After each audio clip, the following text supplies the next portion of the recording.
requesting all the participants to kindly keep your mobile phones in silent mode. Requesting all the participants to kindly keep your mobile phones in silent mode.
I would like to request our principal and our resource person to kindly be seated on the dais.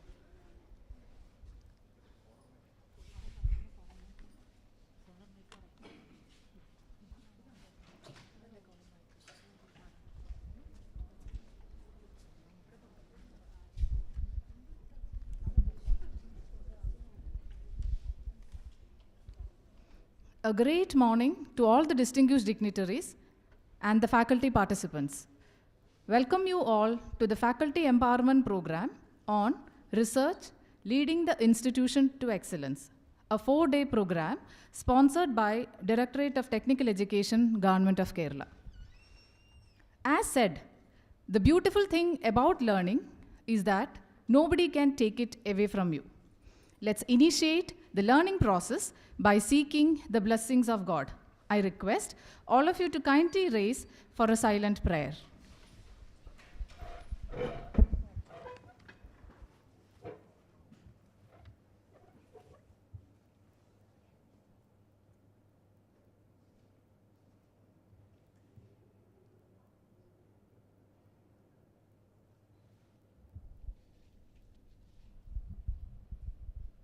Thank you.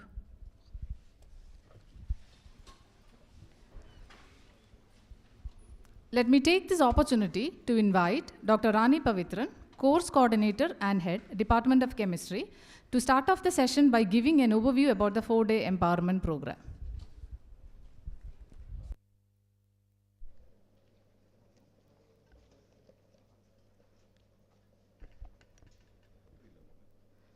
Good morning, one and all present here. Respected Dr. V. Suresh Babu, Principal CET, Dr. Kurula Joseph, Outstanding Professor and Dean in the Institute of Space Science and Technology, IIST, heads of various departments, deans of various programs, dear participants and my dear colleagues, a warm welcome to the Faculty Empowerment Program 2022. The program is organized by CET and sponsored by Directorate of Technical Education, Government of Kerala. The theme of the program is Research Leading the Institution to Excellence. And the objective of the program is institutional excellence through individual excellence. We begin the first session of this program today, that is with Dr. Kuruvula Joseph as the speaker. And the program will be formally inaugurated later today at 2 p.m. by our alumnus, Dr. V.P. Joy, IAS, Chief Secretary to the Government of Kerala. Our principal, Dr. V. Suresh Babu, is the inspiring pillar of this program. I welcome you, sir, to the program.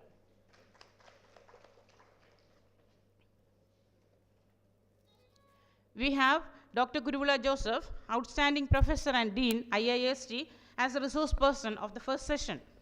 A higher education institution will be placed in the minds of stakeholders based on its research outcomes. Hence, there should be a clear-cut vision on how to move about in research, or what the research should be undertaken by the faculty in the institution. Each session is scheduled in that direction. The talk of Dr. Kuruvula Joseph will definitely be an eye-opener to motivate all of us in this sense. I welcome you, sir, to the program.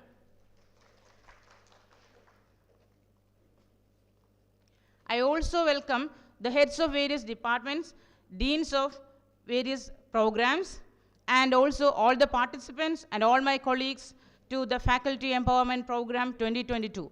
Welcome and thank you. Thank you, ma'am. May I request our principal, Dr. Suresh Babu V, who is the master brain of this empowerment program, to speak a few words.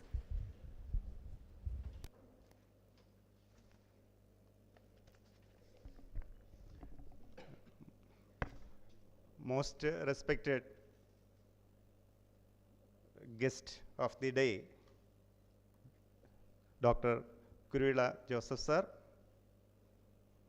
the respected heads of departments, the organizing secretary and organizers of the program, my dear colleagues.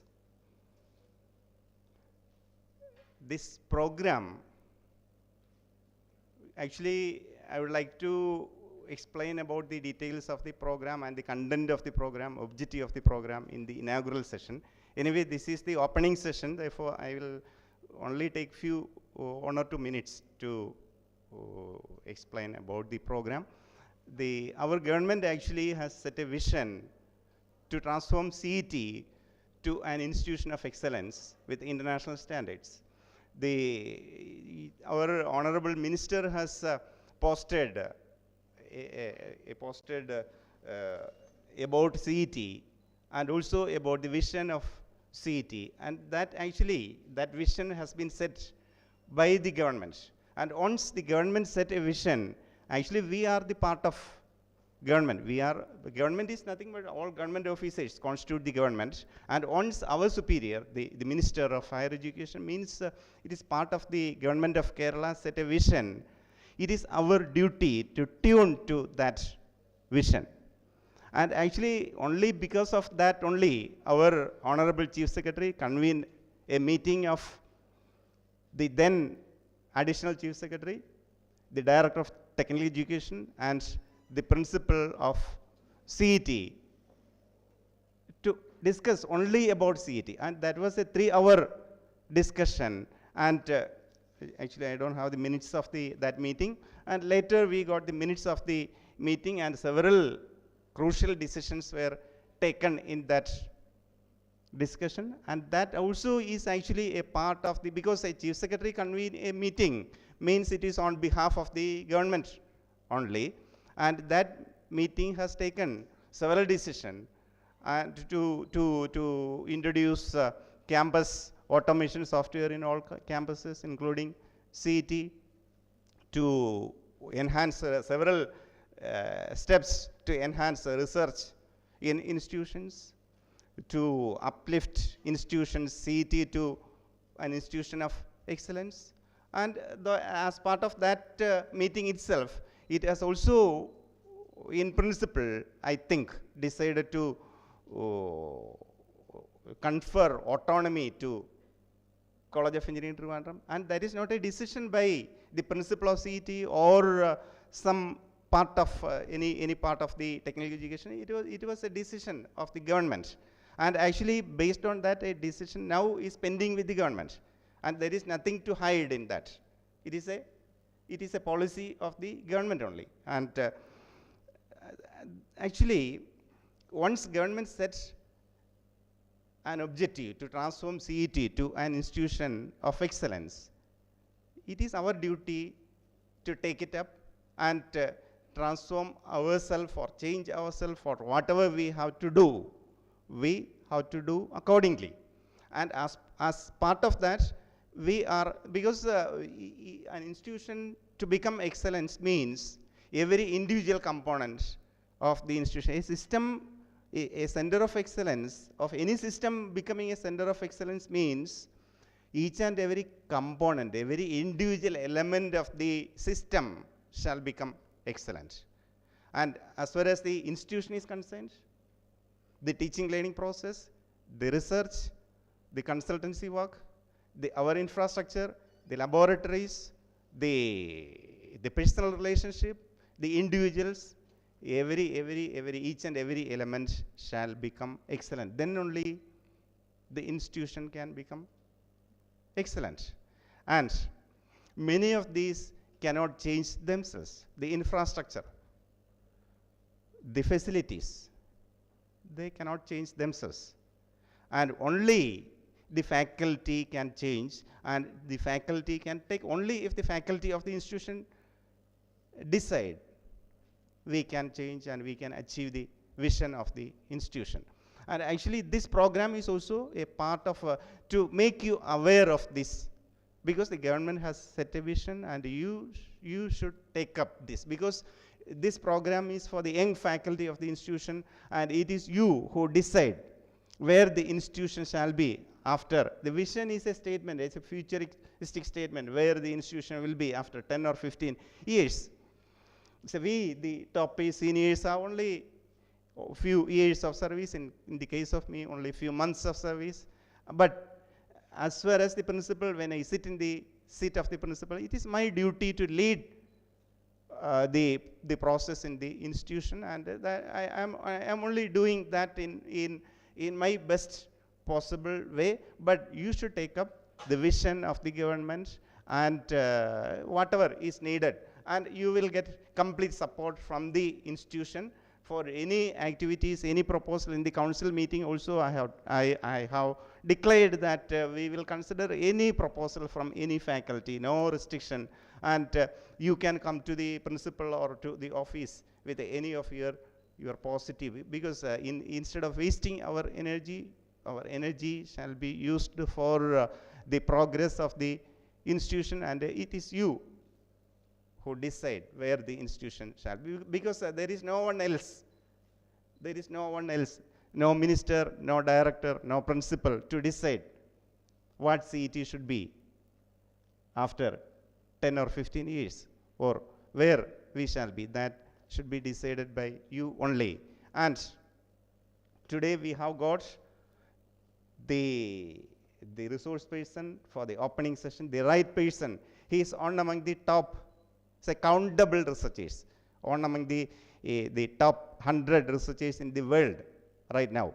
And his profile, I think that will be read here in detail. And he is a person with the outstanding research profile, with H index of 55, ITEN index of 160, more than 13,000 citations, 25 book chapters, 3 patents, like that, lot of things. And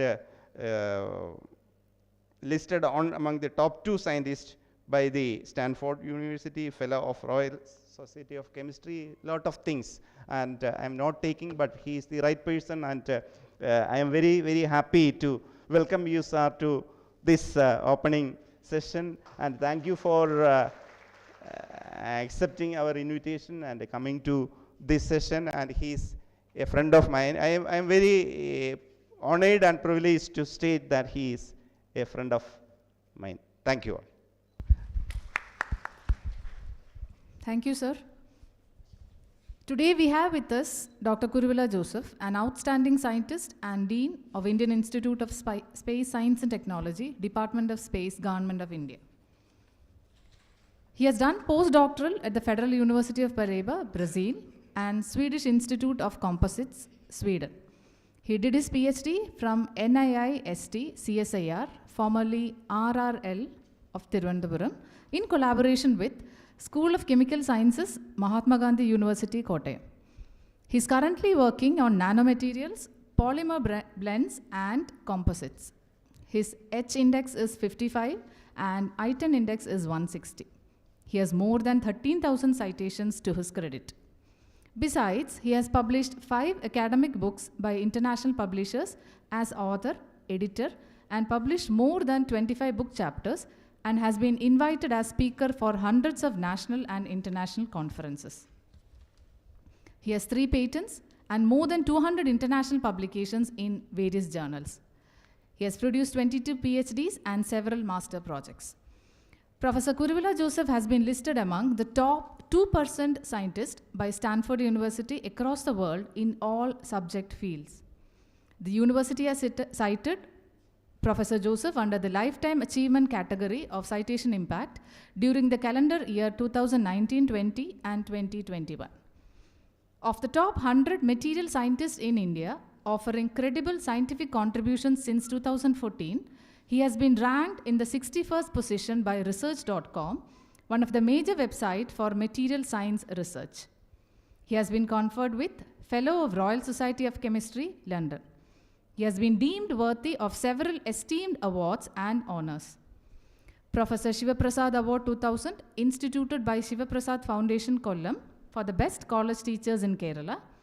The Young Scientist Award 2000 from the Indian Science Congress Association, New Delhi.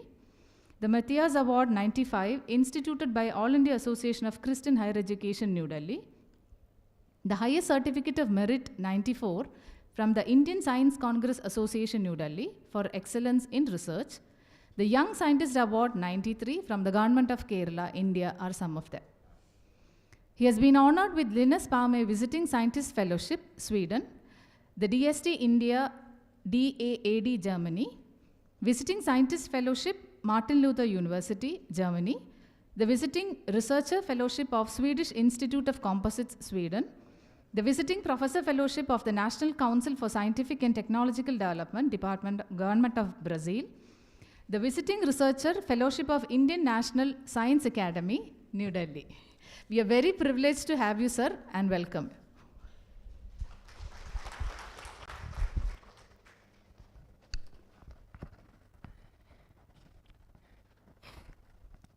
Very good morning to all.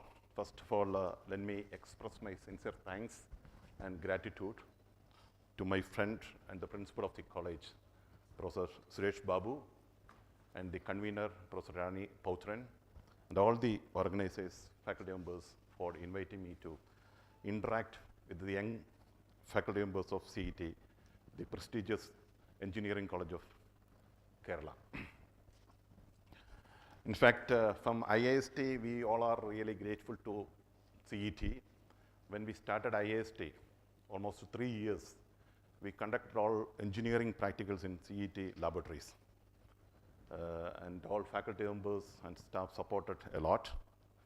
And we used to come here on Saturdays and late evenings, and to conduct the practicals. And also, I have a very close interaction with Professor Suresh Babu. He's a very dynamic professor, organized various programs. I also happen to be part of various programs. Without losing time, let me come to my talk. This is a discussion only. Don't think that's a talk. I just want to express something about the teaching, research, and the consultancy. And don't feel that I'm criticizing people. Take it in the positive spirit, just to motivate you. In fact, I changed the title a little bit. Before that, let me introduce our institute. Some of you may know about our institute. This is Indian Institute of Space Science and Technology, IIST, under Department of Space, Government of India. It's a deemed to be university. maybe in another couple of months, we'll get the Institute of National Importance. In fact, we are offering this is our campus. We have a campus at Valiamala near, we are sharing the same campus of liquid propulsion systems and LPSC and same. So we have a campus. This is the academic campus, is almost 55 acres. All you can see that all hostels and student activity center, these are our entrance, and this is our library, and these are the academic blocks. Another 50 acres just opposite the road, where our student activities, grounds and faculty goes. This is not yet fully completed. Another 100 acres land in the top of Ponbudi Hills, where we established atmospheric science laboratory. Every month we are doing a balloon launch also. You can also come and see. And altogether we have 200 acres land. Then this about our campus. I am inviting all of you to visit, not only visit, interact, collaborate with IAST, because nowadays we are taking a lot of space-related, defense-related research programs.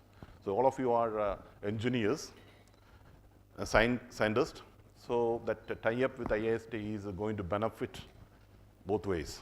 So we can have an MOU, and we can take joint project, and it is going to benefit the college as well as IAST. So likewise, we are having a lot of MOUs. Recently, we signed one MOU with Sri Thiruthirunal Institute of Medical Science and Technology.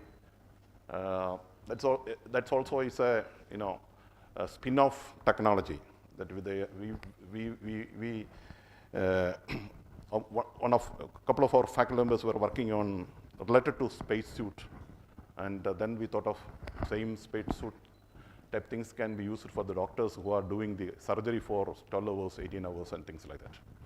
So this type of collaboration is very, very important. So I am inviting all of you to come visit, interact, and collaborate. This is our library. It's a beautiful place in our campus. It's a 7-story library, and this is actually operated by the students. There is no restriction. Students can take their mobile phone or books, laptops, anything, and it is fully operated, and it is connected with all ISRO centers. So if you want to get any books or journals, just give a request. Next day you will get that. And the beautiful place. And this is what, and we have students from 24 states, and we established good hostel facilities with international standards in order to cater the taste of all students from across the country. This is one of the hostels, and we have our own hospital, doctors, and all this. It's a fully residential campus, you know that. It's one of the girls' hostel. And in fact, we are offering two BTech programs. Actually, this we changed it recently. BTech in aerospace and BTech in electronics and communication with specialization in avionics. And the third one is a dual degree program in engineering physics. So students in 5 years, they will get BTech and MTech. So altogether, we are taking, this year we increased to 174. Actually, the sanction strength is 154 based on Government of India's approval. Till last year, those who have secured 7.5 CGPA in 4-year time or 5-year time, that's for BTech as well as integrated, they will be absorbed in ISRO as scientists engineers. There is a bond also. So if ISRO is offering a job, they have to join ISRO. Otherwise, they have to pay 10 lakhs. Last year onwards, we relaxed that condition. Now it is open because, but they have to pay fees also. Earlier, they no fees, and their expenses will be met by Government of India. Now they have to pay fees, but there is no bond, but students are having the freedom to choose ISRO or any other industry.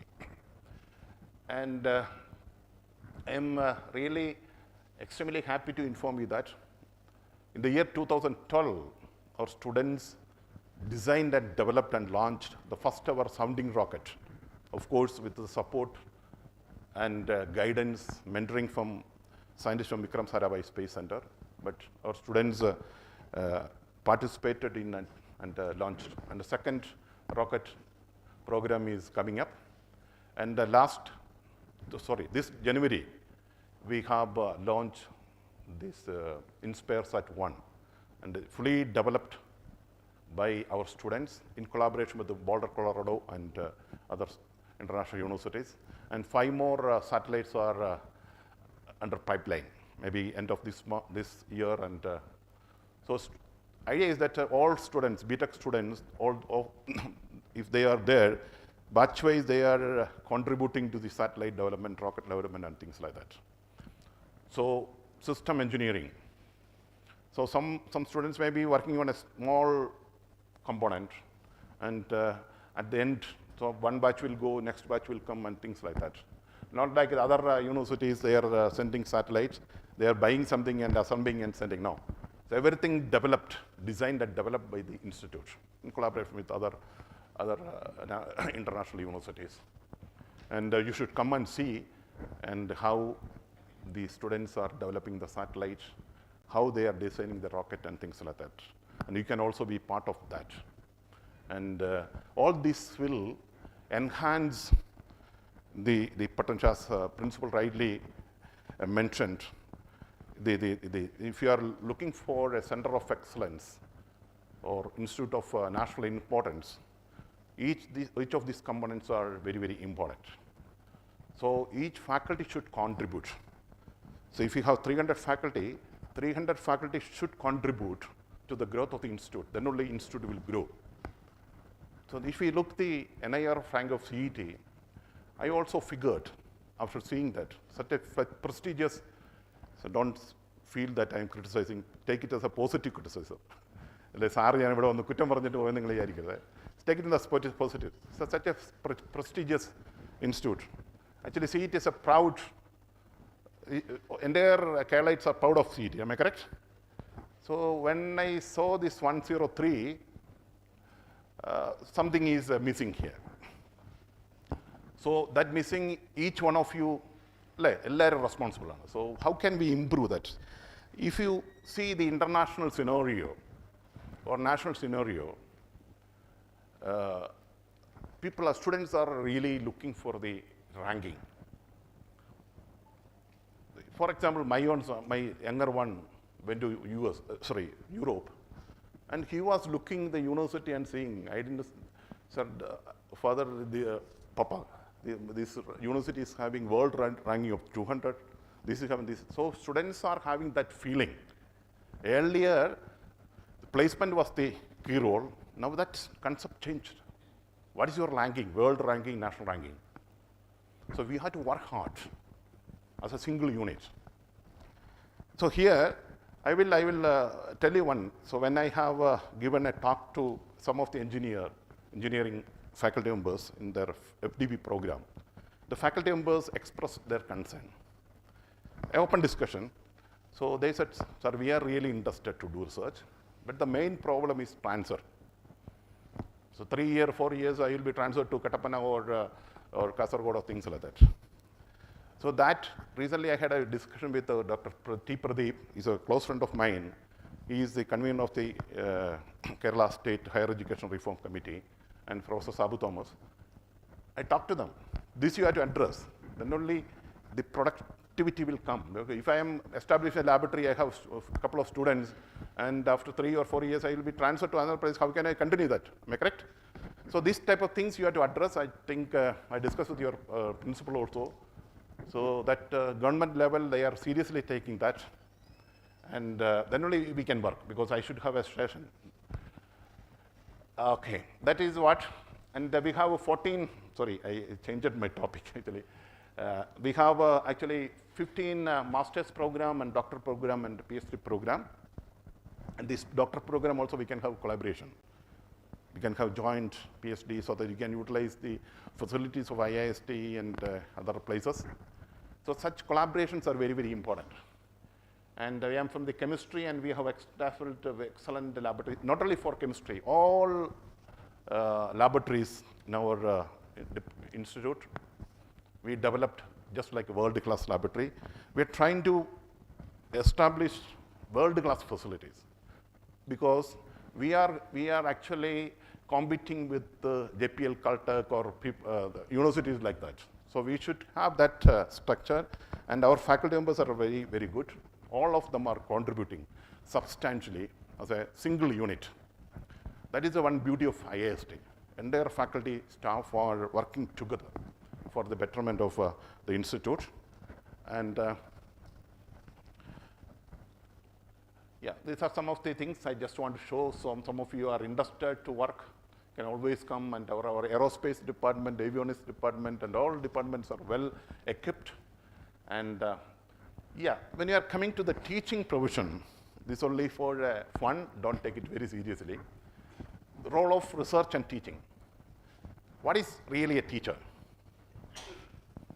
So there is a very interesting explanation. This is the definition of a teacher. Teachers are duly licensed professionals who possess dignity and reputation with high moral values as well as technical and professional competence. Am I correct? This is the definition of a teacher. And if that's the case, we have teachers of 4 categories. Most of our teachers are teachers by choice. From the beginning, I wish to become a teacher. You want to contribute to society. And unfortunately, there are a small group of teachers. They became teacher by chance or by force or by accident. That's very dangerous, these 3 categories. So if you are a teacher, our primary aim is to mold the students. Just like Michelangelo, when I saw a raw marble piece, I saw an angel in that. Then I started carving and carving until it came free. This should be the mindset of each teacher. Each student is very precious. And if we can mold an average or below average student to a great extent, that's a real contribution of a teacher. So please keep it in your mind. And the real challenges of Indian higher education and research, in fact, there are 4 major challenges. I will quickly go through it. This is by Professor Mashelkar. Our research is mainly focused on 4 P's. One is we are doing research for getting a PhD degree. We are doing research for papers. We are doing research for publications and position. And finally, we are doing research to get a position as a director or a vice chancellor or something like that. So more than 50% of our researchers are working only for these 3 or 4 P's. There are 50% people really dedicated. They're doing genuine research.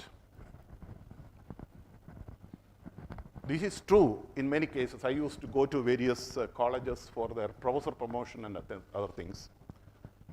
We'll feel very bad. Just for that, they will match that paper or whatever the APA score or things like that. So we should have that passion in doing research.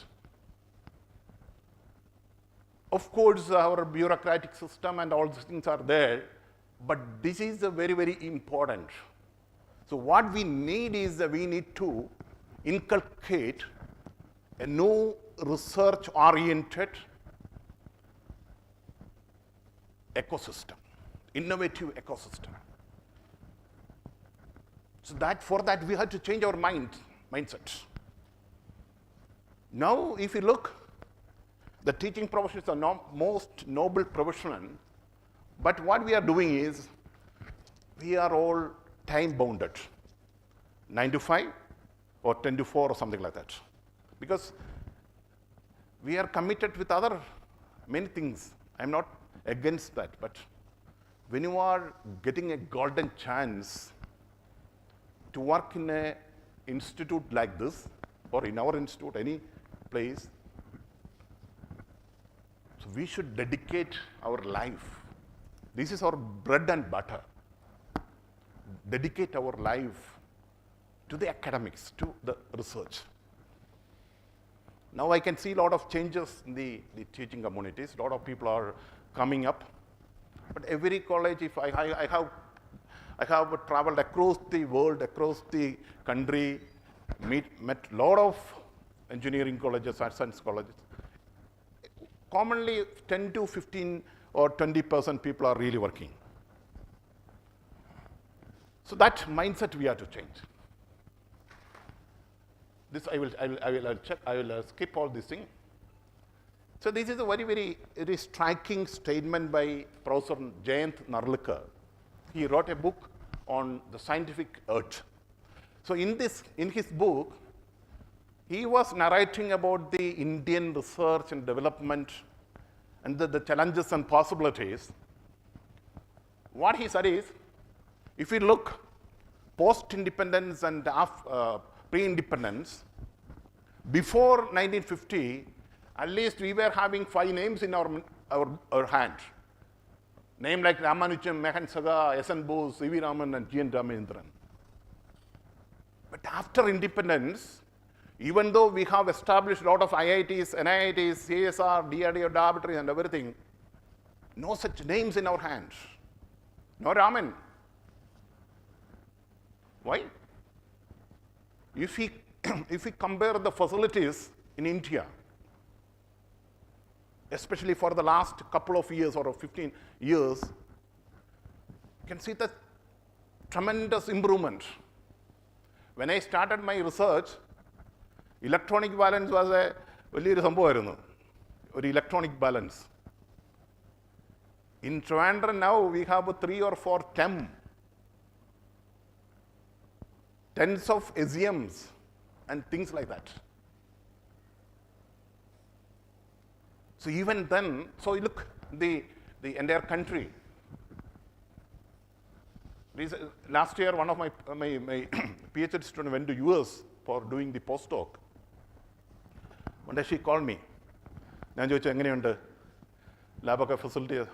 No, sir, I have not seen any difference between our lab and this lab. You see, they are not. ഞാൻ പോസ്റ്റോക്കിന് പോയി കഴിയുമ്പോൾ എനിക്കൊരു വണ്ടറായിരുന്നു അവരുടെ lab facility. Now there is no difference. Even then we are not having that much output. Even still now, we are really focused on paper-oriented research, position-oriented research, and promotion-oriented research. That mindset we have to change. We are talking about startups. We are talking about a lot of things, but nothing is there. So there is a problem there also, because the industry language and the academic language is different. Am I correct? Even for me, I could develop many things, but the translation into the industrial product, that language is very difficult. There should be somebody to integrate and convert our lab development into the prototype and the commercialization and things like that. I will come to that later. So this is very important, my dear friends. And I'll skip. So in short, what is research? I don't want to tell all of, I think most of you are PhDs, no? How many of you are PhDs? Okay, forget about that. If not, try to register today for the PhD program. Try to register for PhD today and try to do a good job. I will come to that later, how to do a quality research. So when you are talking about research, I used to tell students, this is because of, if you see the entire science and technology development, I used to tell we should thank three world wars, the World War I, II, and Cold War between US and Russia. So for last 150 years, almost 60 to 80%, 70% technological development happened because of that competition. And if you look back the entire science history, technological development, almost all inventions happened because of the term called curiosity. People were really curious to know the secret of nature. You look at any inventions. See, in fact, the entire space era started only because of a single man. He was really curious about the solar system, none other than Nicolaus Copernicus. If I am correct, it was in 1543. While on his deathbed, he was thinking about the solar system. And finally, he could establish that. And that's the beginning of the space era. Kepler, Newton, so millions of people observed that apple is coming down, tenga is coming down, manga is coming down. But only one Newton observed. And he was really curious. And finally, end up in the discovery of gravity, and you know that. Our own Raman, C.V. Raman's, again, thousands and millions of people traveled, observed, sea looks blue, sky looks blue, and all these things. Only Raman was really curious. And because of his curiosity, because of his sleepless nights, end up in discovering the Raman effect. And you know that Raman spectroscopy is one of the important tools, not only for technological analysis, even medical. Recently, Professor Chandrabas Narayana, my friend, is the director of RGCB. So we were having, last Friday we had a meeting. So simple pathology, if you want to detect a tumor or cancer, Raman can be used. Directly you can get the information. So that's the Raman spectroscope and technique developed to that extent. Why I'm telling is that, my dear friend, be curious. That curiosity is a real driving force for all inventions and discovery. So when you are doing research, always curious. Always be curious. I used to tell students, when you are attending a conference, when you are attending a class, when you are reading a book or journal, when you are doing anything, you should be curious and think differently. And then only we can do wonders. So what is research? I don't want to explain. It's an attitude.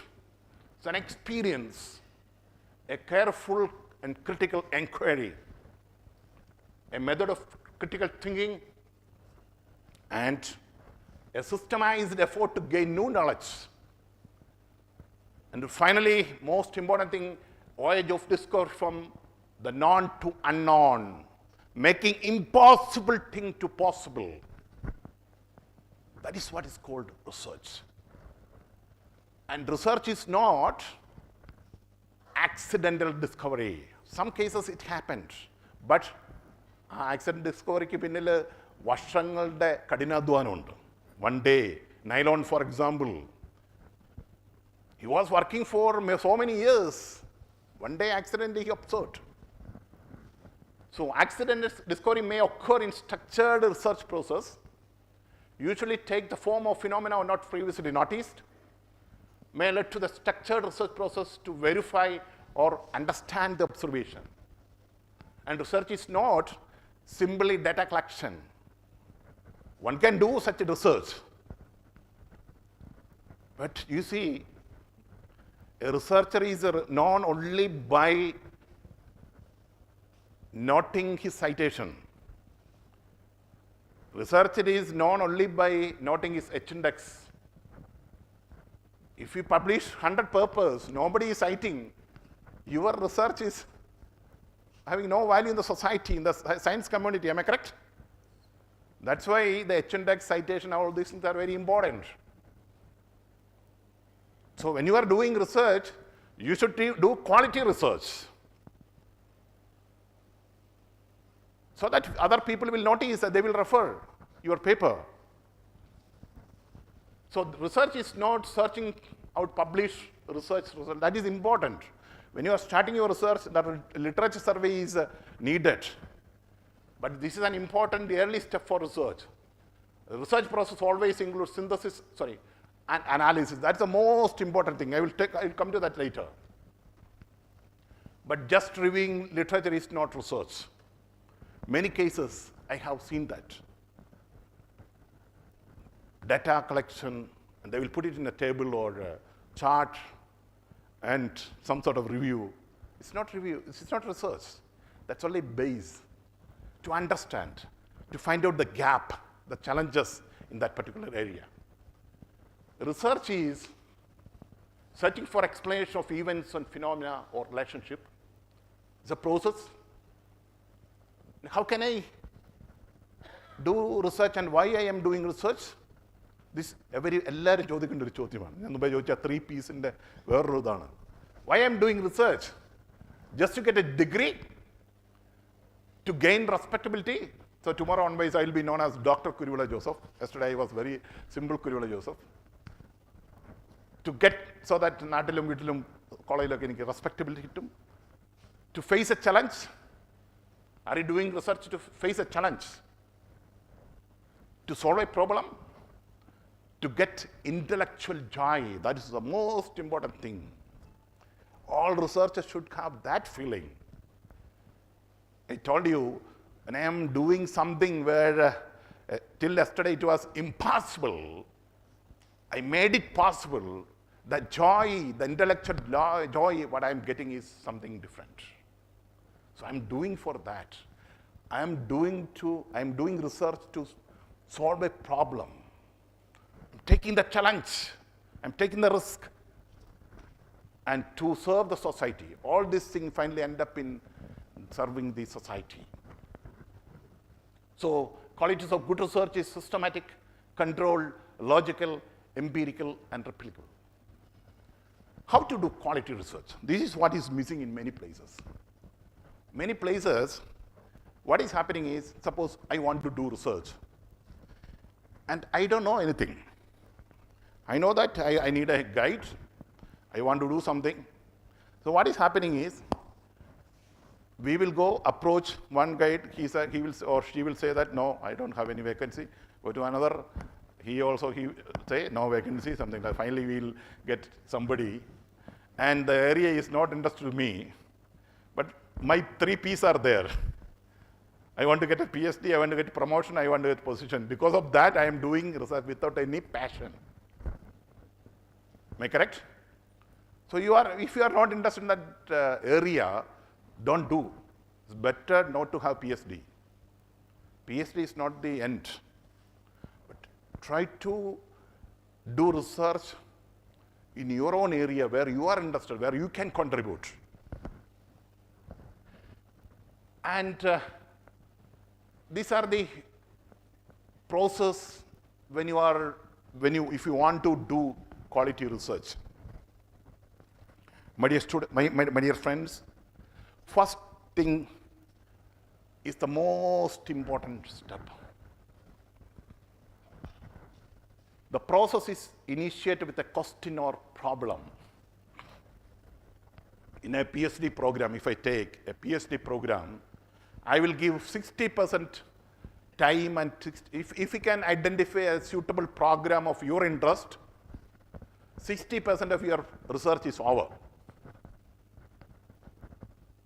Identifying the problem is the most challenging task. You spend 1 year, 2 years, no problem. But if you can identify the right problem of your interest, I will say 60%. Some people say 90%. I am giving only 60% of your work is over. How can I identify a good problem?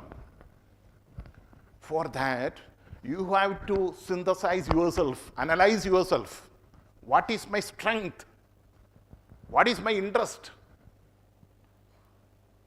So try to forget about the peerism.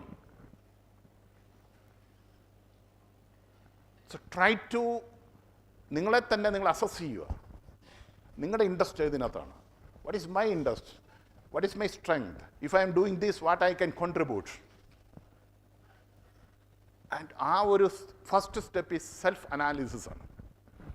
And you can identify an area, wide reading the basics of that area. Second level, you can go through the journals published in that area and go through all publication in that area. Identify the gap area. Identify the challenges. Finally, you will end up with the problem. You may have sleepless night, I will tell you. If you are a good researcher, it is very difficult to sleep. I used to tell students class എടുക്കുമ്പോൾ ഞാൻ പറയും, if you are sleeping for more than 8 hours, that means you are not a good researcher. You don't have a curious mind. Your mind is dead. Because if your mind is curious, your mind is disturbed, it is very difficult to sleep. Am I correct? So when you are doing research, always your mind is disturbed with the problem and try to solve the problem. Am I correct?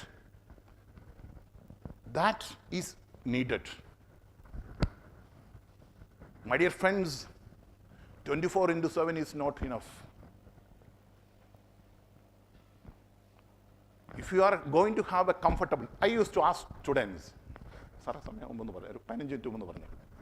I used to ask students, what is the goal in life? What is the real goal in life? ടീച്ചറിൻ്റെ goal എന്തായിരുന്നു? To become a professor. So my goal is to become a professor. Somebody's goal is to become a doctor. Somebody's goal is to become an advocate.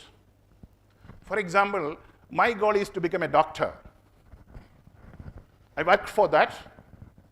At the age of 30 or 32, I could become a super specialist with a DM or MCH or much higher degree. So I attained my goal in the age of 30 or 32. I have another 50 years ahead, 40 years ahead. What is my goal? 80% people goal is to have a happy and comfortable married life. Happy family life, or happy life, comfortable life. I want to enjoy. I'm not against it. Enjoyment is needed. We have only one life. We have to enjoy it. But at the same time, one thing you don't forget. We have only one life, only one visible life. We are blessed with a lot of potentials and talents and facilities. When you are here, you are blessed with, you should be proud that you are a faculty member of CET, most prestigious institute of the country. And if you are simply enjoying your life, that doesn't mean that you are enjoying or you are not working. If you are simply enjoying your life, coming here and going and doing little bit work and good teaching, you are a good teacher, but you are not interested or you are just doing research for those 3 P's, what is going to happen? After some years, you have to say goodbye to CET, and you live for another 10 years or 20 or 30 years. I used to tell students, you just type your name in the Google or any other search engine. After my talk, you also do that. How many hits are about you? How many times your name will appear? Your name may be, somebody's name will appear, but your name, say somebody's name, say Shailaja CET, for example. Professor Shailaja, I don't know if somebody is there or not. CET. How many times it appear? That gives an idea where you are. My dear friends, forget about that. You are beginners. As the principal rightly mentioned, you are beginners. But try to take an oath I will take, today I am take a oath. By 2040, I should have thousands of hits about my contribution. How many of you are ready for that, taking that challenge? You have to take that challenge. Otherwise, I will tell you, one day you have to say goodbye to this world. And that's the end of you. Just like your class physics and the teacher was a beautiful physics equation. Next class, civil engineering teacher was a diagram. Another class, mechanical engineer something doing. So each teacher is washing or cleaning the board. So when you say she or he is died, and that day your name is disappearing from this world. Some close people may remember for 16 days or 41 days or 1 year. They will also. But if you can substantially contribute to this world, you will be remembered. So our life is for that. I should be remembered even after my death. Millions and billions of people lived here as doctors, engineers, advocates. Nobody is remembered, only few. Today we talk about Newton, Raman, people like that. In your college also some well-known professors will be remembered forever. And you should be one among them. That is the real goal in life. Otherwise, coming and doing some job and going and only a comfortable life, you may live and die like animals.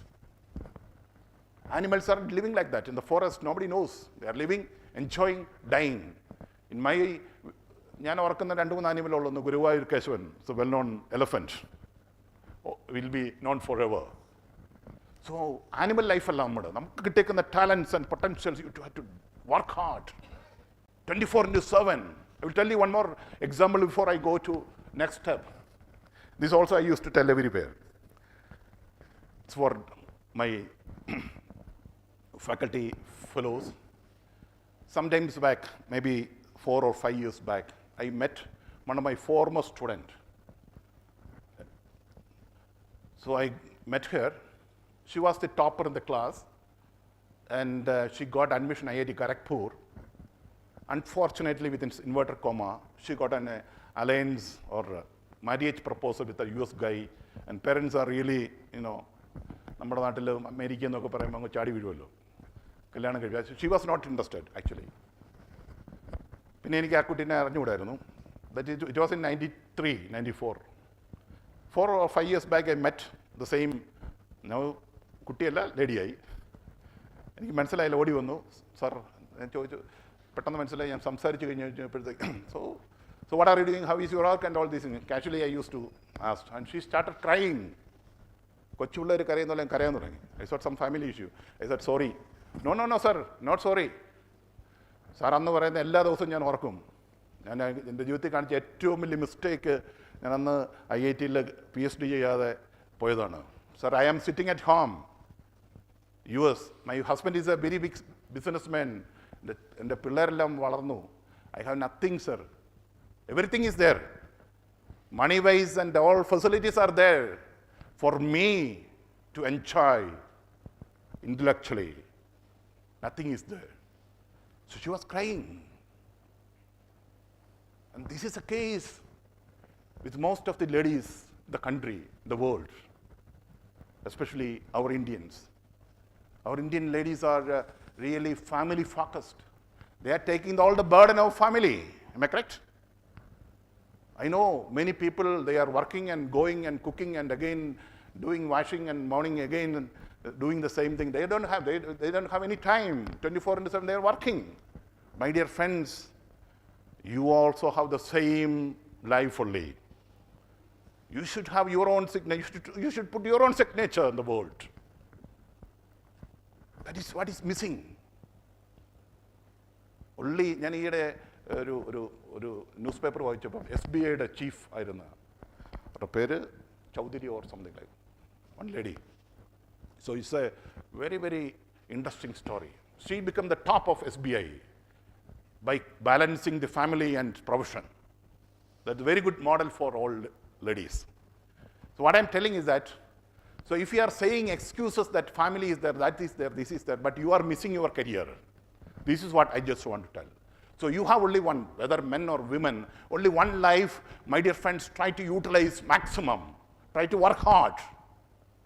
That is what is needed. Otherwise, you will miss the bus. Later, you may regret. Today, I'm enjoying because I never stopped my research. Never stopped my research. Even today, I'm keeping my research publication rate. Whether I am dean or head of the department, whatever, that's a different thing. I can always say that I am dean, I have a lot of other work. Never, ever. Because I am giving maximum focus to my research and all these things. So all of you should do that. That is a very, very important thing. When you are talking about invention, innovations, things like that, that you have to do. So most important thing is the problem, fix a good problem. And second is goals and objectives. And the third point is design the research. Many people do research. One objective the card research. Focused research. When you are doing research, it should be focused.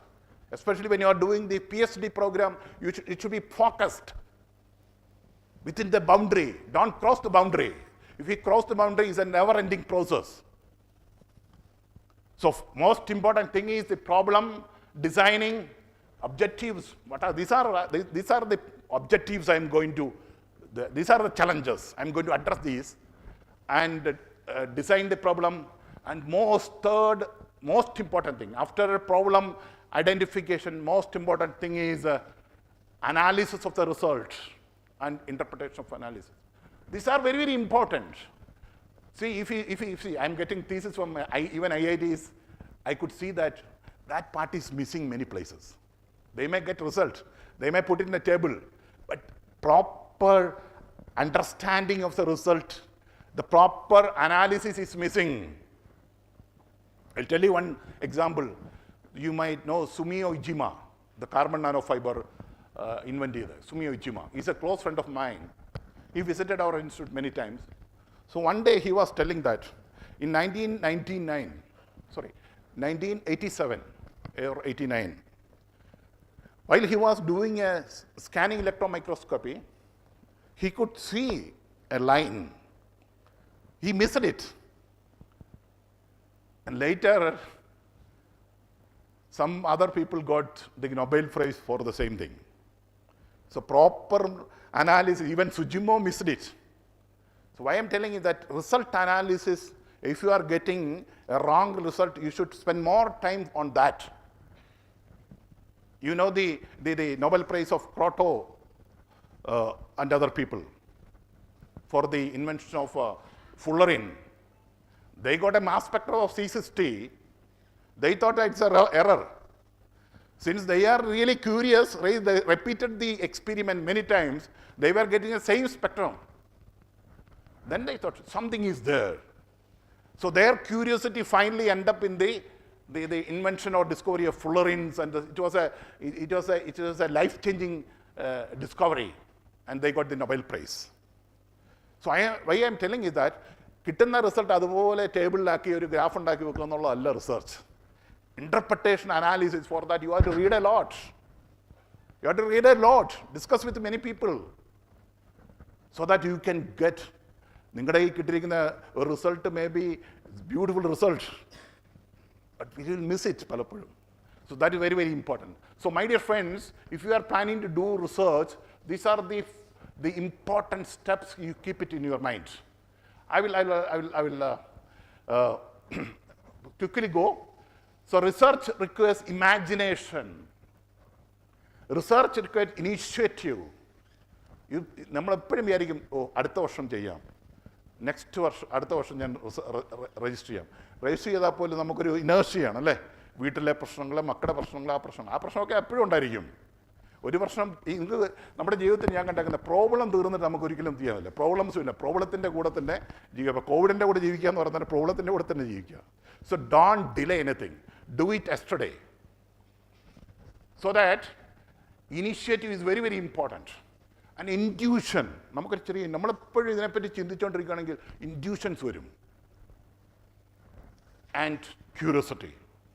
So ഈ 4 കാര്യങ്ങളാണ് റിസർച്ചിനകത്ത് നല്ല researcher ആകുന്നതിന് ഏറ്റവും important ആണ്. Imagination അല്ലേ, നമ്മൾ ചെയ്യാൻ പോകുന്ന കാര്യത്തെപ്പറ്റി ഇമാജിൻ, എപ്പോഴും അതിനെപ്പറ്റി പിന്നെ ചിന്തിച്ചുകൊണ്ടിരിക്കുക. Intuition, initiative and curiosity. So how can I fostering creativity? Gather and use previously developed knowledge. That is a basic thing. Literature survey and things like I told you. The gap areas and challenges one can see. Exchange ideas. That's why you have to attend lot of conferences, visit many laboratories, interact with the scientists, engineers, even students, so that you will get a lot of ideas. Apply deductive logic and look at things alternative. ഈ fan കറങ്ങുന്നുണ്ടെങ്കിൽ നമ്മൾ തിരിച്ച് ചിന്തിച്ച് നോക്കുക, എന്തുകൊണ്ട് തിരിഞ്ഞു പോവുക. So that's a alternate way. Wild thinking is very, very important. എല്ലാവരും ചിന്തിക്കുന്ന പോലെ നമ്മൾ ചിന്തിച്ചാൽ no difference. So always think differently and always ask question and challenge. എല്ലാത്തിനെയും ചലഞ്ച് ചെയ്ത് ഒരു ക്വസ്റ്റ്യനിങ് ആറ്റിറ്റ്യൂഡായിരിക്കും. And search for patterns and relationship and take risk. You have to take risk. I will come to that. Cultivate tolerance for uncertainty. ചിലപ്പോൾ research ചെയ്ത് കഴിഞ്ഞാൽ 1 വർഷം 2 വർഷമൊക്കെ ഒന്നും കിട്ടാവരും. Don't get disappointed. പലർക്കും ഇതാണ്. എനിക്ക് പല ആൾക്കാരും ഞങ്ങൾ അയ്യോ അവർക്ക് പബ്ലിക്കേഷൻ, എനിക്ക് പബ്ലിക്കേഷൻ ആയിട്ടില്ല. ഈ ഒരു ഇത് don't worry, because if you are doing the right thing you will get that. So that cultivate tolerance for uncertainty and always allow curiosity to grow. That is very, very important. നമ്മളൊരു curious ആയിട്ടാണുള്ളവർക്ക് നമുക്ക് unwanted ടോക്കിനൊന്നും സമയമില്ല. Because I am curious about this problem. Mind is a mind set for that. So always allow curiosity to grow, set problems aside and come back to them. Write down your thoughts. നമ്മൾ വണ്ടി ഓടിച്ചുകൊണ്ടിരിക്കുമ്പോഴായിരിക്കും, അല്ലെങ്കിൽ എപ്പോഴും യാത്ര ചെയ്യുമ്പോഴായിരിക്കും, കുളിച്ചുകൊണ്ടിരിക്കുമ്പോഴായിരിക്കും thoughts വരുന്നത്. Immediate ആയിട്ട് വന്ന് എഴുതി വെക്കുക. നമ്മൾ ഇത് ഓർത്തിരിക്കുന്നു, ഒരിക്കലും ഓർത്തിരിക്കത്തില്ല. എപ്പം നമ്മുടെ മനസ്സിൽ റിസർച്ച് ആയിട്ടുള്ള തോട്ട്സ് വരുന്നു, റൈറ്റ് ഡൗൺ ദോസ് തോട്ട്സ്. നാളത്തേക്ക് മാറ്റി വെക്കരുത്.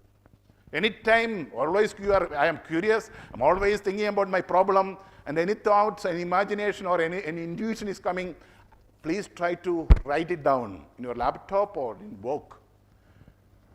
നാളെ ഞാൻ ഡിസ്കഷൻ റിസർച്ച് സ്റ്റുഡൻസ് വരും പറയും, ഞാൻ പറയുന്നതെല്ലാം എപ്പോഴും എഴുതി വെച്ചോണ്ട് നാളെ ഇത് ഓർത്തിരിക്കുന്നില്ല.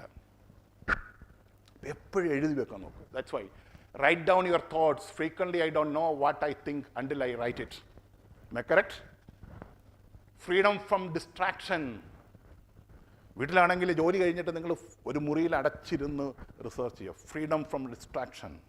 അതുകൊണ്ട് കവിതകൾ എഴുതുന്നവരും സിനിമ റൈറ്റേഴ്സൊക്കെ എവിടെയാണ് സ്കാം ആയിട്ടുള്ള സ്ഥലത്ത് വരും. then only we'll have that mind. So these are very, very important for fostering creativity. And creativity may provide the difference between satisfactory and outstanding research. As I told you, 50% of research what we are doing is satisfactory, mediocre research. If you want to do outstanding research, the above points are very important. When you do outstanding research, people will notice you. People will notice you. Your citation will increase, your H-index will increase, and people will invite you. And why should I do research? As already I explained. One is internal drive and other is external drive. Internal drive is, I am really, really passionate. I want to do research. ഞാൻ ഇങ്ങനെ അലട്ടിക്കൊണ്ടിരിക്കും, research ചെയ്യണം. എൻ്റെ ഏറ്റവും വലിയ ഇഷ്ടമാണ്, ആഗ്രഹമാണ്. ഞാൻ ടീച്ചറായത് തന്നെ അതിന് വേണ്ടി തന്നെ. So I want to do research, teaching and research. I have to connect. Because I have a sense of achievement and fulfilment and curiosity is there. അല്ലേ, നമുക്ക് കുറേ പബ്ലിക്കേഷനൊക്കെ ആയി കഴിയുമ്പം നമുക്കൊരു കോൺഫിഡൻസ് വരും. അല്ലേ, ഒരു ഫുൾഫിൽമെൻ്റ് ഉണ്ട്. അല്ലെങ്കിൽ നമുക്കൊരു ഇൻഫിനിറ്റി കോംപ്ലക്സ് ആയിരിക്കും. ഇപ്പം നമ്മൾ തന്നെ കുറേ കാര്യങ്ങൾ ചെയ്ത് കഴിഞ്ഞ് നമുക്ക് കുറച്ച് പബ്ലിക്കേഷനായി, പ്രോജക്റ്റുകളായി, സ്റ്റുഡൻസായി. ഇപ്പം നിങ്ങളുടെ സ്റ്റേച്ചർ അങ്ങ് മാറുകയാണ്. Imagine that if you R A professor with lot of students and projects and things like that, U will be in another world. അത് ഞാൻ എൻജോയ് ചെയ്തിട്ടുള്ള എനിക്കറിയാൻ പറ്റുന്നത്. നമുക്കൊരു വേറെ വേൾഡിൽ നമുക്ക് എൻജോയ് ചെയ്യാൻ പറ്റും. റദർ ദാൻ ഇപ്പം നമ്മൾ ചെയ്യുന്ന പോലെ ഇപ്പോൾ വന്നു പോയി വീട്ടിലെ അതൊന്നുമല്ല, ഇതിനകത്തൊരു ഇൻ്റലക്ച്വൽ എൻജോയ്മെൻ്റ് ഉണ്ട്. So we will have a lot of international collaboration. We can travel across the world, attend many conferences and all these things. അത് കിട്ടുന്ന ഒരു സാറ്റിസ്ഫാക്ഷൻ വേറെ ഒന്നിനും കിട്ടത്തില്ല. നിങ്ങളൊന്ന് ട്രൈ ചെയ്ത് നോക്കുക. നിങ്ങൾ പ്രോജക്റ്റുകൾ കൊടുക്കുക, പ്രോജക്റ്റ് സ്റ്റാഫിനെ എടുക്കുക, പ്രോജക്റ്റ് വർക്ക് ചെയ്യുക, നല്ലൊരു നിറയെ സ്റ്റുഡൻസ് ഉണ്ടാവുക, discussion, so that we are in a very another level, rather than coming and giving them lectures and going and conducting some. That is part of the thing, basic thing, but over and above, you try to do it.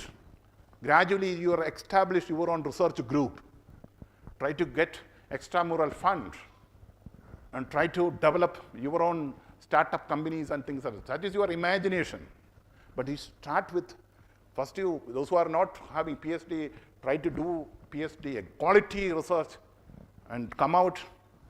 Then you take your own project, students and things like that. Widen your research kingdom, and you are going to be the king of that kingdom. And you can enjoy like a king. Okay? So external drive, don't do research with this external drive. As I mentioned, degree and diploma is needed for promotion, otherwise I won't get professorship or something like that.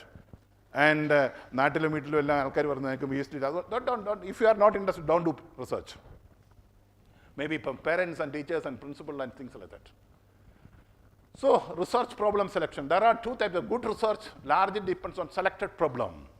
That's why I told you 60% of research depends on your problem selection. So 90%, here they put 90%. 90% the research job is done when you find a good problem. A good problem is difficult to find, not too easy to or too difficult. But if you are really focused, very, very easy to identify a good research problem. So നിങ്ങൾക്ക് problems കിട്ടണമെന്നെങ്കിൽ ഒരു പ്രശ്നമില്ല. You just go through ISRO's site, NASA site, Space Agency site. All subjects, all areas, problems are there. Most of the IITs, most of the National Institute, can see that research problems are there. Select it. Go do a good researcher literature survey. Try to solve the problem. That's not a big issue. I'm giving some clue. Millions of problems are there in the internet. So that I am always recommending for this outstanding quality research rather than doing a satisfactory research.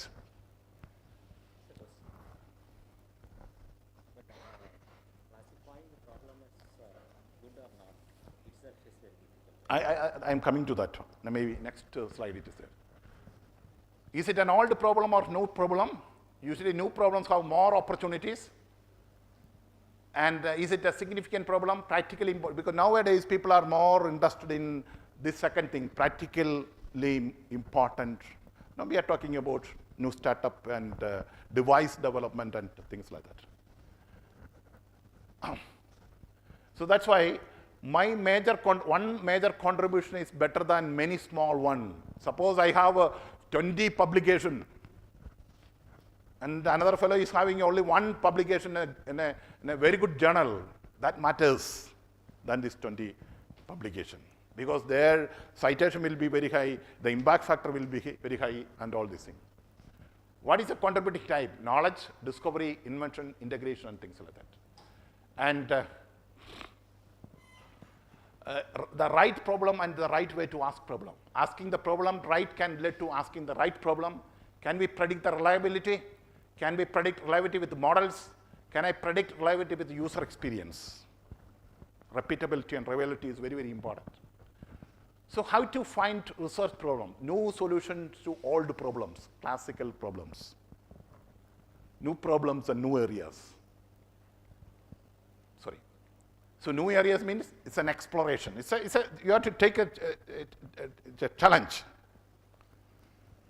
So your answer, your question answer is here, bad research problem. Nobody will follow your research. Nobody really cares research. For example, I will tell you, somebody worked on a particular area where I am going to change one element, okay? And I will get, because that variable is 1 or 2, I will get a result. I am going to publish. So as far as invention is concerned, or innovation is concerned, that two variable is there. Whereas if I am taking a new challenge, nobody so far attempted that, where people will see, oh, this is a new thing, it's a new concept. Understood? That's the good research problem. After the research, more people will be doing it. You open the door. You are going to be the pioneer in that. So all other coming citations, so and so, what is your name, sir? Sumesh et al. Sumesh et al. Sumesh et al. Will be, because you are the pioneer. You open the door. Other cases, you have to call other. So that's the difference. After the research, nobody can improve it. You close the door. So there are different ways. So go, my 28 to 30 years of experience, try to take the risk and challenge. One day you will get the answer. You can solve the problem. Otherwise, nobody will notice. But we quality research ചെയ്തില്ലെങ്കിൽ പിന്നെ നമ്മൾ നോക്കുമ്പോൾ പിന്നെ അടുത്ത ലെവലിലേക്ക് പോകുമ്പോഴും നമുക്കൊരു ഒരു പ്രൊപ്പലൻ്റ് ഇല്ല, ഒരു മോട്ടിവേഷൻ കാണത്തില്ല. Am I correct? So if you are struggling and trying to solve the problem, so you are getting a lot of confidence in you. That confidence level will increase. Then you are ready to take much challenging problems. So all time you are opening newer and newer doors. And your research potentials and your research group is going to known to other community. So these are the things about more ambitions, high and all these things I will skip. And another thing is that those who have already PhD, try to do some consultancy. I hope that you have already have, but consultancy and startups, it can be routine consultancy and individual consultancy. That also, consultancy. So faculty was also getting some share. So that component you have to improve, because industry institute linkage is very, very important. Then only the translational research will take place. As I told you, lab industry there is no comparison. That's why I told you the languages are different. And so these are institutional consultancy or sponsored consultancy. And then you can talk about patent and technology transfer and things like that. How many patents are here? Okay. So that component also you have to improve. Patents, technology transfer. So industry, actually CET should have an industry park. Your campus, some of the industry can establish their own laboratory where your faculty and staff can work together. Where for example, I don't know the strength of your faculty in which area. Wherever your strength is very good, invite the industry to start their own, just like IIT Madras, the science park, can have a small spark, so that exposure is much, much higher. Yeah, how many industries are here? Pardon?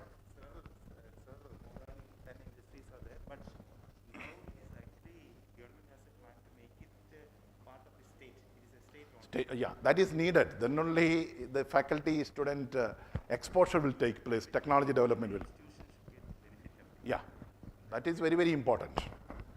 So you know that this is when you're talking about research in the industry level, we are the laboratory, innovations, proof of concept, and lab level prototype and startup and things like that. And so one has to work on this. If you can do research up to a TRL level 4 or 5 or 6, there are a lot of industries, they are interested. They are coming in our institute, lot of space, industries are coming, they want to collaborate. They want to spend money, they are ready to spend whatever money you want. So one has to grow up to that level. So this is very, very easy. If you are doing a quality research, it is very, very easy. You can come up to this level. And if you see a technology readiness level of this, so one can have, one can attain. So you can have your own company. You know that many of the IIT professors have their own company in the campus. So we can have a company with your students and your faculty and things like that. Now, entire country is looking for that only. So how many technology you are developing, how many technology you are transferring, how many startups and how many industries or companies registered. So you may please work on this aspect. So you can see that it's a university or college and can go that. So some of our inventions will come to that. And since no time, you can see that the area ranking also, all these points are very, very important. They're looking that teaching and learning is there, infrastructure and facility, but more importance for startup established, collaboration and investment, and IP and commercialization. So that total phase change happened. So you should work in that respect. And with this, I just want to stop my talk. And my dear friends, as I mentioned, again, I used to tell students, life is just like climbing Himalayas, or it is just like a rocket. So India's workhorse is PSLV and GSLV. The GSLV Mark III, the mighty vehicle of India, it is 650 tons, the total weight. 60 tons, and the height may be 17-storied building. And this much big rocket is just to launch a 3-ton or 4-ton satellite in the right orbit. Imagine that each human being, each one of you are just like a rocket. Out of the 650 tons of GSLV, I could say 60 tons. So for the weight of the rocket is the fuel, the propellant. The propellant. And there's a satellite, and it's covered with a heat shield in order to protect the satellite when it's going through the atmosphere. What is a satellite in you? What is a satellite in you? Your goal. The goal I mentioned, after my time, my contribution should be remembered forever. That's the goal. My goal is not to get a job, not to construct a house, or not to have a big car and things like that. My goal is that I should be remembered forever, even after my time. My contribution should be remembered. If that's a goal, my rocket, I told you 600 tons are the propellants. And what is the propellant in you? What is the propellant? In a wide perspective, knowledge is the propellant. Knowledge is the propellant. In terms of research, in terms of all other things, try to acquire knowledge. Try to fill knowledge as propellant in you, so that your rocket can fly high and put the satellite, the goal, in the right orbit. As per Kepler's law, once you put the satellite in the right orbit, it will orbit forever. This is what is life. I used to tell students, just 1 minute I will finish. Human life is just like climbing Himalayas. And in Himalaya climb you start from Nepal, you will see a mountain. We study Odikeri, first mountain. Then another mountain. Again you are climbing up. And climbing up. After certain level, most of the people say, I am not coming, I am comfortable. I am tired. But only few people will take the risk and climb up and finally see the beauty of Everest. Life is just like that. If you are happy and comfortable with whatever things you are having now, you are going to miss the beauty of life. Take the risk. Try to climb up till you die, so that your name, your contribution will be remembered, and you will see the beauty of life. This is my message to you. My dear friends, work 24/7. There is no gender discrimination. All are having equal right. It is your responsibility. You have to take the decision. You have to break the bias and work hard. Establish your own kingdom. When you say goodbye to this beautiful word, before that you have to put your signature. That's my vision, and try to work for that. Thank you very, very much. Thank you all the very best.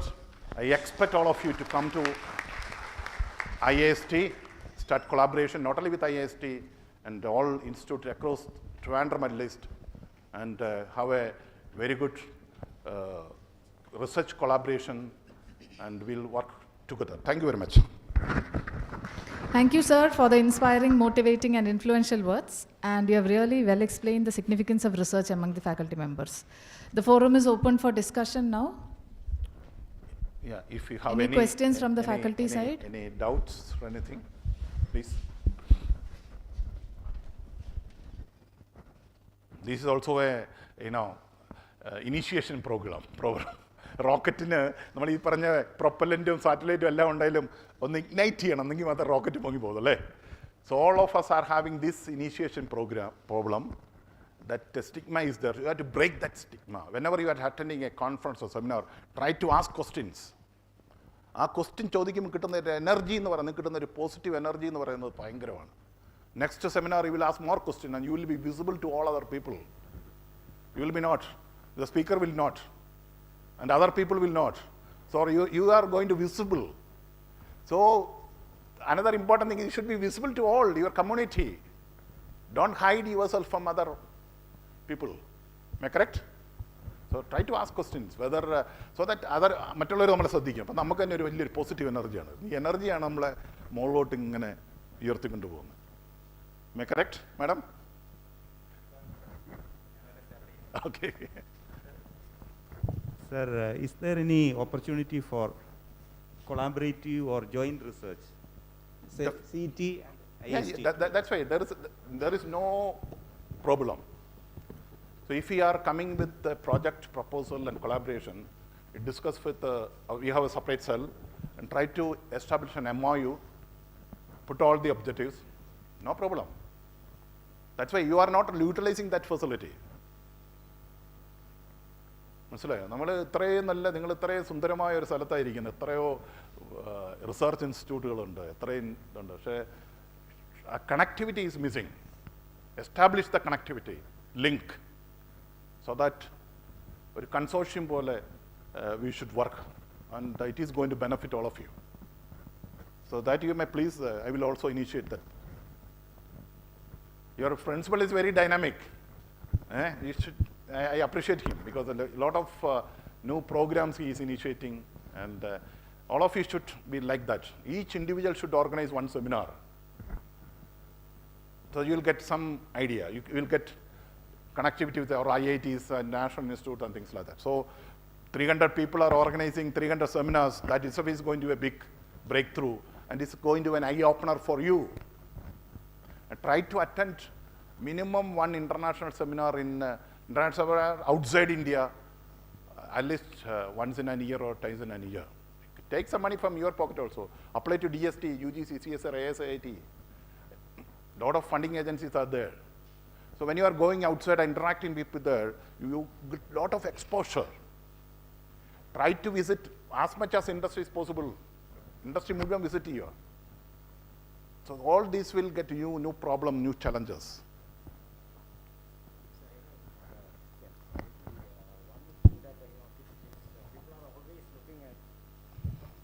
Maybe people are always looking at open doors which are already open, because they don't want to do much work. They want to easily Correct. get a solution. You are correct.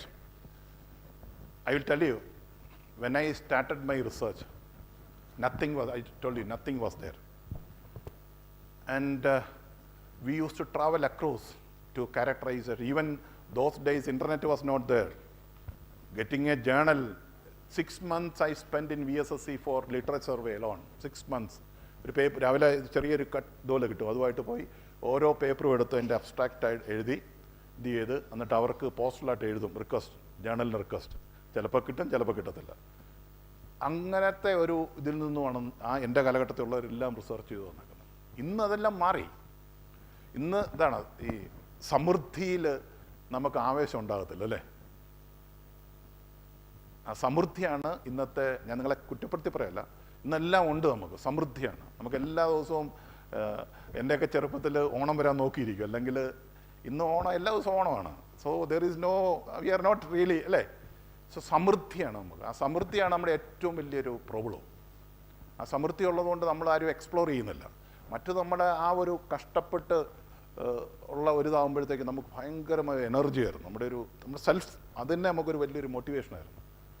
പക്ഷേ ഇന്ന് ഇത്രയും facility ഉണ്ടായിട്ട് നമ്മൾ ആരും അത് ശരിയായ രീതിയിൽ utilise ചെയ്യുന്നില്ല. I know that many faculty members, those who are graduated from IITs and foreign well-ranked universities, after getting a job, stopped, switch off ചെയ്യുന്ന പോലെയാണ്. പിന്നെ വളരെ 1-2 പേപ്പറും ചെയ്തിങ്ങനെ. I feel pity on them. Because നമുക്ക് ഈ കിട്ടുന്ന ഈ ട്രെയിനിങ്, ഈ ബ്ലെസ്സിങ്സ് എല്ലാം ഗ്രോ ചെയ്യാനായിട്ടല്ലേ. സോ ഇവിടെ ഇത്രയും സൗകര്യങ്ങളുണ്ട്. Government is for you and you have to grab. അല്ലാതെ എല്ലാം തുറന്നിട്ട് നിങ്ങൾക്ക് എല്ലാം ഞാൻ സ്വന്തമായിട്ട്, നിങ്ങൾക്ക് ഇപ്പോഴും പോയി കാണാം, മഹാത്മാ യൂണിവേഴ്സിറ്റി കെമിക്കൽ സയൻസിൽ പോയി കഴിഞ്ഞാൽ ഞാൻ സ്വന്തം കൈകൊണ്ടുണ്ടാക്കിയ ഫ്യൂം കബോർഡുകൾ, കല്ലും മണ്ണും ചുമന്നുണ്ടാക്കിയേക്കുന്ന മിഷനറി സെറ്റപ്സ് എല്ലാം നിങ്ങൾക്ക് കാണാം. Just ask one call to professor Sabu Thomas, ഇത് current vice chancellor. Just ask about, I am not, എന്നെ പൊഴുത്തി പറയല്ല. സോ നമുക്ക് അതിനകത്ത് ഇൻവോൾവ് ആയതുകൊണ്ട് നമുക്ക് ഭയങ്കര സാറ്റിസ്ഫാക്ഷനാണ്. അപ്പോൾ ഒരിക്കലും ഒരു ഡോർ എല്ലാം റെഡിയാക്കി, ലാബ് മുഴുവൻ റെഡിയാക്കി, ഫണ്ടും റെഡിയാക്കി, സ്റ്റുഡൻസിനെ എടുത്തത് നിങ്ങൾ ചെയ്യാൻ പോകുന്ന റിസർച്ച് ഒരു റിസർച്ചും ആയിരിക്കത്തില്ല. ആ പാഷൻ ക്രിയേറ്റ് ചെയ്യണം, പാഷൻ ക്രിയേറ്റ് ചെയ്യണം. നമ്മുടെ ഫാമിലി ഈസ് ദെയർ, എല്ലാവർക്കും ഫാമിലിയും പ്രൊഫഷനുമായിട്ട് ക്ലിയർ കട്ട് സെപ്പറേഷൻ ഉണ്ടായിരിക്കണം. മനസ്സിലായോ?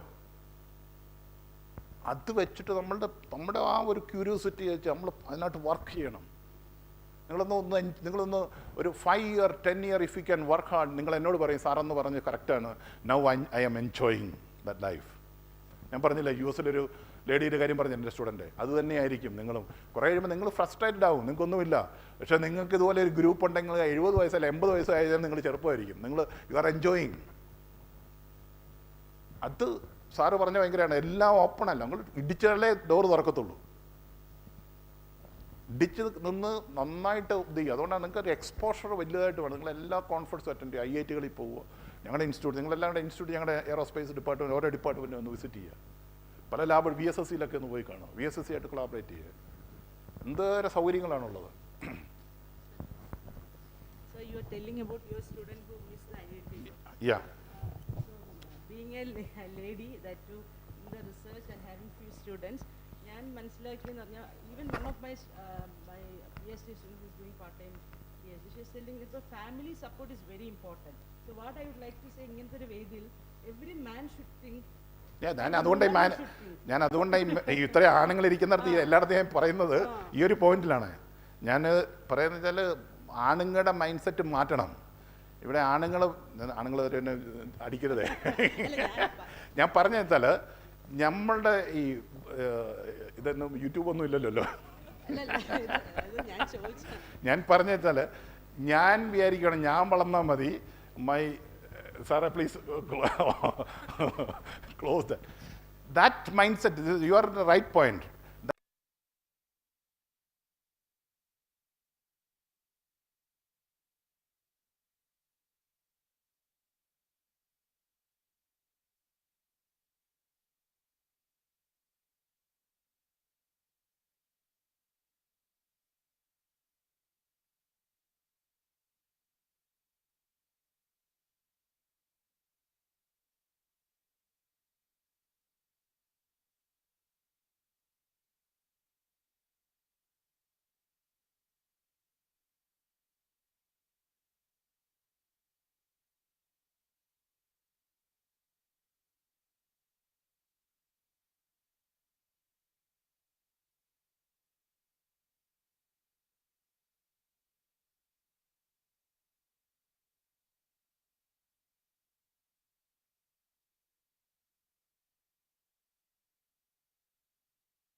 So we are getting that only that InspireSat and all these, lot of all startups in India, they are coming to IIST.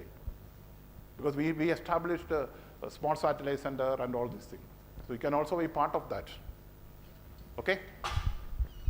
So any other questions? So one more. Yeah. So when a new student comes to you for doing research, so what is your style of guiding them? What is your style of guiding a new PhD? Recently one student joined last week. My style is that I will give her, these are my areas of research. This area is there, this problem is there, this problem is there, this problem is there, this problem is there. Go and read. If you are, then you select which is your favorite area. I never dictate. That's phone feeding ഒരിക്കലും ശരിയല്ല. So I will give a variety of problems.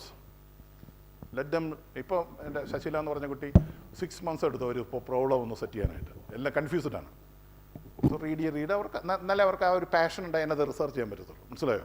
നമ്മളൊരു problem കൊടുത്ത് നമ്മൾ ഇത് കഴിഞ്ഞാൽ അവർ നമുക്ക് വേണ്ടി ചെയ്യും. ഒരു പുറത്ത് പോയിട്ട് ഇത് ചെയ്യുമ്പോഴത്തേക്ക് ഒന്നുമല്ല.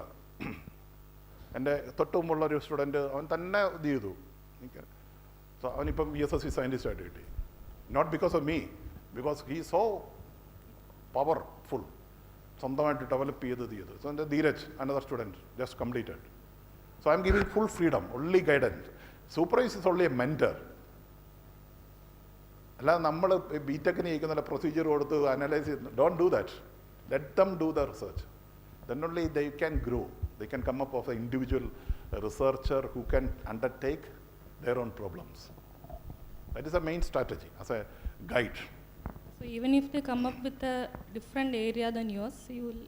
Different areas you should welcome. That is another problem. ഞാൻ ചെയ്തേക്കുന്ന ഒരു ഏരിയയിൽ നിന്ന് വേറൊരായിട്ട് ചെയ്യാൻ പറ്റുന്ന ഞാൻ പറയാം, എൻ്റെ കൂടെ ഒരു പോസ്റ്റ് ഡോക്ക് ഒന്ന് ജോയിൻ ചെയ്തു. So my area is composites and all these thing and she was with biosensors and things like that. I started working with her. I learned a lot. So I produce another 2 PhDs on biosensors. So that approach we need to change. ഞാൻ ഇതിനകത്തുള്ള അതിലല്ല, multi disciplinary approach ആയിരിക്കണം. അപ്പം നമുക്ക് അതിനകത്ത് expertise കിട്ടും, ഇതിനകത്ത് expertise കിട്ടും. മനസ്സിലായോ? So that I am getting the expertise through the student. Am I correct? Always I am a student. That നമ്മൾ ആ ഒരു ഈഗോ താഴോട്ട് കൊണ്ടുവരണം. നമുക്കെല്ലാം ടീച്ചേഴ്സിനുള്ള ഒരു ഈഗോ എന്നാണ്, നമ്മൾ ഓരോരുത്തരും ഒരു ഇൻഡിവിജ്വൽ ഒരു ഐലൻഡ്സാണ്. ആര് പറഞ്ഞാലും നമ്മൾ കേൾക്കത്തില്ല. Am I correct? നമ്മളെപ്പോഴും പണ്ട് ലെക്ചേഴ്സ് എന്നാണ് പറയുന്നത്, ലെക്ചർ ചെയ്തേ പഠിച്ചിട്ടുള്ളൂ. നമ്മൾ ഇങ്ങോട്ട് പറയുന്ന പള്ളിയിൽ അച്ഛന്മാരുടെ കാര്യം പറഞ്ഞില്ല, അങ്ങോട്ട് പറയുന്നേ കേൾക്കത്തുള്ളൂ. അത് മാറ്റണം നമ്മൾ. So free dialogue should be there. We should come down to the student level.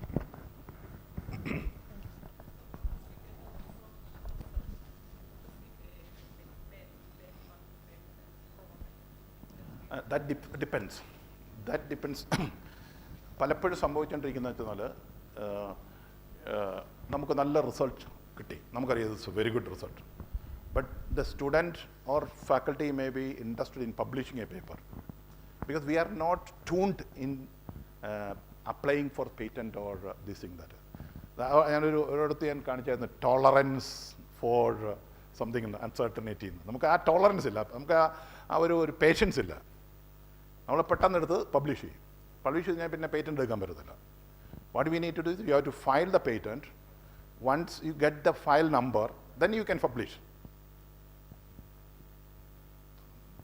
Don't miss that. അല്ലെങ്കിൽ നമ്മുടെ പല നല്ല ഇന്നോവേറ്റീവ് റിസർച്ചും പബ്ലിക്കേഷനായിട്ട് വരും. എനിക്ക് 200, എനിക്ക് തന്നെ അറിഞ്ഞു എത്ര 200 കൂടുതൽ പബ്ലിക്കേഷൻ ഉണ്ട്. What is the use? Now people are looking how many product you developed, how many technology transferred. Am I correct? അപ്പം അതുകൊണ്ട് നമ്മൾ ക്വാളിറ്റി റിസർച്ചാണ് ഇത്. റിയൽ ഒരു ഇൻവെൻഷൻ ആണെങ്കിൽ definitely go for patenting. And patenting at the same time you may please try to do a prototype and go for startup and company level. That concept is, now nobody is interested in papers. Papers are okay, but if we can have one company, if you transfer one technology, that is more important than publishing 50 papers. നമ്മുടെ publication എടുത്തു കഴിയുമ്പോൾ വളരെ interesting ആയിട്ട് publication, അവരാരും patent എടുത്തിട്ടില്ല. So that is very, very important. That's a very good question she asked. I think the time is okay.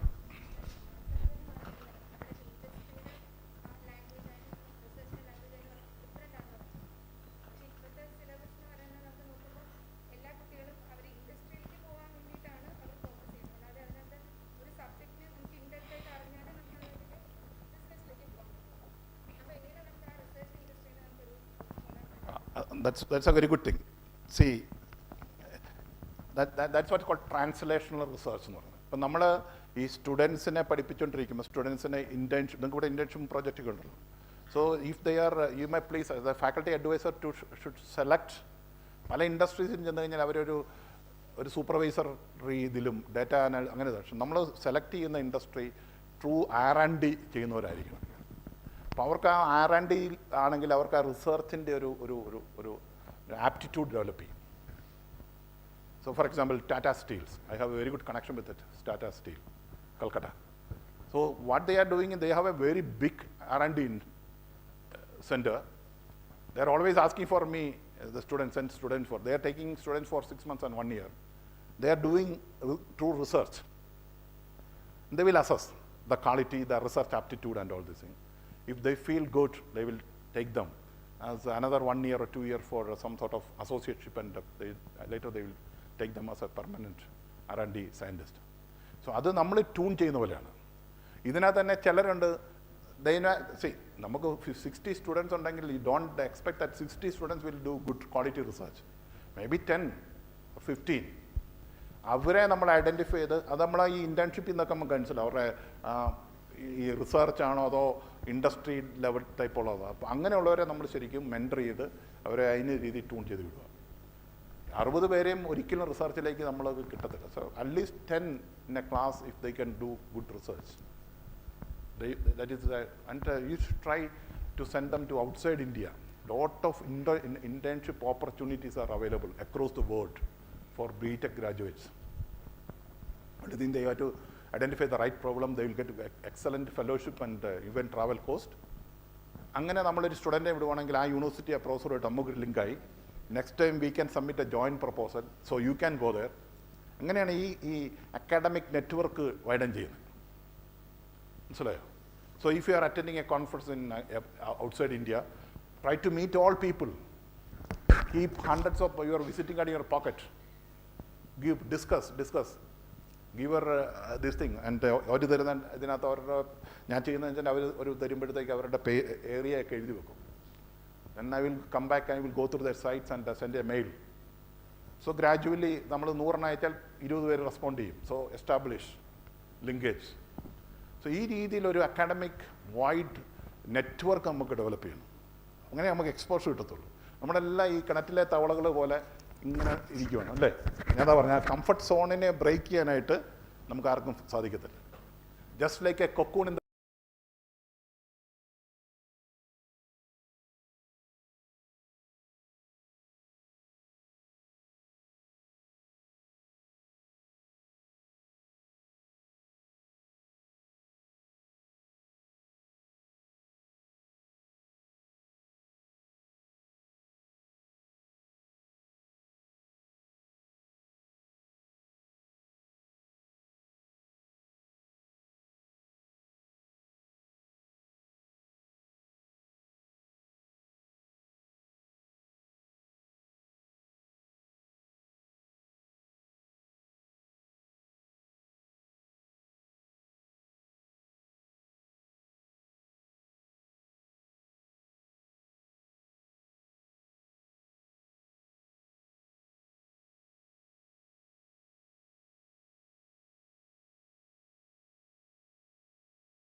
me, and I want at least I think 100 people will be there. At least 5 may be motivated and will come out as a brilliant researcher. Thank you. Best wishes. Thank you, sir. After getting inspired by your talk, our principal wants to highlight certain points about the institution.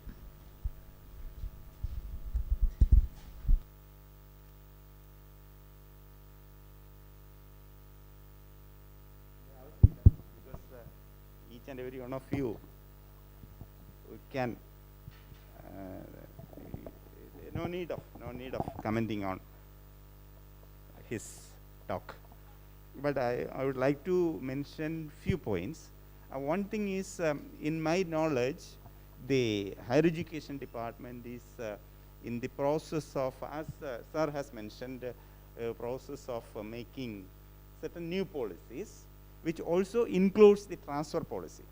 And in my knowledge, if you are an active researcher with full-time scholars at your institute, and also if you are doing projects, sponsored projects or collaborative projects, etc., you will surely get a protection from transfer. And that policy that will come into force very soon.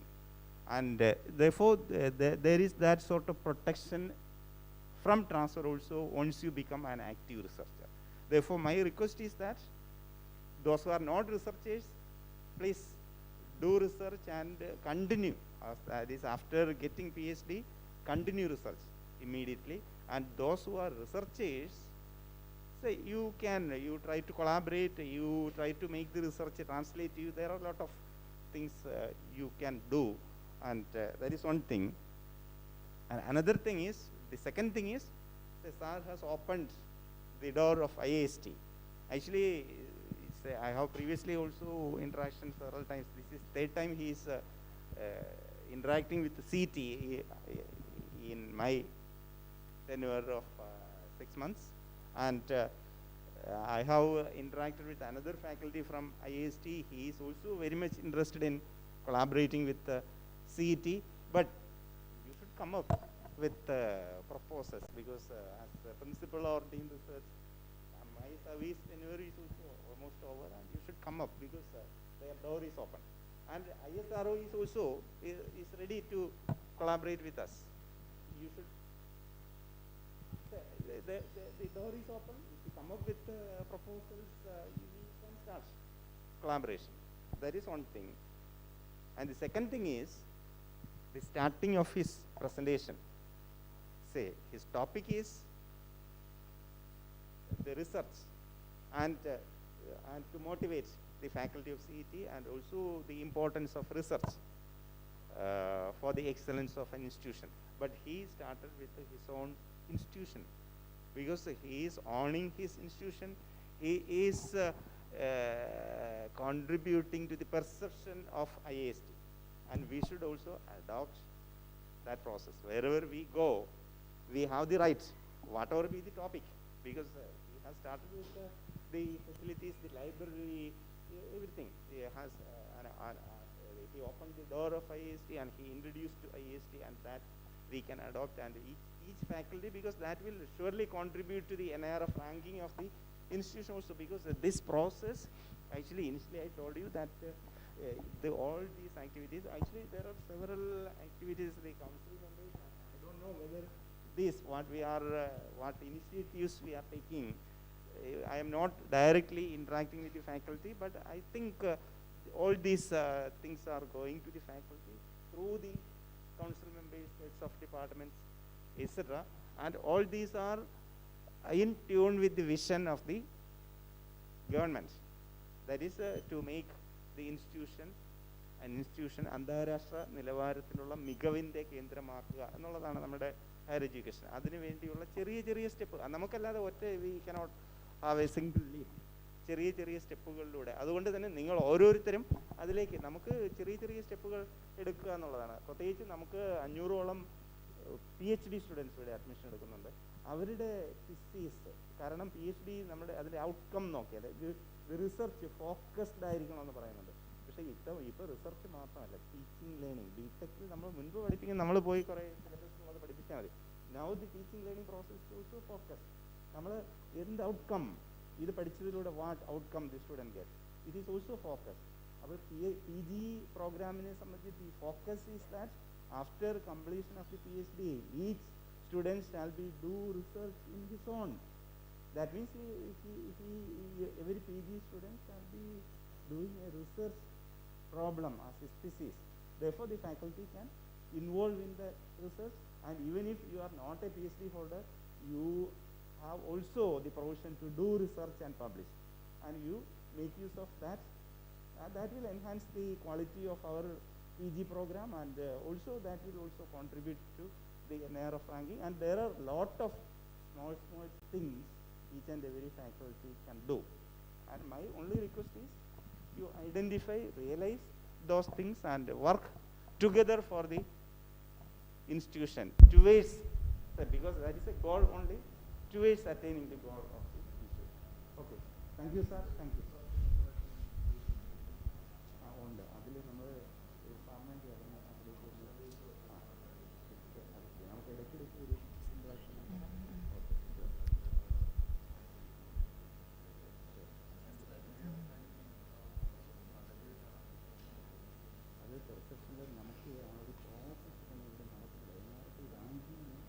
Data ചോദിക്കുമ്പോൾ നമ്മൾ ആ data അതിനകത്ത് committee ആക്കിയിട്ടുണ്ട്. നമ്മളിപ്പോൾ ഒരു 365 days work ചെയ്യുന്ന committee ഇപ്പം ഒരാഴ്ചയായുള്ളൂ നമ്മൾ.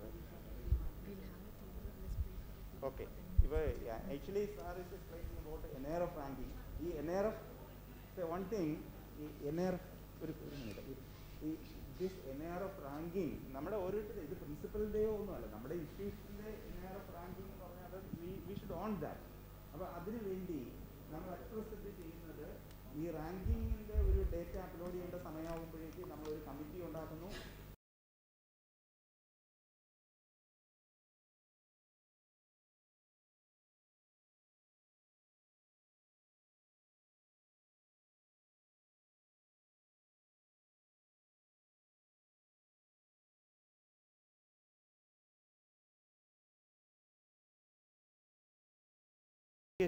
ഇൻസ്റ്റിറ്റ്യൂട്ട് റെപ്പോസിറ്ററിയിൽ വരും, ഫാക്കൽറ്റി പ്രൊഫൈലിൽ വരും, സ്കോപ്പസിൽ വരും.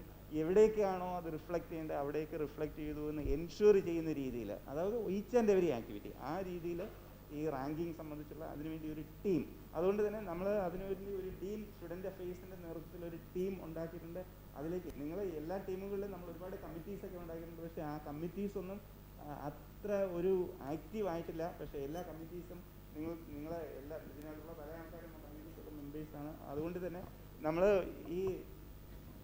സാറ് നേരത്തെ പറഞ്ഞതുപോലെ നമ്മൾ 300 ഫാക്കൽറ്റി ഉണ്ടെങ്കിൽ 300 ഫാക്കൽറ്റിയും കൂടി വിചാരിച്ചെങ്കിൽ മാത്രമേ നമ്മുടെ ഇൻസ്റ്റിറ്റ്യൂഷൻ്റെ റാങ്കിങ് ഇമ്പ്രൂവ് ചെയ്യുന്ന കാര്യത്തിലും നമ്മൾ ഇൻസ്റ്റിറ്റ്യൂഷന് മുന്നോട്ട് പോകുന്ന കാര്യത്തിലാണെങ്കിലും, അതുകൊണ്ട് തന്നെ ആ ഒരു ടീം വർക്ക്, പ്രത്യേകിച്ചും ഈ റിസർച്ചിൻ്റെ കാര്യത്തിൽ പോലും ഈ IAS ടീമായിട്ട് ഇൻട്രാക്ട് ചെയ്യുക. അത് സാറ് കെമിസ്ട്രിയാണ്, ഞാൻ ഡോക്ടർ ജിനേഷ് ഫിസിക്സ് ആണ്. പക്ഷേ now the research is totally Inter disciplinary, multi disciplinary.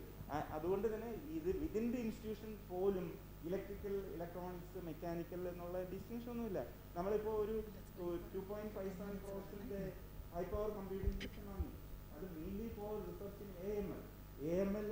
എൻ്റെ ഞാൻ ഡീൻ റിസർച്ച് ആയിട്ടിരുന്നപ്പോൾ എനിക്കറിയാം ആർക്കിടെക്ചറിൽ നിന്ന് AML ഇലക്റ്റീവായിട്ട് മറ്റു ഡിപ്പാർട്ട്മെൻറ്റിൽ പോയിരിക്കുന്നുണ്ട്, സിവിലിൽ നിന്നുണ്ട്, മെക്കാനിക്കൽ നിന്നുണ്ട്.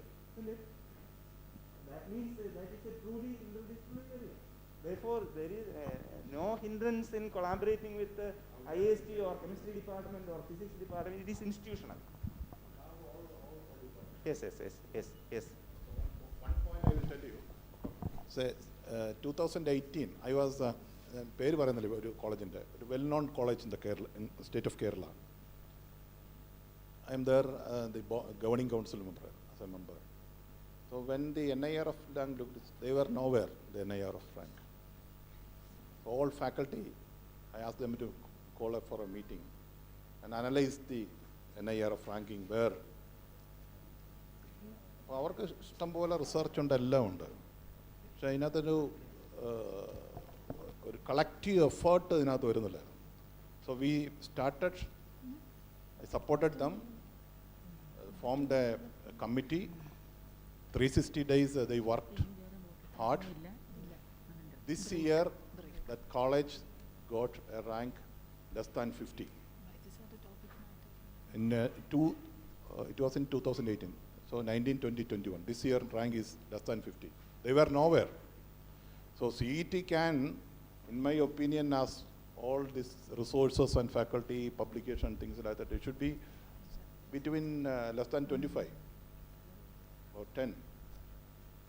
So that need a collective effort. So my suggestion is that the principal has to create a committee, just like a failure analysis committee, go through the each points, എവിടെയാണ് നമുക്ക് ലാക്ക് ആയിക്കോട്ടെ, എന്താണ് പ്രശ്നം എന്നുള്ളത് ക്രിട്ടിക്കലായിട്ട് അനലൈസ് ചെയ്തിട്ട് that has to pass to the faculty, try to improve it. If അല്ലെങ്കിൽ data update ചെയ്യാത്ത പ്രശ്നമാണെങ്കിൽ അത് പിന്നെ ക്രിട്ടിക്കലായിട്ട് നിങ്ങൾ ആ ഫെയിലിയർ അനലൈസ് ചെയ്ത് if you can work hard together, ഞാൻ എഴുതി തരാം, 2024 you will be below 25 rank. In 2 years you can become below 25. It is a collective effort. So for that immediate need is a failure analysis committee പോലത്തെ ഒരു committee ഉണ്ടാക്കി അവർ വളരെ സ്ട്രിക്റ്റായിട്ട് ക്രിട്ടിക്കലായിട്ട് analyse ചെയ്യുക, എവിടെയൊക്കെയാണ് പ്രശ്നം എന്നുള്ളത് കണ്ടുപിടിച്ച് അതിനെ റെക്ടിഫൈ ചെയ്യുക. ഇതിനായിട്ട് ഒരു പരിധി വരെ ഒരു പ്രൊഫഷണലിസം ആവശ്യമാണ്. You know, many universities, they stood fast. They have a professional team working for this, or ranking. Because നമ്മൾ ഫാക്കൽറ്റിയെ കുറ്റം പറഞ്ഞിട്ട് faculty is busy with so many things. There's a professional, at least one guy who is working on this. Professionalism is needed for uploading and writing and all these type of things. So that is needed, because otherwise പുറത്തുനിന്ന് ഒരാൾ നോക്കുമ്പോൾ CET, പണ്ടത്തെ CET ഒന്നും അല്ല ഇപ്പോൾ കേട്ടോ, റാങ്കിയൊക്കെ വളരെ മോശം. This is a common man's view. നിങ്ങളിവിടെ എന്തെല്ലാം ചെയ്തെന്ന് വെച്ചാൽ പുറത്തുനിന്ന് നോക്കുന്നപ്പം NIRF റാങ്കിങ്ങും ബാക്കിയുള്ളതാണ് common. am I correct? You may have a lot of things, but it should be visible to others. Visibility is only because of this assessment and ranking. So I am requesting all of you, a part of the CET, work hard, because when you are having a rank of 25, 30, you will be proud of CET, and their state will be proud of you. So that's why, please work hard. And think that this is my college, I am proud of it, and it is proud of me. I am proud of it. If you want to be proud of it, your rank should be better, and it is proud of me. Your research potentials and your credentials should be very high. These two important points you should think. Always keep it in your mind. This is my college. I am proud of it, and it is proud of me. Thank you. Thank you, sir. May I request Dr. Suresh Babu, Principal CET, to hand over a memento to Dr. Kuruvela Joseph as a token of gratitude.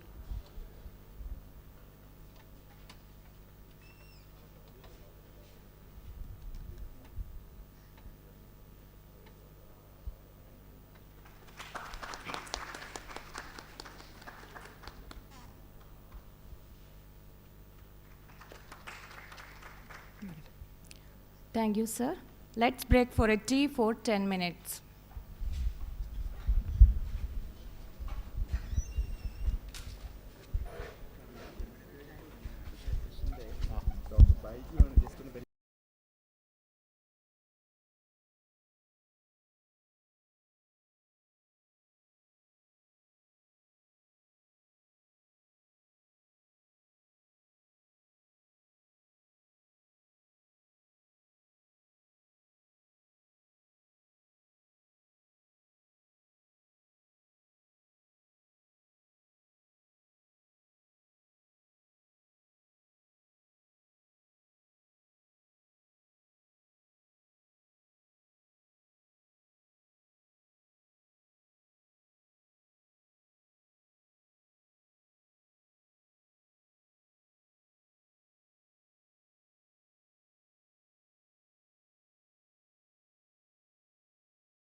സംഗീത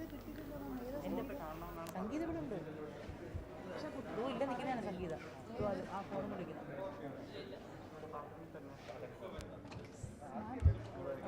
ഇപ്പം നമ്മൾ ഇതാണെന്ന് പറഞ്ഞിട്ട് speak A few words about the session അതെ ആദ്യം session ഇതാന്നല്ല ആദ്യം എല്ലാവരും ഇരിക്കാൻ പറ സംഗീതമാണ് ഇൻട്രൊഡ്യൂസ് ചെയ്യുന്നത് അങ്ങനെ തന്നെയാണ് ഈ ഒന്ന് രണ്ട് സെഷൻ മാത്രമേ ഇംഗ്ലീഷിൽ പറയൂ ബാക്കി ലിസ്റ്റിലുള്ള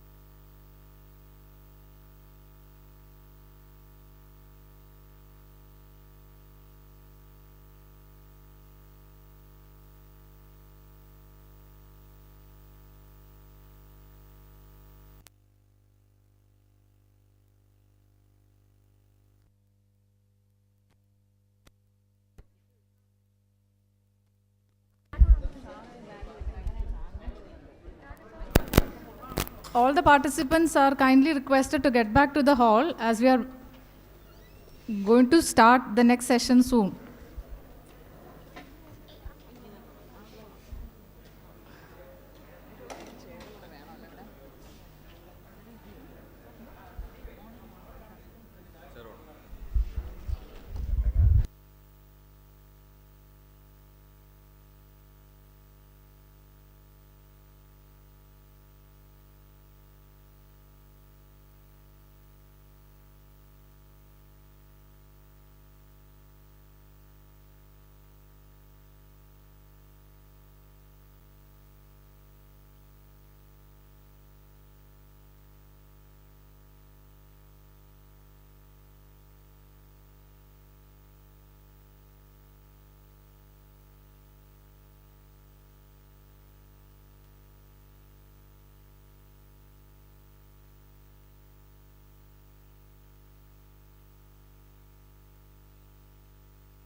All the participants are requested to kindly get back to the Seater Hall.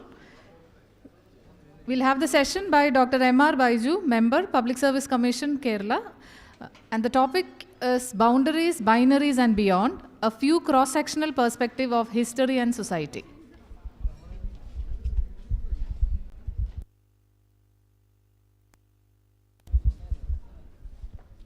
I request our principal to speak a few words about the session.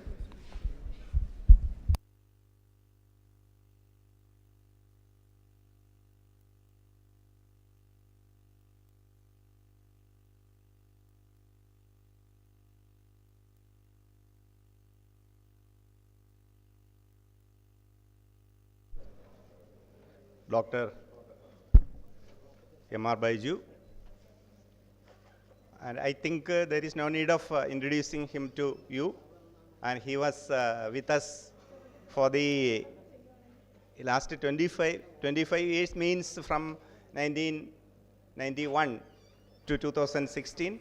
And even before he was associated with this institution, he was a student of this institution, alumni of the institution. And also, I am very happy that I joined along with him in this institution, and after that we worked together for several years till he relieved from the institution as a member of Kerala Public Service Commission. And more than that, he is also my research guide, mentor, and also he actually, what I am now, he is largely responsible for that. And while discussing about research in the previous session, the research initiative, that is very, very important. And I have done my PG from IIT Madras, and at that time itself, my research guide there, Dr. Amitava Das Gupta, invited me for continuing my studies, doctoral studies at IIT Madras. But actually, I was not that comfortable with the environment in IIT Madras electrical department, and so I decided not to join for PhD at IIT Madras. And later I had some inhibition to do research, and it is actually Baiju sir, he promoted or brought me up for the research, and also as a friend, he motivated me in several ways. And actually, everyone who interacted with him will have some experience to share. And as a person, as a researcher, as an academician, etc., in every facet, as a member of the Public Service Commission also, he excel in his role. And here he is not talking about anything technical or anything about research, but something new, and which will be surely motivating and inspiring. And I welcome him on behalf of all, each and every one of you. It is my privilege to welcome him. Welcome, Dr. Baiju. May I request Ms. Sangeeta of EC Department to introduce the speaker.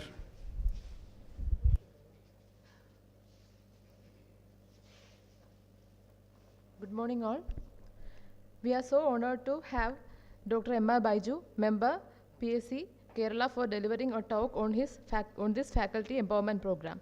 Dr. M.R. Baiju is a former professor, Department of Electronics and Communication in College of Engineering, Trivandrum, an alumnus of 1988 batch of BTech of CET in Department of Electronics and Communication. Dr. M.R. Baiju had his MTech from Indian Institute of Science, Bangalore, in Electronics Design and Technology in 1997, and PhD from Indian Institute of Science, Bangalore, with Gold Medal and Best Thesis Award for the PhD thesis for the year 2004-05. He started his career as engineer in Satellite Communication Division, NTPC Limited, New Delhi in 1988. He joined as faculty in Electronics and Communication Engineering in Technical Education Department, Government of Kerala in 1991. He is a senior member of IEEE and life member of ISTE. His areas of interest are power electronics and MEMS. He has 2,522 citations and his H index is 21. He is an IETE Bimal Bose awardee. The award was given for outstanding original contribution in the field of power electronics. His current interests include philosophy of technology, modernity and technology, Marx and modernity, and Marx and Ambedkar. So, on behalf of one and everyone, all present here, I welcome you, sir, for delivering talk on boundaries, binaries, and beyond, a few cross-sectional perspective of history and society. Welcome, sir.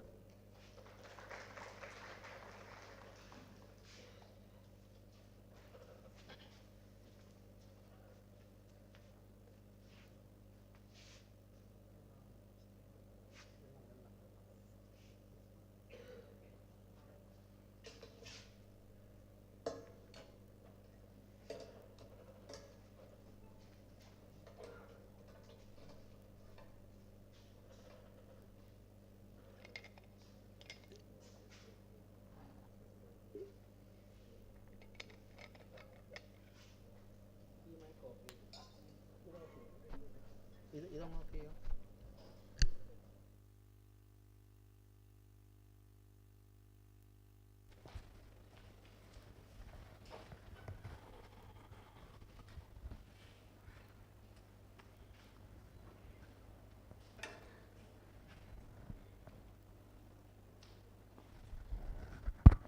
Am I audible?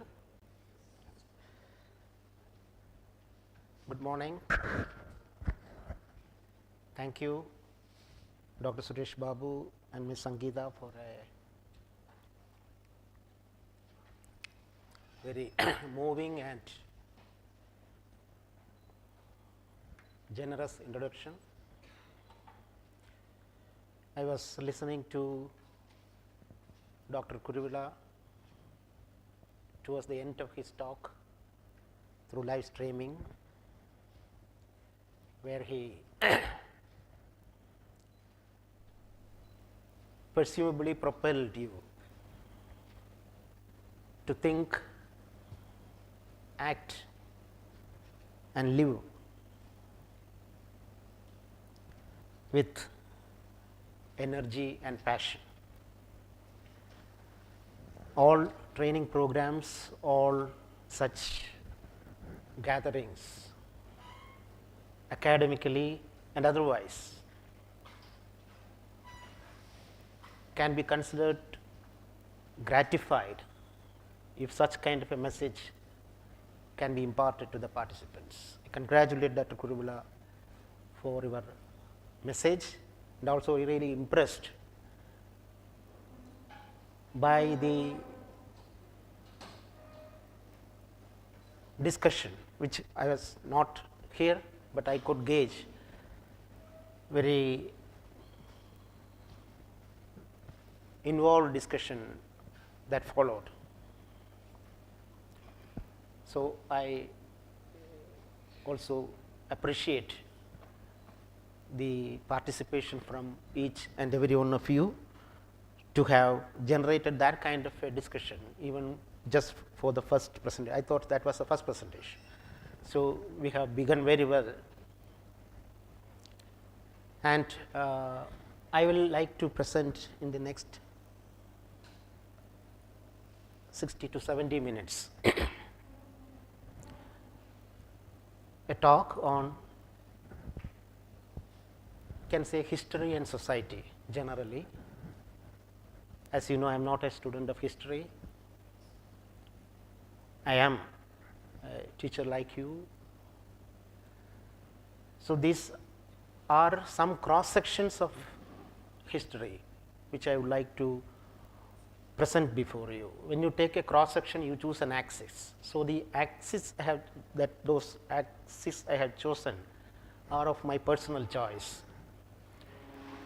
Cross section is, you can truly take it as cross section. Suppose we have something like this and take a cross section.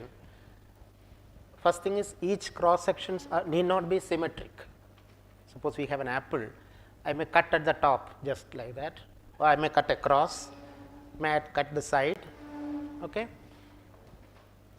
So, each axis, each aspect will not cover the entire time and space of the history. One thing. And when you take intersections, what will automatically happen?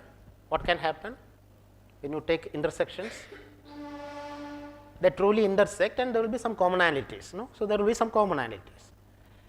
So, there will be commonalities, one thing. So, it will not cover the entire spectrum is another thing. Third, intersections are limited by the nature of intersections, that they are samples basically. So, what these aspects I would like to bring before you, for you to think, to pursue and read and reflect as budding teachers. For we know teaching or teacher is something which has to be a goal for all of us, in front of us, lifelong, or you never become a teacher. That is an aspiring goal before us to look up to. So, as you grow as a teacher, these are some of this is from my, as I said, I am not a student of history, some of my personal experience or experience of interacting with knowledge, information outside our domain, and that is very important for a teacher.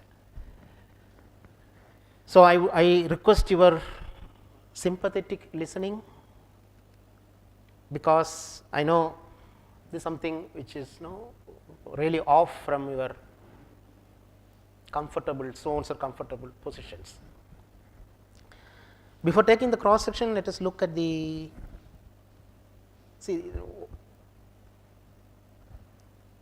look at the time we are in. This is normally we define industrial revolution 1, 2, 3, 4, 5 we say. We are somewhere here, fifth revolution, where machine, the world, man all get bundled together. There is no difference between machine and man, where you get personalized machines, personalized activities performed by machines. Mechanization, electrification, automation, digitalization, it's something of, we'll say 2020, these are all, the years are not important, but first thing we should be familiar with this kind of jargon, that is very important as teachers. When somebody says fifth industrial revolution, we should know. That's all, that's what I would like to say.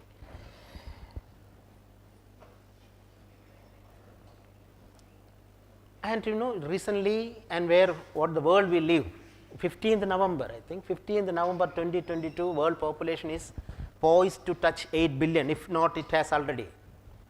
It is a projection by UN recent, 2 weeks before or 1 week before, there is a UN report on world population prospectus.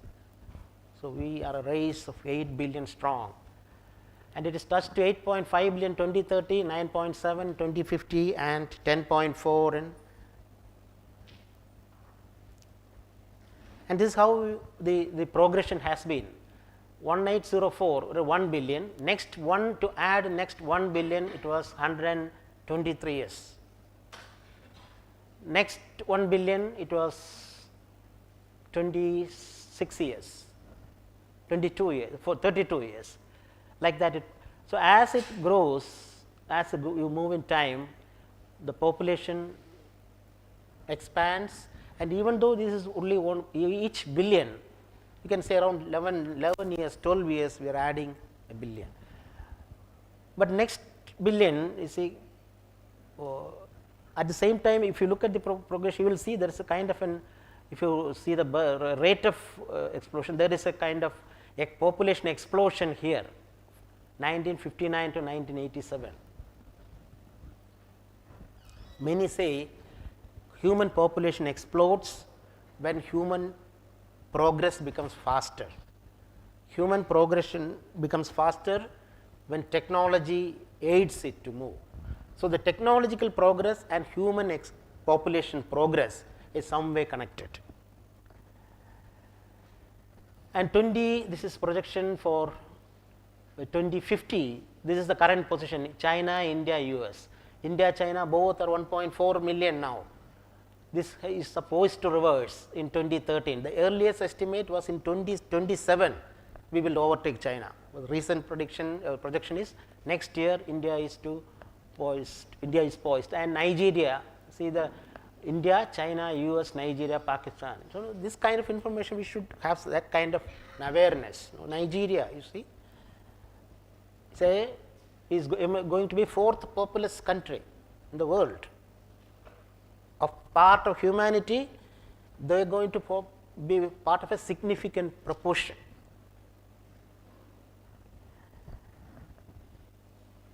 And if you look at Nigeria, you see here, if you remove China and US, India, Nigeria, Pakistan, Indonesia, Brazil, Congo, Ethiopia, Bangladesh, they are going to be still they form the majority of humanity.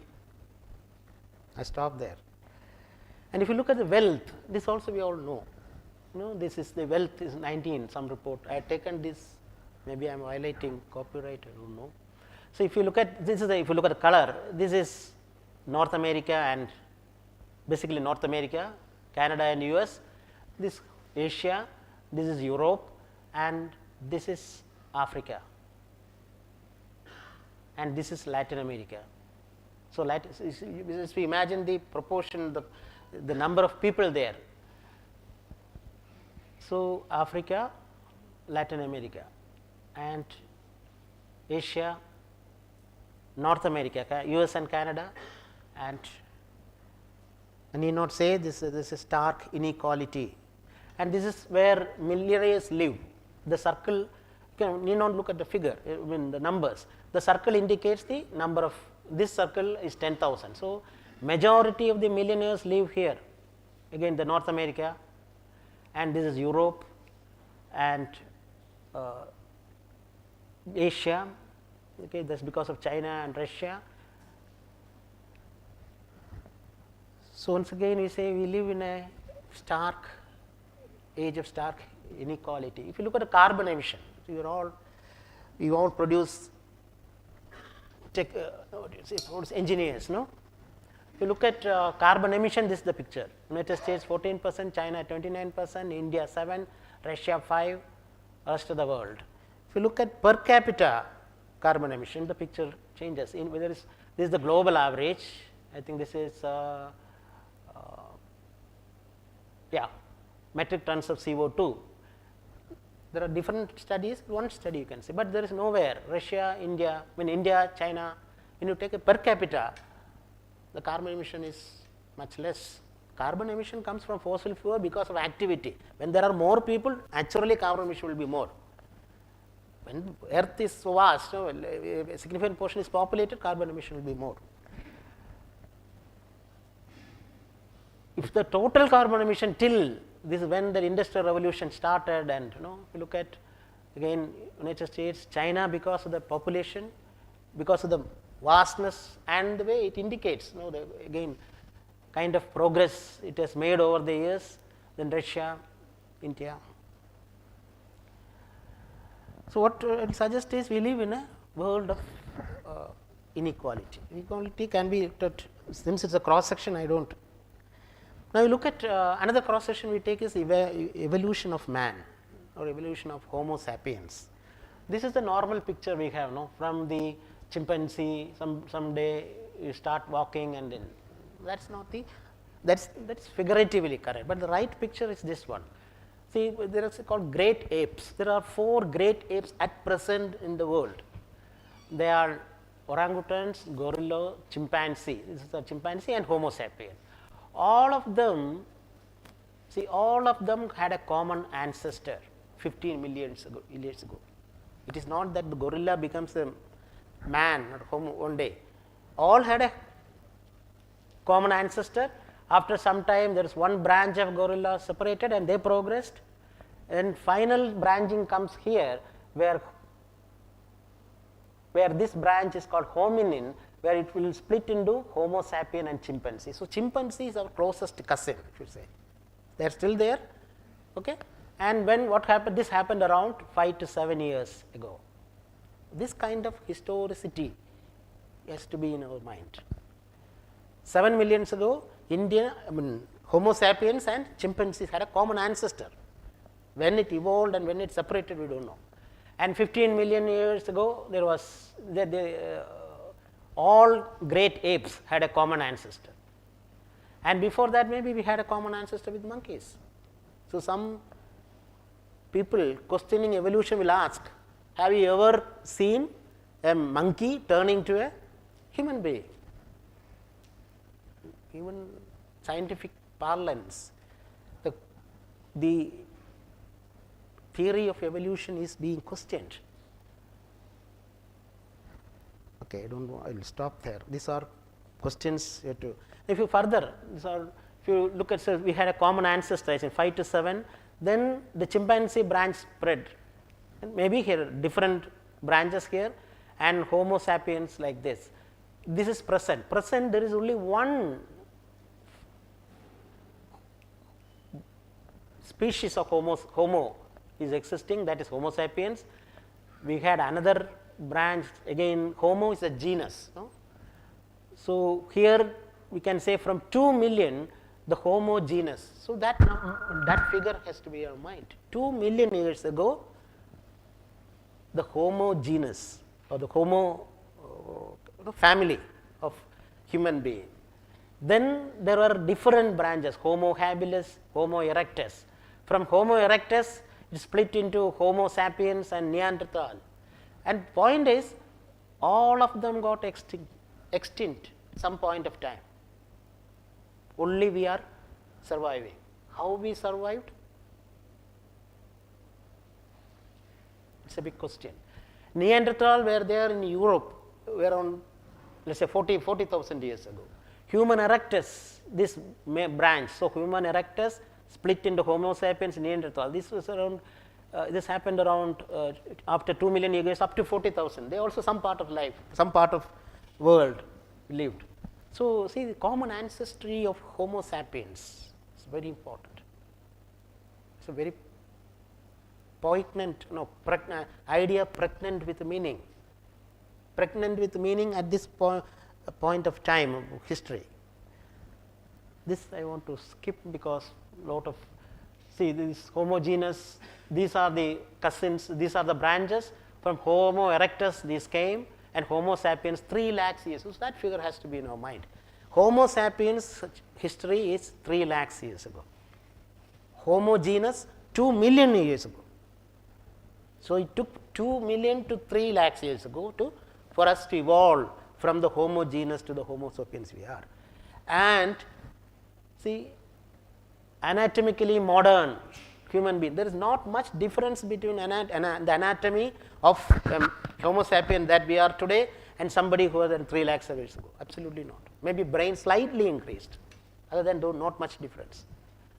Behaviorally modern, some people, YEA means years ago, some classification. Agriculture 12,000 years ago, first cities 5,000 years ago. And tools, some say even 3.5. Tools means some kind of man used this Homo in it genus 5 million years ago. They themselves, they still use stones, but as tools maybe 2.5. Why we say 2.5 million years ago? Because we have got a tool which is dated back. No, that point you know. When we say because you got some foil which is dated back to this, that's how you. The fire known for even Homo, all Homo genus family knew about fire, but this controlled use of fire, maybe Homo erectus, that is 17 million years ago.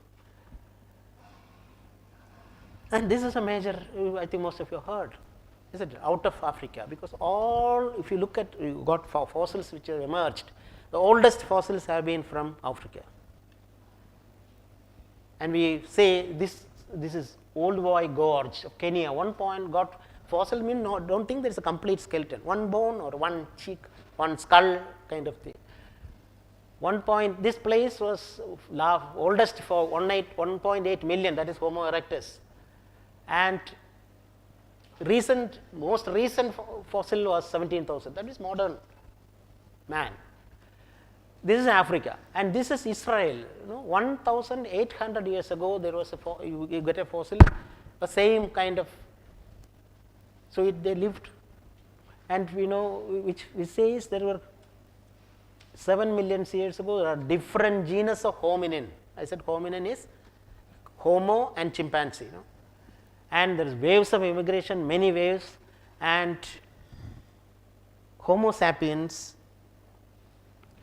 This is Africa, this red is Homo sapiens, this yellow is Homo erectus. So Homo erectus, that is 5 million, so let's say Homo erectus is let's say 1.2 million years ago.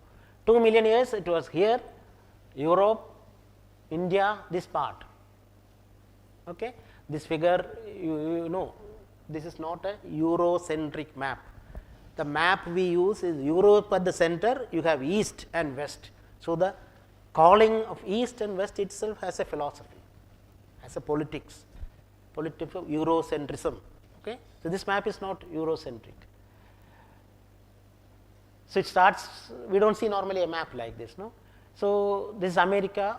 So from around 1 lakh to 1 lakh years ago or 70,000 years ago, Homo sapiens spread from Africa through this called Horn of Africa to Arabian Peninsula to India 7,000 years ago. India means Central Asia, we can say, and then spanned out to Australia 50,000 years ago and Europe 40,000 years ago. This color shows Neanderthal, means Neanderthal people were already there. How come? If everybody originated from here, how Neanderthal came in? Because there were many migrations before this.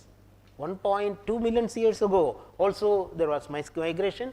So, Neanderthal would have been sprouted from that earlier migration. Okay, maybe you can. So, the point is, you see, New Zealand was peopled as recently as 2,500 years ago or 2,000 years ago. Present world, New Zealand was peopled. America was peopled 15,000 years ago. And they are supposed to cross this is Siberia, Alaska. Cross this, there was a barren land bridge. So, at that time glaciers are there, people could walk, and this means they have used sailing.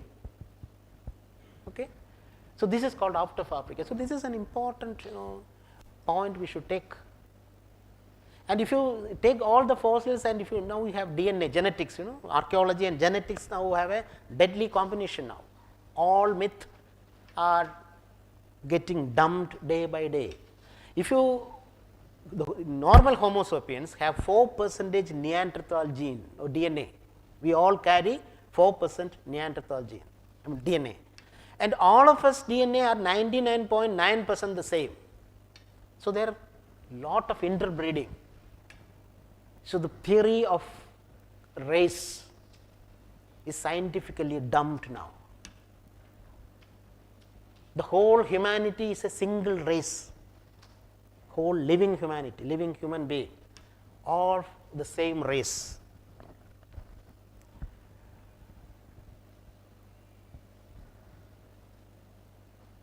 Then another cross section we take this, all we look at all our history studies, the earliest Bronze Age civilization. What are they?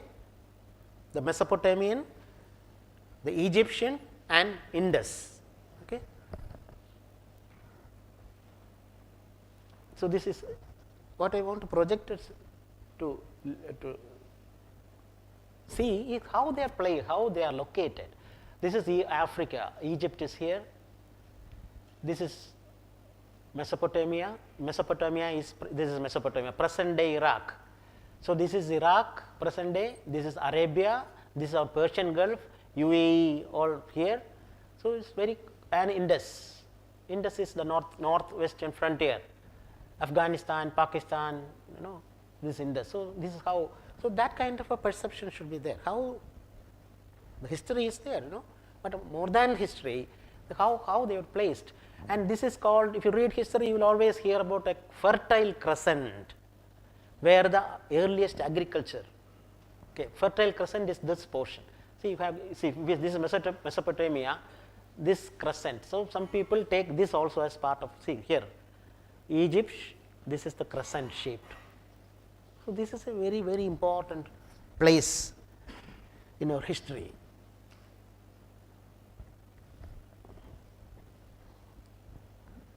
And this is how they exist. Almost all of them exist from 2000, 3000 Mesopotamian is the first, 3500, 1200. This is called Bronze Age. So, that kind of terminology we should be aware. And beyond 1200 is called the Iron Age. And before 3500 to maybe 5 million years called the Stone Age.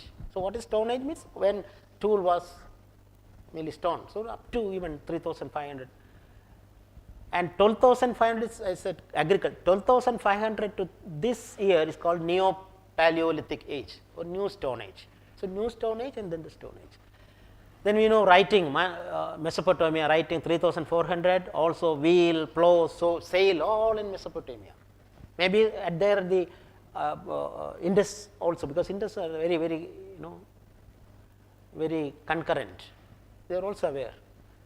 Recently, wheel is now estimated as the most crucial innovation for humanity.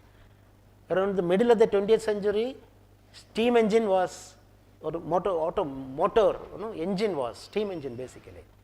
But now say wheel is taken as the most crucial. And I would like to note that we have epics, Iliad, Mahabharata, isn't it? There is only one epic which is actually written and preserved, called Epic of Gilgamesh, around 2000 BC in Mesopotamia. It was written on clay tab, the tab we use, clay, and it was written. And thousands of such tabs are preserved. So, you exactly know what was written there. Whereas, other Iliad and Mahabharata, Ramayana all came as oral histories and later written down in the common era. The population was around 80 million that time. Next cross section I want to take is about trade routes. This also in history you will hear more about trade routes. See, the ancient civilization 3000 years ago, 3000 BC, that is 5000 years ago, 5000 to 3000. This is our Egyptian, Mesopotamian and Indus. There are land routes, trade. How do we know? Because when you from the Mohenjo-daro Harappan sites, you get artifacts which are related to Egyptian culture. Some otherwise. So, we just imagine we are talking about age of innovation, technology and transportation today. So, history lives in the present. For an educator, this is very, very important. An educator who creates engineers, extremely important. Historicity or there is another famous road. This also all of us have studied, Silk Road or called Silk Route, which established in 130 BCE by Han Dynasty in China to connect to the western part. Silk, called Silk Road because silk, basically Chinese silk and porcelain was the main. They established this for the sale of silk. And what they took back was horses mainly, because horses at the Central Asia was very strong. So, horses from there and silk, it started like that. Then spices, paper, gunpowder, stirrups, the horse printing all got spread across the world through the Silk Road. Carpets, jewels, amber, glass from the western. So, it was a road through which east met west, and this is the Silk Road. Yeah, very majestic, starting right from present Shanghai to Egypt. And now imagine this is our Mesopotamian, the earliest. So, this is the Middle East, and this place is extremely important. And when you read history, this is Egypt and this is called Arabian Peninsula, and this is normally referred as Anatolia. And here is Constantinople, and what is this? Greece, and this is Italy. So, that is very close, Greco-Roman. Rome here and Greek here, and Constantinople is actually a window, a door, a single window to enter to the world. And this route has been very, very important even today. The whole oil now depends on this route. And it had an Indian connection from Takshashila to Delhi, Ujjain, Delhi, and up to Tamra Lipi, which actually goes through right through the Gangetic plain, Bihar, UP, and through this Buddhism also spread. And this route was taken by Marco Polo 2017 in Marvels of Marco Polo, which actually told the West about the exotic East. All the concepts of East that was imprinted on the consciousness of the West, and through that the consciousness of the world was due to this kind of writers who went to East and fictionalized what they saw. They said that we saw magicians, we saw what is that, all kind of stuff on it. They may not be, they were not there. All that fiction became later history of East. And there were called maritime road. If you look at here, see the same Silk Road, same road was also connected through sea, like this. And then our Kerala played a very crucial role. The Muziris, somewhere near Kodungalur, was a very key port. So through this, the Roman, even that period and other period, this route was used. I will just show how it is placed with empires, and it's very important to see that how this route was. I don't know, it is visible to the last. This is the route. If you look at here, where is Roman Empire? This is Roman Empire. Roman Empire, we should visualize Roman Empire. This is Mediterranean Sea. Again, this is Rome, Greece. Roman Empire was around Mediterranean Sea. If you look at Roman Sea, Mediterranean, and it was East and West. There were two Roman empires, Western and East. And this date is very crucial in history. 476 CE is fall of Roman Empire. The Western Roman Empire falls. The Eastern Roman Empire persists for another 100,000 years. 1453 is also a very crucial year in history, where the Ottoman Empire captured Constantinople. The Turkish Empire actually seized Constantinople. So this is the Roman Empire, and this is Alexander.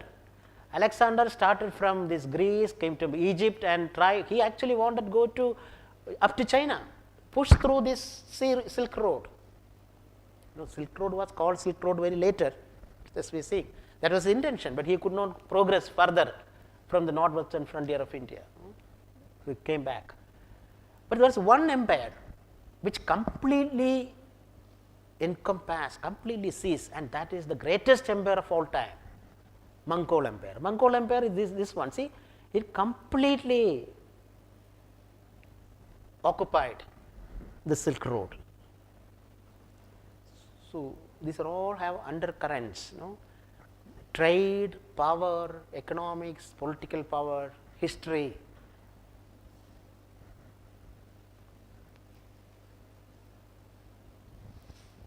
And through that, good art, religion, ideas all spread. Philosophy, science and technology also spread. Disease also spread through Silk Road. The first bubonic plague 542 CE also spread through this, and it was closed by one Ottoman Empire 1453, prompted age of discoveries. Once that was closed, there is no way that goods could reach, because trade is important.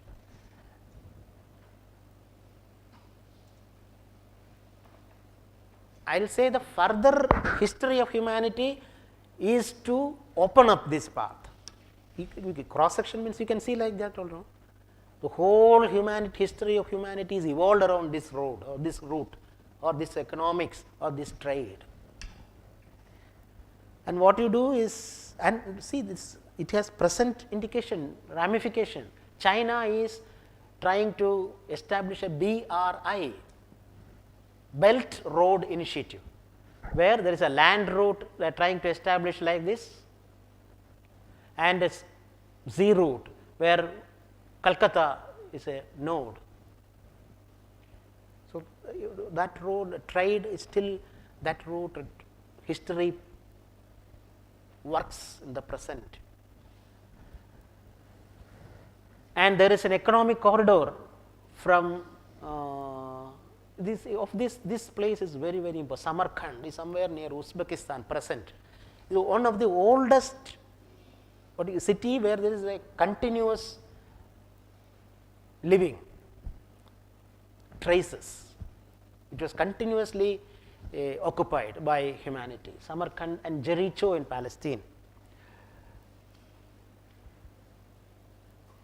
Another route, again trade route we are talking about, is this called triangular trade route from, this is a triangle here you can see, this is Europe, this is Africa, West Africa, and this is America. And here it happened around 1500, 1453, 1453 that road closes. Here mainly slaves from Africa. This route established mainly for that, to take slaves, because America, we will shortly see that. America was founded, and to work there you need slaves. So Europeans went here with guns, they gave guns, cloth, iron, beer, and took slaves from here to West Indies and to America, and manufactured goods, the raw materials from here, whale, cotton, tobacco here, and manufactured goods to this place and this place. So there is a triangular route from Europe, Western Africa, America, which was the foundation, and there is an enormity of human suffering, around 12.5 million, this is not properly estimated even now, 12.5 million people were taken by force from their families, uprooted and taken through a horrid time of Middle Passage, this Atlantic. They were dumped into the ship just like sacks, and 20% died during the Middle Passage. Historians say today's Western capitalism is built on this trade, this labor. Now the next cross section we take is colonization. There are two phases of colonization. Colonization, conquest of controlled land, and there is early and modern colonization. Gold, glory and gold was the goal of first colonization around the 15th, 16th century, and raw material labor market was for the second colonization. So as a when I say historicity, I mean this kind of mooring, anchoring we should have. There was an earlier colonization which we saw 70,000 years ago. Our Homo sapiens came and colonized the entire world. Then 16th century, 15th, 16th century, again man went mainly from Europe and colonized the world. But for the reason was to get God, for evangelic operations, and for individual glory of the person and the country, and gold. Whereas the second colonization we will see later was for raw material, labor and market. This happened in the 19th century. So this is 15th, 16th century, this is 19th century.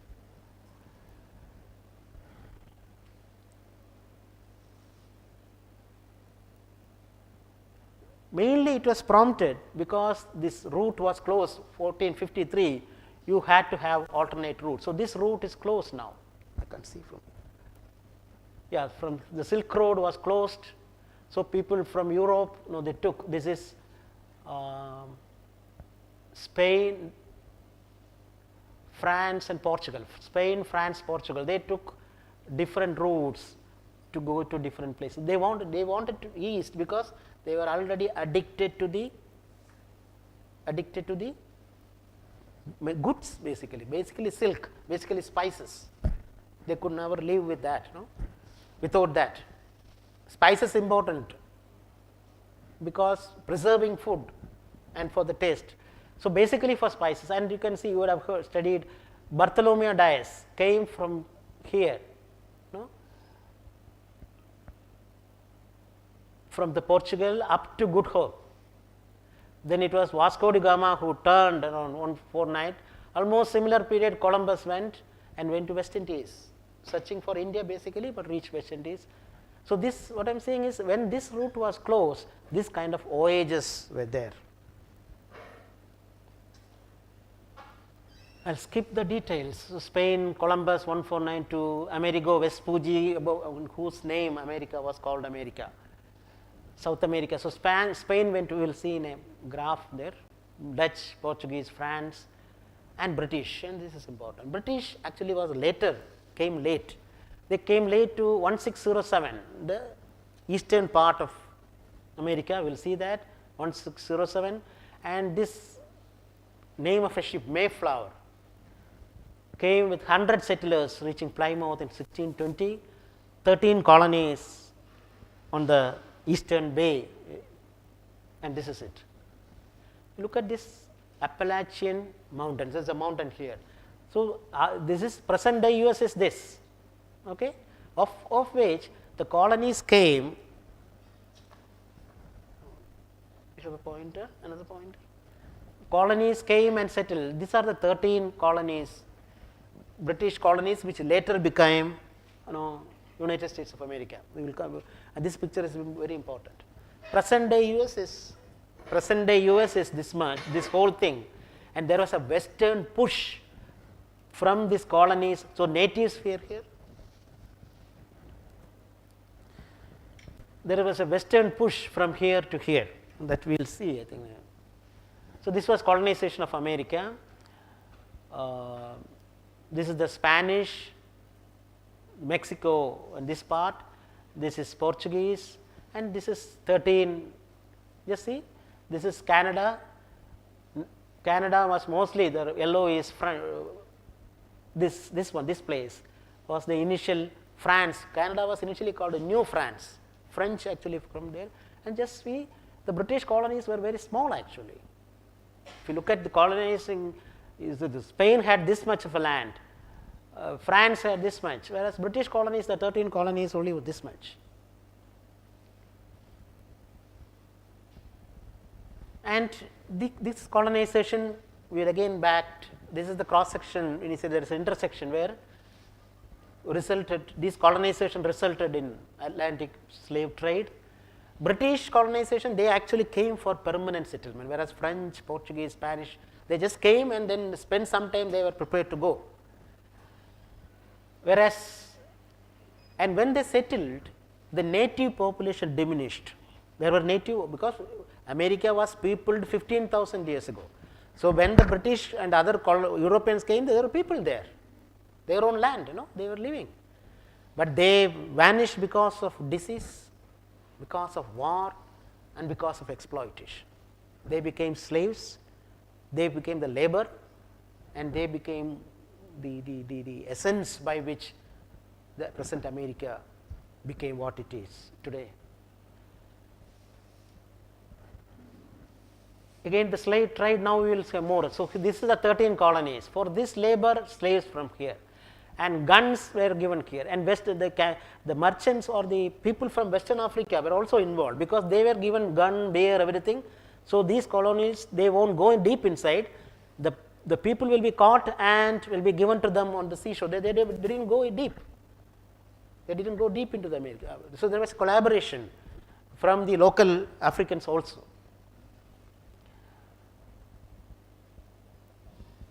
And this is a number of people, labor people who transferred. The maximum was transferred to this part here, you see, around nearly 2 million are Caribbeans. 2 million, more than 2 million in Caribbean. United States around 3 lakhs. The young population was removed from Africa. Gun culture in Africa. They themselves felt as an inferior race, and to give a philosophical justification, the Europeans, the West said, it is the white man's burden to civilize the world, the other world. No, there was othering. Okay. So, they went for their purpose, but they told us also that we have come to civilize you. Most of the time we believed. So, that is a philosophical, and lot of there is a surge of, it is called Orientalism, surge of studies on East during this time, 17th century, because for their economic interest they went, they wanted to know about the land, they created knowledge about their land, our land. All the knowledge was created by Westerners. All the history of East is basically initially written by West. Why? They wanted to know what the people are, what the land, and they fictionalize it as it suited them. So, that is Orientalism, you can say. And the next cross section we take is scientific revolution and enlightenment. This actually we know. Scientific revolution happened in the 16th, 17th century. Enlightenment happened in 17th, 18th century, which propelled into industrial revolution, which is 1809. This kind of historicity, that's what I am saying. 16, 17 is the scientific revolution, 17, 18 is enlightenment, 18, 19 industrial revolution. There is a connection between all of them. And the background was set by some major universities in Europe, and as early as Oxford 1096, Bologna, that is in Italy 1088, Cambridge 1209. The purpose of purpose of establishment was different. At that period, it is called Middle Ages, Renaissance period, where people wanted to know about the lost, the art and for the philosophy of the Greek antiquity. So that was the purpose, but maybe that served as a background. Interestingly, even though even Cambridge, Oxford, even though 1096 and 1209, this was open to women only in 1869. All these universities opened to women only on late 19th century. The first women graduate came early 20th century. That is another cross section. And scientific revolution is also is called age of reasoning. Age of reasoning means till that time there were some given ideas. God at the center. All solutions given by God. Or you can get how we have evolved, what we do, what is the purpose of life, all centered from theology, from religion. Religion will tell us, answered everything. Religion said what was the purpose of life, religion said what you are and what. So that is that's scientific inquiry, spirit of inquiry, questioning, is it that way? So that science was born because of the spirit of inquiry. And Francis Bacon, 16th century, is believed is mainly called as a father of science. René Descartes, our Cartesian, René Descartes is called father of philosophy. René Descartes said, cogito ergo sum, I think, therefore I am. Nothing else he believed. He questioned everything. But he said, I should have a datum, which I should be unquestionably accept. That is the fact that I believe I exist because, not because I eat, not because I see, because I think, reason. So from then onwards, reason became the bulwark, reason became the agency for science or human progress, you can say. So some people say God was at the center, science made man at the center. And religion was challenged. Partially, this is very important, Reformation. Martin Luther, 1517, stuck 95 theses on a church door. He wanted to reform the religion. Religion at that point, we are looking at a Western perspective actually, because of we wanted to interlink with technology. So the Western religion, Christianity, he wanted to reform, and this served, there's a lot of meaning of that movement, creating the Protestant movement. So this also simultaneously happened. And if you look at these names, we are very familiar: Copernicus, Galileo, telescope, microscope, and Newton. They actually demystified the world. There is no celestial objects, there is no creator, everything moves. If you see something moving, it is moving because it obeys certain laws. And Newton is identified as the culmination of scientific revolution, because he established the mathematical and mathematical and mechanical rationality. The world is mathematical and mechanical because it obeys certain laws. That laws can be perceived. You can measure, you can know you can know the universe. Nature is knowable, measurable, predictable. That was startling. Basically, Newton calculus predicts, no? If you know velocity, time, you know where you will be. So calculus, so prediction, integration. So that was startling. So Newton was considered as the culmination of enlightenment, as a culmination of scientific revolution and inaugurated enlightenment. Newton along with John Locke, they are considered as founding fathers of enlightenment. Enlightenment said if nature is organized rationally, which was thought otherwise, but if nature is thought organized rationally, society also should be organized rationally. Till that, society was rule of divine rule, right of divine rule. King had a divine rule. So that's what everything answer was king. Why king is ruling? Because he is destined, divine, ordained to rule. The spirit of inquiry question, there is a political examination. If scientific revolution was a scientific inquiry, there was the same spirit of inquiry was transformed to the society also. And we can see enlightenment as that inquiry, questioning the politics, whereas the other one questioning the nature, scientific revolution. Enlightenment, one aspect is questioning the politics, society. What is the role? Challenging, there was absolute monarchy there, everywhere in the world. All kings, monarchs, small, big, but nobody questioned their authority because it was given, it challenged. After and this slide, I will just take 1 minute, we will come back to this again. This is, we can capture enlightenment. Enlightenment said there is absolute truth. There is some absolute truth about nature, how things move, how things behave, how we have evolved. There is absolute truth. And those truths are knowable. Objectively, you can understand this knowledge about what is there. And the best way to do that, use your reason. Immanuel Kant said, no, dare to use your reason, dare to reason. Use your reason, you will know.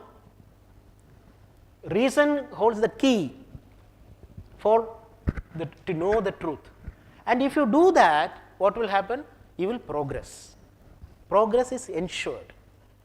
This is the enlightenment idea. There is a teleological progress, means from here you can set a goal, you move. You can control your destiny. You can control your progress. And man did that. And it is called the philosophy of modernity. You can create your free future. Science created our future. It's not happened, nothing happened in accident. Discoveries may be accident, inventions may be, but engineering is you are creating future. When you are making a bridge, you know what you are going to do. That is philosophy of modernity. Believe in absolute truth which are knowable through application of reason, which will take you, which will set you on the road of progress. And these are the enlightenment thinkers: Thomas Hobbes, Voltaire, Rousseau, Montesquieu, and John Locke. Hobbes, Locke are British, these are French. So normally enlightenment sometimes called French enlightenment also. I put them into this a slide. If you look at, see on here, this is all the persons we have set. Here the people, and here what they thought nature of man, and what they thought nature of government. If you look at Hobbes, Hobbes said man is selfish and greedy. Man is born selfish, greedy. So you leave it, they will fight each other. There will be a war of all against all. So you need somebody with an absolute power to establish a society. So there should be absolute ruler to prevent anarchy.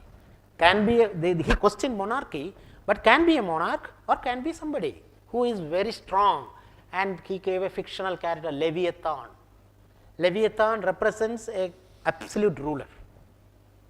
Leviathan where all the power is centered, and Leviathan decides the course of the society, because there is a social contract here also, which we say individuals give up, we give up the right to the Leviathan or the absolute ruler, because we know if we use our right, we will use it in a selfish manner, so there will be anarchy. So that is what Thomas hopes. And John Locke said man has some inalienable rights. It is the most turning point or most sterling point, moment of history, when John Locke said life, liberty and property are inalienable rights. Nobody can curtail these rights. No government has curtailed it. Moreover, the role of the government is to protect this right. See, role from monarch, he turned it upside down. There are inner rights of the people, the ruler has to protect, ruler is there to protect that rights, and that way that government is limited.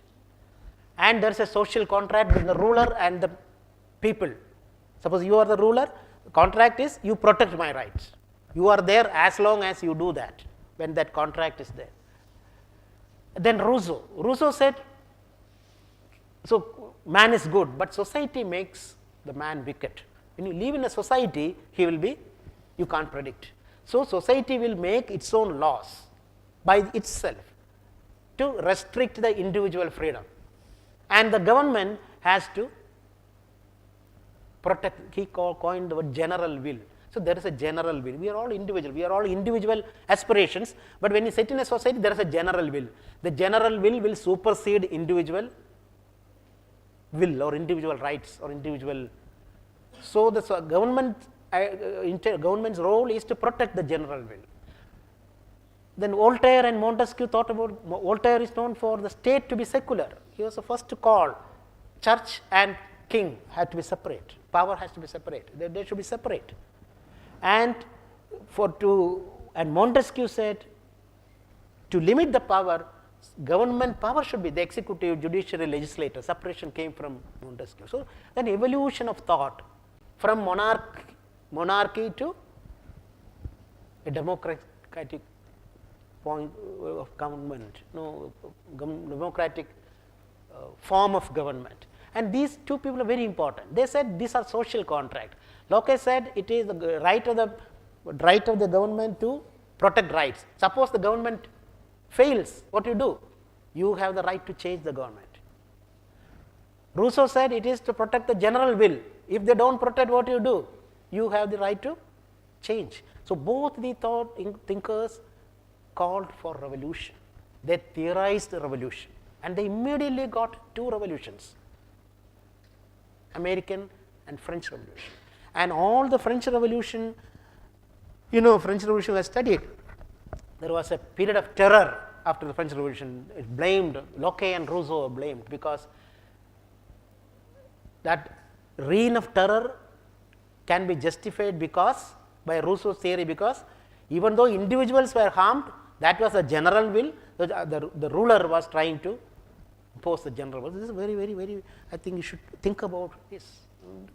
History lives in the present. In each form of government across the world, you can look at whether it is a Leviathan, or whether it protects the general will, or it protects individual, inalienable rights, how much secular they are, and how much the separation of powers. And if you look at this slide, you get an idea of the progression.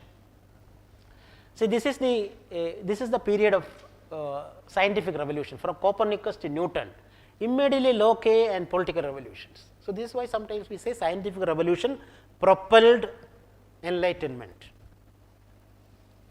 And remember, what was the cause of this scientific revolution? This is a spirit of inquiry, or maybe the tribe, we don't know. I don't want to connect because I am only giving cross sections, that is why. So immediate two revolutions, 1776, 1789 after this. So, when you talk of scientific revolution or French revolution, you know,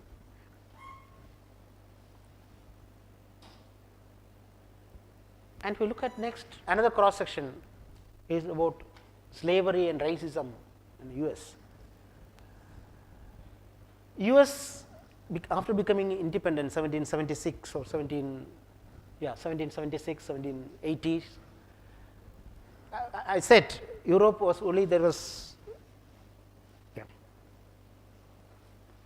So this was the initial Europe. This was the initial America when it was independent, only this much. This is Appalachian mountains. So other places were occupied by different. All them they either by purchase or cessation, and the natives, war against the natives. So from here there was a westward push just after the independence. And this point is important, and when they pushed, I hope you get that. No, from here US becomes this, and across this there are natives, and what to do with the natives? Displacing and disenfranchising from life itself. Just after Enlightenment, see, American Revolution is called the fountain of Enlightenment. Immediately after that, this is what happened in US. War of US Army with natives in plains. They were herded into designated sites called reservations. In America, reservations means designated places where the natives were pushed, and this is it. This is the plain. And the main reason for this is, this was the initial colonies. Main reason was the push was gold rush. You know, you have seen the movie, gold rush on the western coast. So again they went here, California. So they came here, and then, so here in these spots, I don't know, you can see this. These green patches are the area of Indian reservations, where the natives all across America, they were pushed and herded into. And meanwhile, slavery continued as an institution in America, even after independence. I mean, and say, you see, America is one country which was born as a republic. America was born as a republic. There was no other, there is no monarch. There is no, even that republic, slavery continued as an institution. 11 of the 15 US presidents were slave owners. Before Abraham Lincoln inauguration was 1860. Before him, there was 15 presidents, 11 of them had private slaves. So it was not a crime at that point when you look from their aspect. That's how that history progressed that time. The labor has to come, no? If the history has to move, somebody should move it. If man has to progress, there should be labor. Without labor, you cannot progress. So that labor came from that Atlantic trade, we said. See, 1 million was 1,800, grew to 4 million. So there was no trade now. So 1 million becomes 4 million in another 60 years, because naturally, you know, their children, they grew. So a slave of a son or a child of a slave mother is a slave. That's the rule. Even in independent America, if you are born to a slave, you are also a slave. Liberty, equality, freedom were written on the flag of French Revolution and American Revolution. Liberty, equality, freedom. Even on then, northern states progressively, there was a split. Northern states progressively abolished. Southern states wanted to continue, and which finally led to the Civil War in 1860.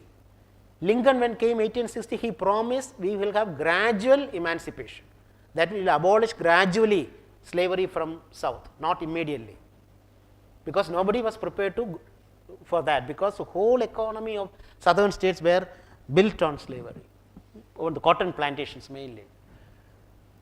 So the 13th Amendment came 1864 without compensation, and he promised that you will be compensated. Slaves will be liberated. Who will be compensated? Who will be compensated? Slave owners will be compensated, not slaves. Before this also there were many such kind of emancipation. All slave owners were compensated. But America did not, even though Lincoln promised that I will have conditional emancipation. One condition is gradual, second is I will compensate, but he did not compensate. The stroke of a pen in 1864 by 13th Amendment, after 246 years, because 1619 was the first slave ship came from Western Africa to America, Virginia colony. After 246 years, slavery was abolished. And after slavery, there were 12 years of reconstruction, because nobody was able to take slavery as a gone entity. So, there was a reconstruction phase, and slavery stayed there as segregation.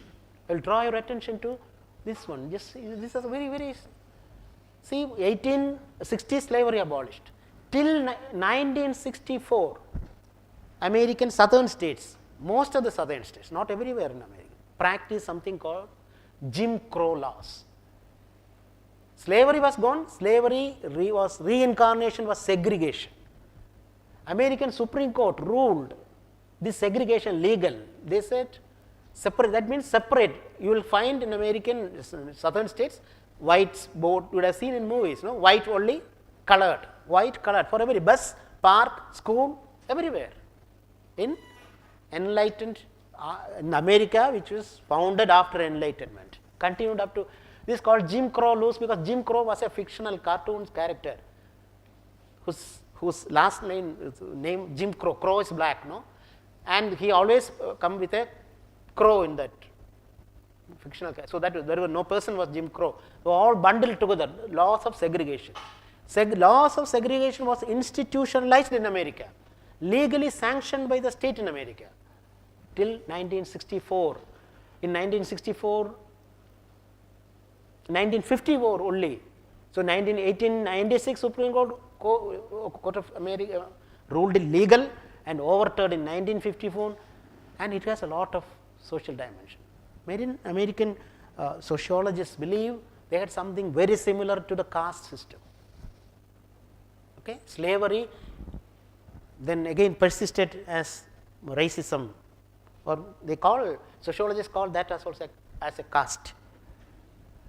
This was Jim Crow, fictional character actually played by a white man with a black mask and always had a crow.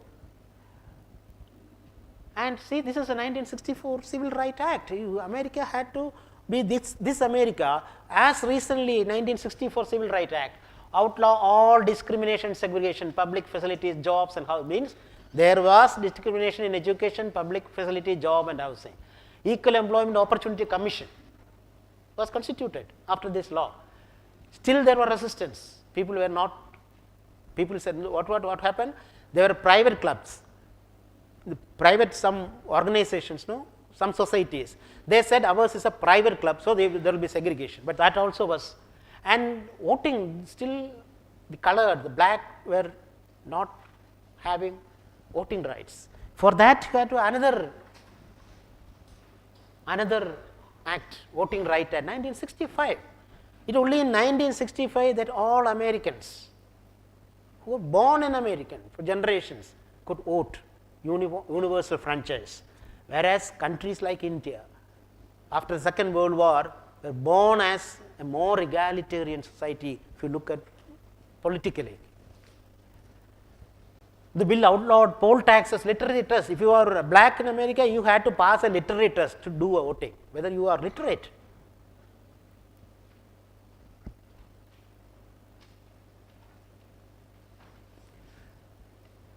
Then I will take 7 more minutes.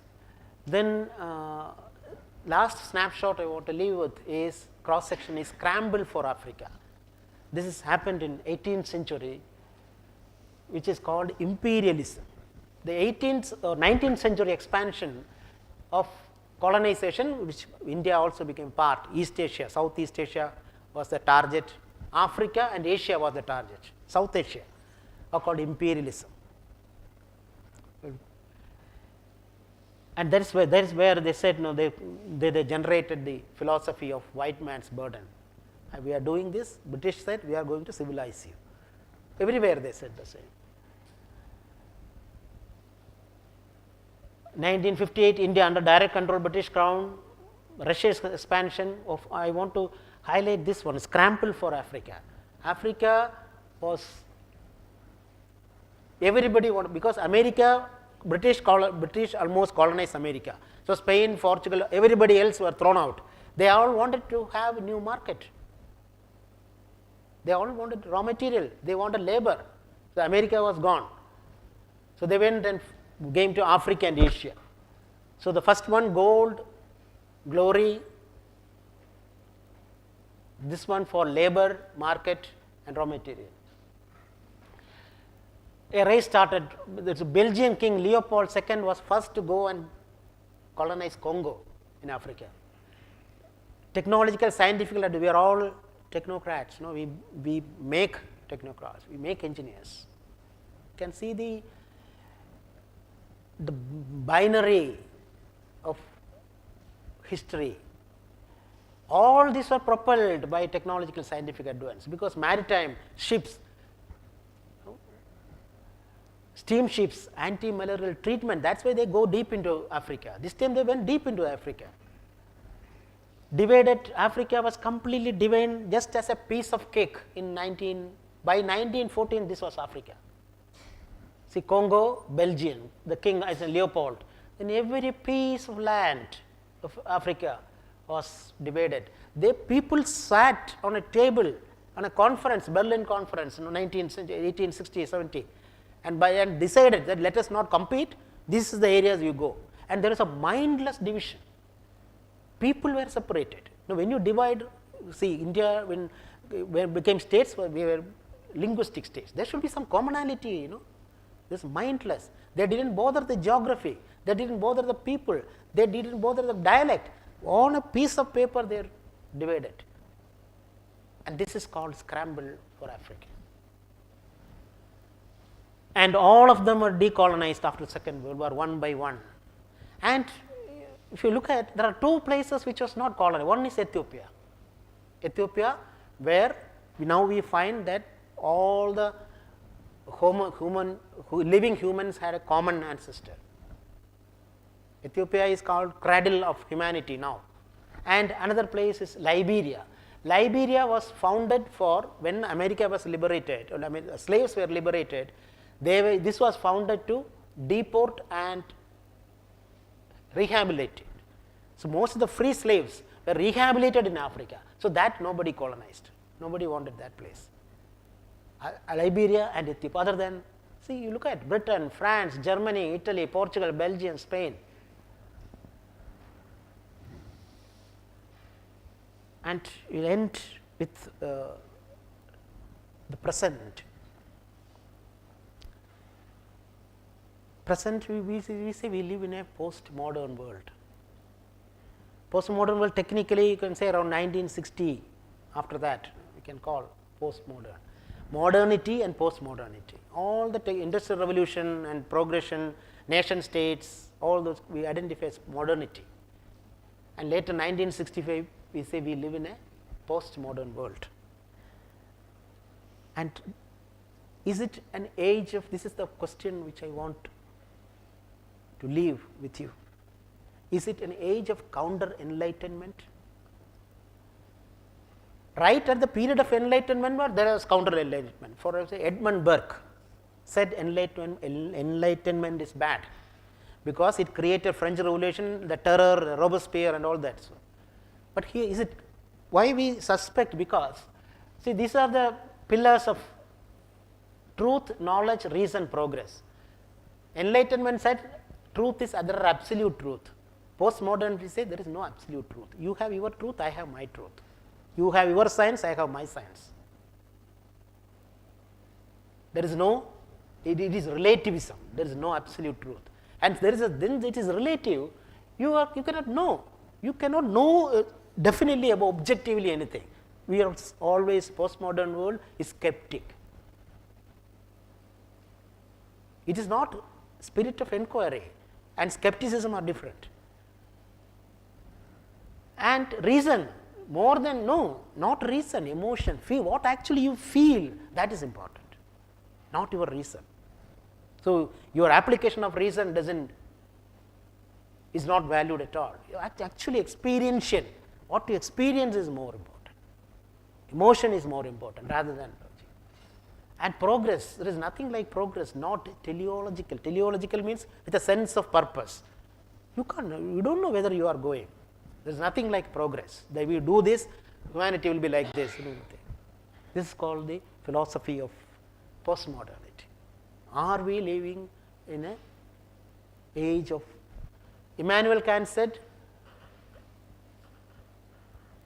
it is not enlightened, we are not living in an enlightened world, but we live in an age of enlightenment, when he was actually flag bearer of enlightenment. He said, because not everybody is, not enlightenment is not complete. So, we live in an age of enlightenment.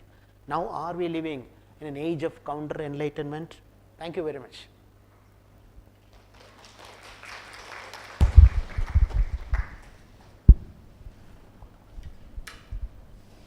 If you want add anything, or I have a question. Suppose you had chosen one more cross section, what you would have chosen? Because it is limited by time, there are different cross sections, you know, aspects. Pardon? Religion, yeah, how religion progressed, isn't it? How religion progressed, and yes, religion is a valid. Anything else? I have one in my mind, I don't know. Any other cross section? I don't know whether you get the idea of how I have taken the cross section. So, there is another underlying cross section, is the cross section of gender. Okay, that itself is a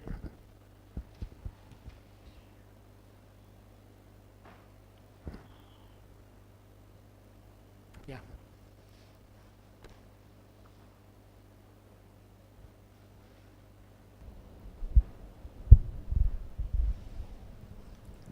Any questions from the faculty side?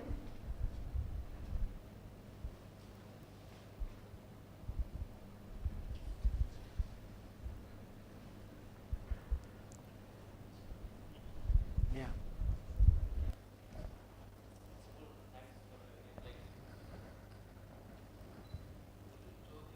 Parayyu.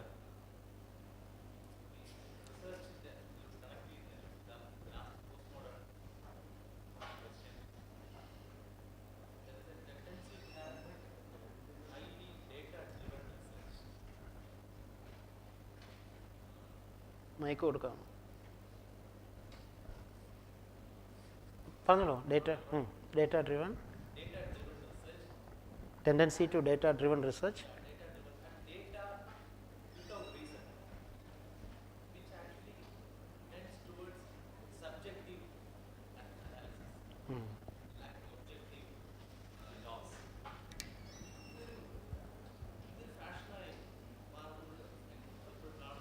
Fashion എന്ന് പറഞ്ഞാൽ, no, I get what you are saying. What you are saying is data is now we live, no, everything. See, science basically observation. So, here the data now, they also said observation data. But when you say data,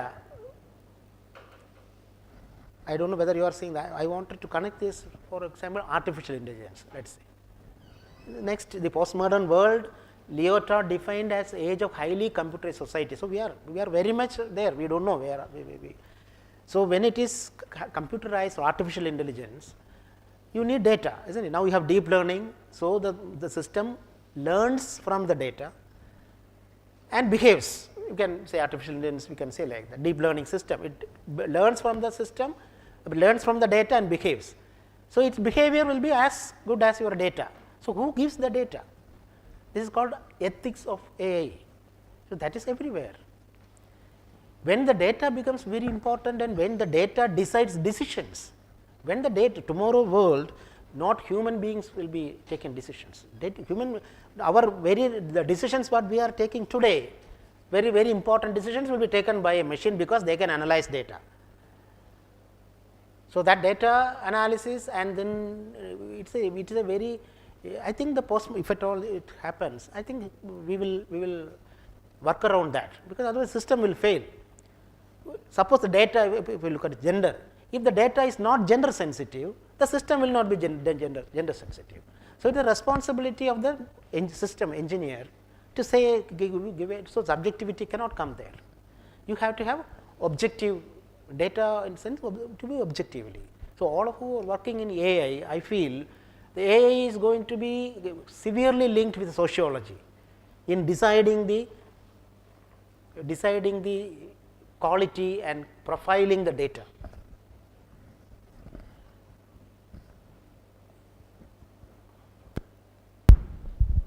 So, thank you very much. Thank you for your patient, intelligent listening.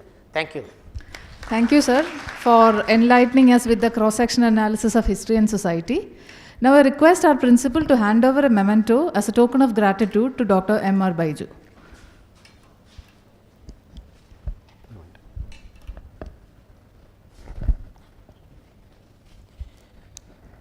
Thank you.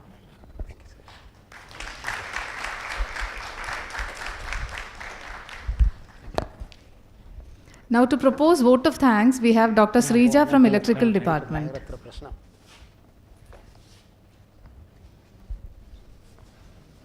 One of these mine, ഒരെണ്ണം ഞാൻ എടുക്കാമല്ലോ.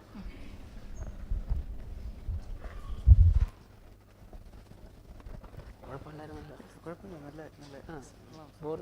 ഇല്ല അല്ല, ഭയങ്കര tension ആയിരുന്നു. ഇത് വേണമല്ലോ, യഥാർത്ഥത്തിൽ നമ്മൾ RVG മേനോനെയാണ് ഉദ്ദേശിച്ചത്. അവരെ ഒരു നല്ല സബ്സ്റ്റിറ്റ്യൂട്ടായി, അതൊരു വേറൊരു ഡയമെൻഷനിലായി. കാരണം കുറച്ച് history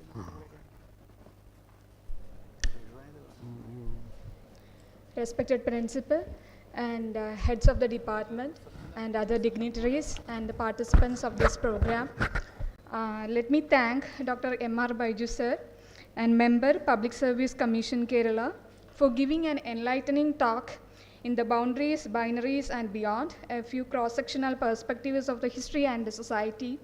And he has given an enlightening lecture in the area of, and he has started from the different civilization, scientific revolution and development of the university, and he has connected how the university has developed in through the civilization, and he has showed how the science has evolved and how it connects with the society, and has given the different perspectives and cross sections. And so happy to see you back in CET after a long time. And on behalf of College of Engineering Trivandrum and the participants of this program, I express my sincere gratitude to sir. Thank you. Thank you all. Now, let's break for a lunch and request you all to reassemble at 2 p.m. sharp.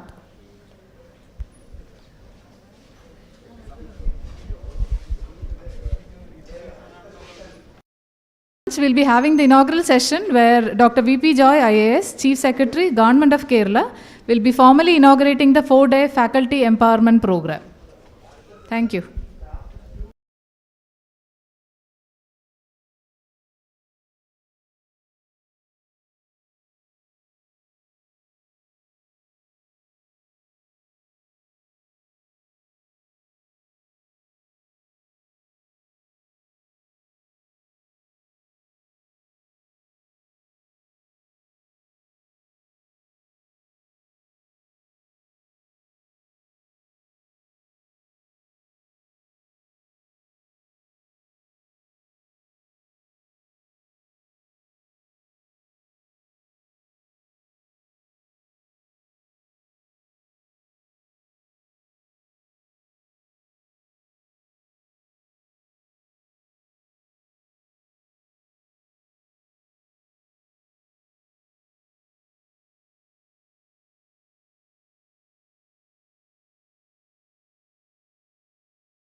session of the 4-day faculty empowerment on research leading the institution to excellence.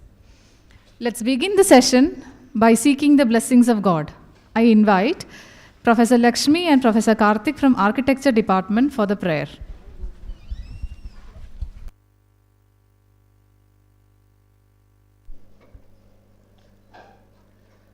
ജഗദീശരാത്രിയും ശശാങ്കതാരകങ്ങളും പകലുമർക്കബിംബവും നിറഞ്ഞ മേഘജാലവും മൃഗകദംബ പക്ഷിവൃക്ഷ പുഷ്പശലഭവൃന്ദവും മികവിൽ നിന്റെ വൈഭവങ്ങൾ വാഴ്ത്തിടുന്നു ദൈവമേ. മികവിൽ നിന്റെ വൈഭവങ്ങൾ വാഴ്ത്തിടുന്നു ദൈവമേ.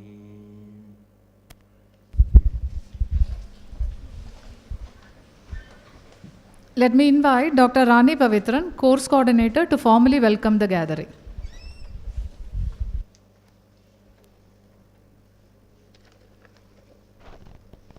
Good afternoon, one and all. Respected Chair, Dr. V. Suresh Babu, Principal CET, Dr. V.P. Joy, IAS, Honorable Chief Secretary to Government of Kerala, respected heads of various departments, respected deans of various programs, dear participants, and my dear colleagues. Here we begin the formal inauguration of the Faculty Empowerment Program 2022 on research leading the institution to excellence, organized by College of Engineering, Trivandrum, and sponsored by Directorate of Technical Education, Government of Kerala. The program is intended to promote research among young faculty of the college. This aims at empowering the faculty by imparting them with knowledge, skills, and practice to become agents of change. My duty is to welcome you all to the inauguration function. Our beloved principal is the inspiration behind this program. Immediately after assuming charge as principal, Suresh Babu sir was detrimental in materializing this program. This is the era of outcome-based education, OBE, in higher education. Knowledge economy is a slogan of our state. CET has always been a part of knowledge economy. We have to develop and redefine it based on the demand. Dr. V.P. Joy, IAS, as Chief Secretary to the Government of Kerala, is part of such activities. Our principal has suggested the name of Dr. V.P. Joy, IAS, for inaugurating the program. Principal was tirelessly working to make this program happen. Dr. Suresh Babu, Principal, always wished to make CET a knowledge hub of higher education Kerala. I welcome Dr. Suresh Babu, Principal, to chair the inaugural function. Welcome you, sir. Dr. V.P. Joy, IAS, is the alumnus of 1985 BTech batch in Electronics and Communication. Dr. V.P. Joy, IAS, is an efficient administrator, as well as a writer, poet, and many more, a multifaceted personality. Dr. Joy has published poems in English and Malayalam as Joy Varel, published poems in reputed prominent journals, including Indian Literature, published by Central Sahitya Academy.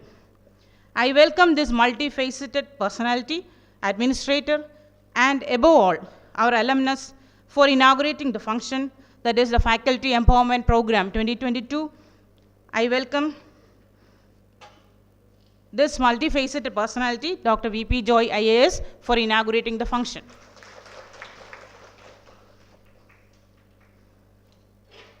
I also welcome Dr. M. Abdul Nisar, Dean UG Studies, CET, who is proposing the vote of thanks to this function.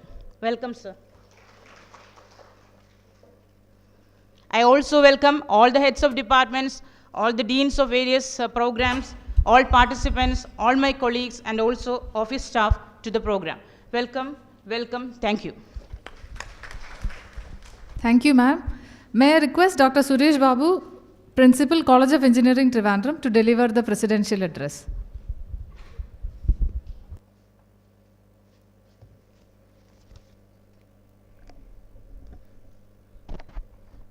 Honorable Chief Secretary of the State, Dr.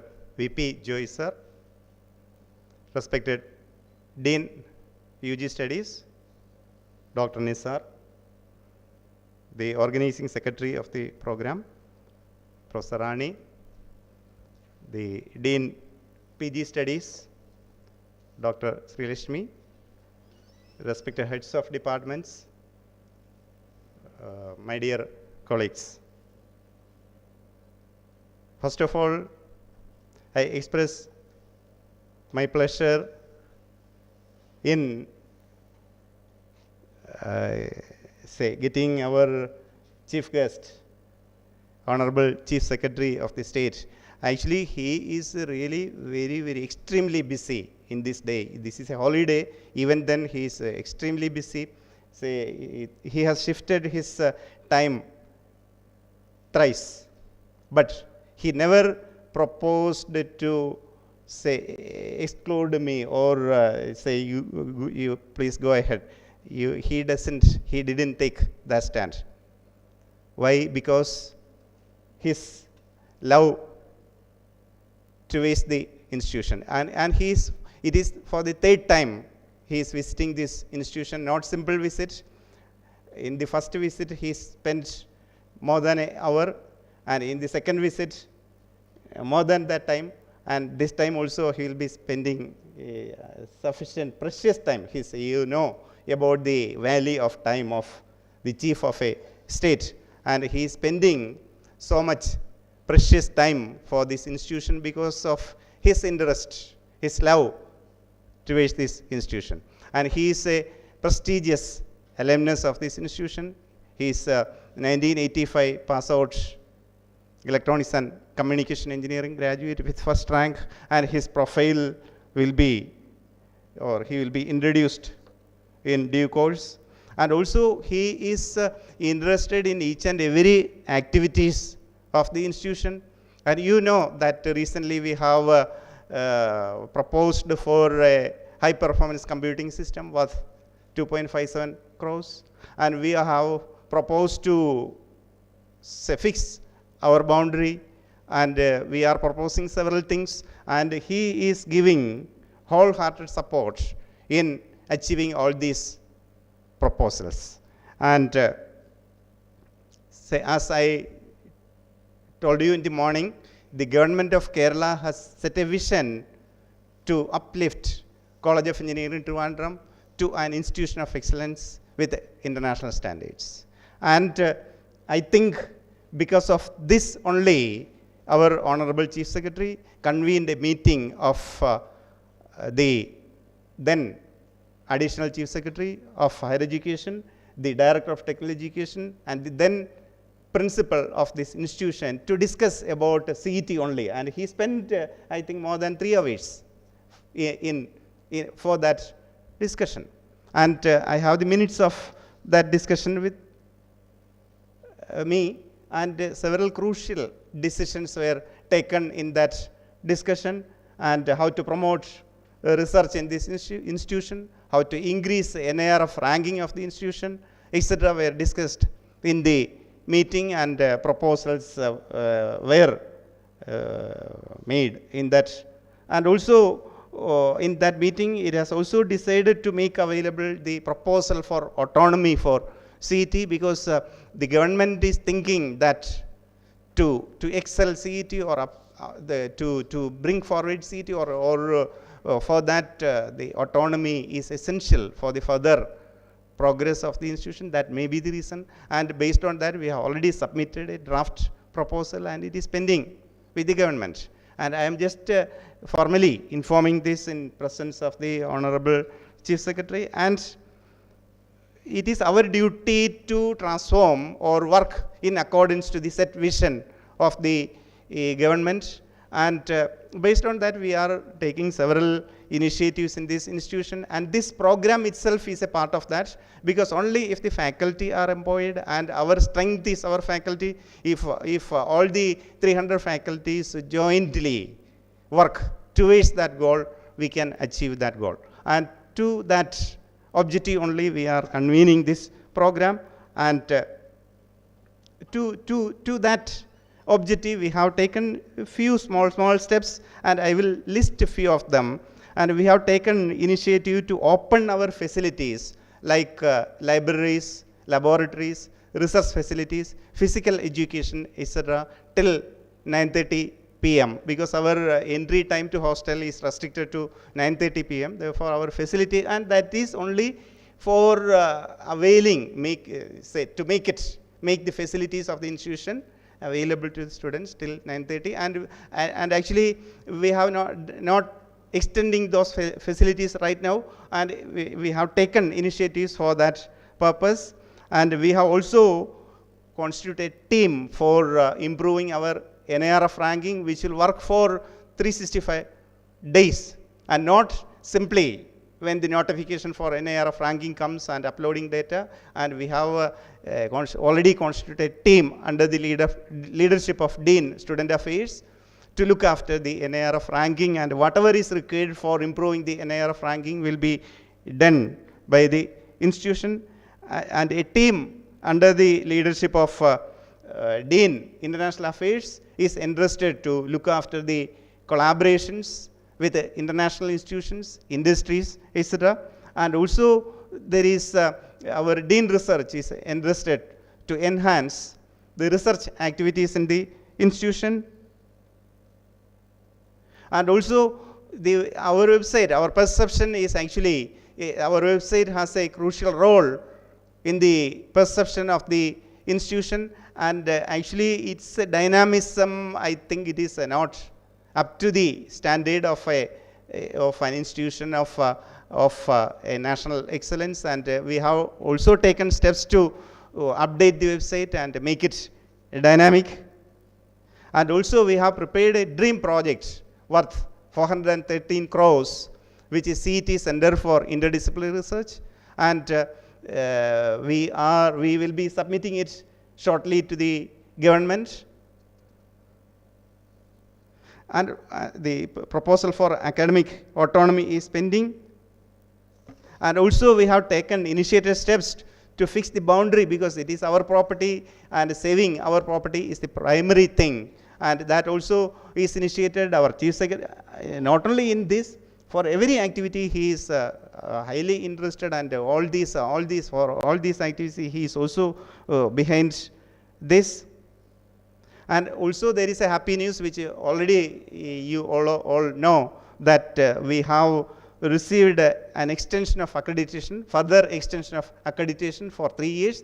That is, all our UG programs are right now accredited till 30/6/2025, based on the NBA team visit on June 3rd.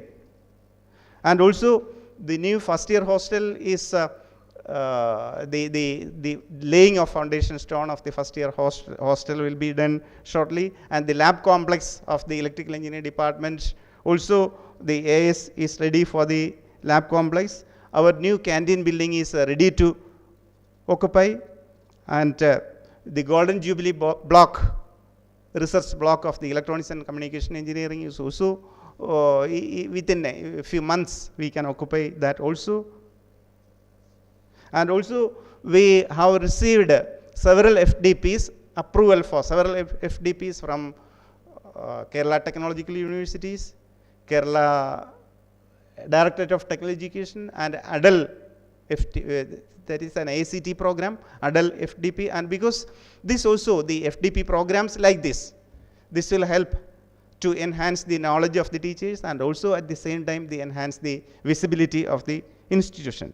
And also we have also decided to organize ICCC, that is International Conference on Control, Communication and Computing, in the month of December. And the minutes of the meeting of the Honorable Chief Secretary has also decided to install campus automation system. We have already installed the campus automation system, ET lab, which will largely reduce the clerical work of the faculty, and you can more focus on the teaching, learning and research process. And also we have subscribed IEEE. Actually the Technical Education Directorate was trying for a common subscription for all institutions, but that will actually will take time, and due to the delay, foreseeing the delay, the institution has got subscription for the IEEE e-journals, and we have also the Nimbus platform to host all e-resources. And also with respect to the results, the the result of the 2022 BTech batch has been declared, and we is at the top with 82% pass, and number 1 in academic performance, and also in the placement also we are far ahead of other institutions. And we have a Rural Technology Development Center and Outreach and Extension activity coordinator, and we have already initiated several activities under this to reach the nearby society through the institution.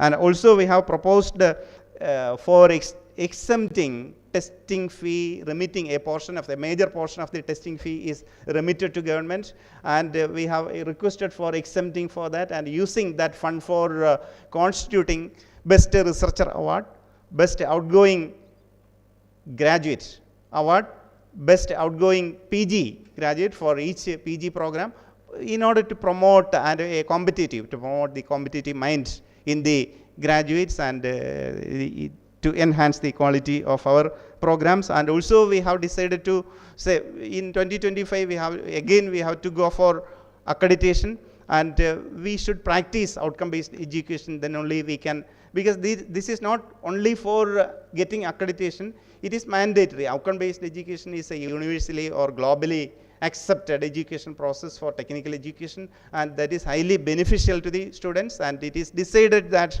from the coming academic year onwards, we will be practicing outcome based education in its true spirit. And also we have decided that in the next admission time, because during the admission there will be a meeting of the parents and the incoming students, and during the meeting we have decided to honor the patentees, those who received patents for the institution, and those who received ranks in our examinations, and also the achievers, all achievers, award winners, etc. during that program.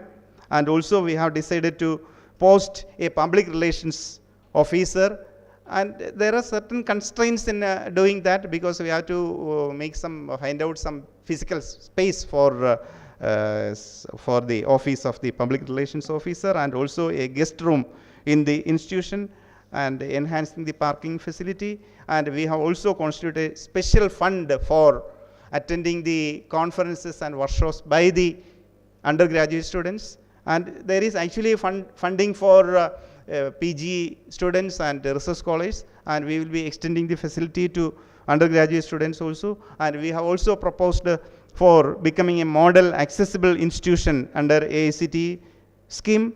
And these are some of all these are activities towards achieving the goal of the government, and that is nothing but to become an institution of excellence with international standards. And it is with you the young faculty, because the vision is a futuristic statement, which is our goal because it is we are reaching the centenary year of the institution, which is 1939, and you are leading the institution to Vision 2039, and my request is that you should take it as a passion, the institution, the bringing the institution towards excellence, and that you only can realize it. And also I take this opportunity to congratulate and thank every one of you for attending the program from the 9:30 onwards, even though it is a holiday, relaxing at home, and I am highly thankful to you. Thank you all, I once again thank our beloved and honorable Chief Secretary, Dr. V.P. Joy sir, for accepting our invitation and coming over here in spite of his busy schedule. Thank you, sir, and welcome. Thank you, sir, for detailing us about the upcoming projects. Before inviting Dr. V.P. Joy IAS to inaugurate the session and to deliver the keynote address, let me read out a brief profile of him. Dr. V.P. Joy IAS, a 1987 IAS batch officer, is presently the Chief Secretary for Government of Kerala. He is an alumnus of College of Engineering Trivandrum and a first rank holder in BTech Electronics and Communication of 1985 batch. He is an MBA holder from the University of Birmingham, UK, and has a doctoral degree from IIT Delhi. He had been with VSSC before joining IAS. On the other side, he is a writer and has published several poetry collections and even a novel. His poetry collections, by name Nimisha Jalagam, won him the S.K. Pottekad Literary Award. He is also known for books and research papers on energy policy and also on the philosophy of education, mind, and metaphysics.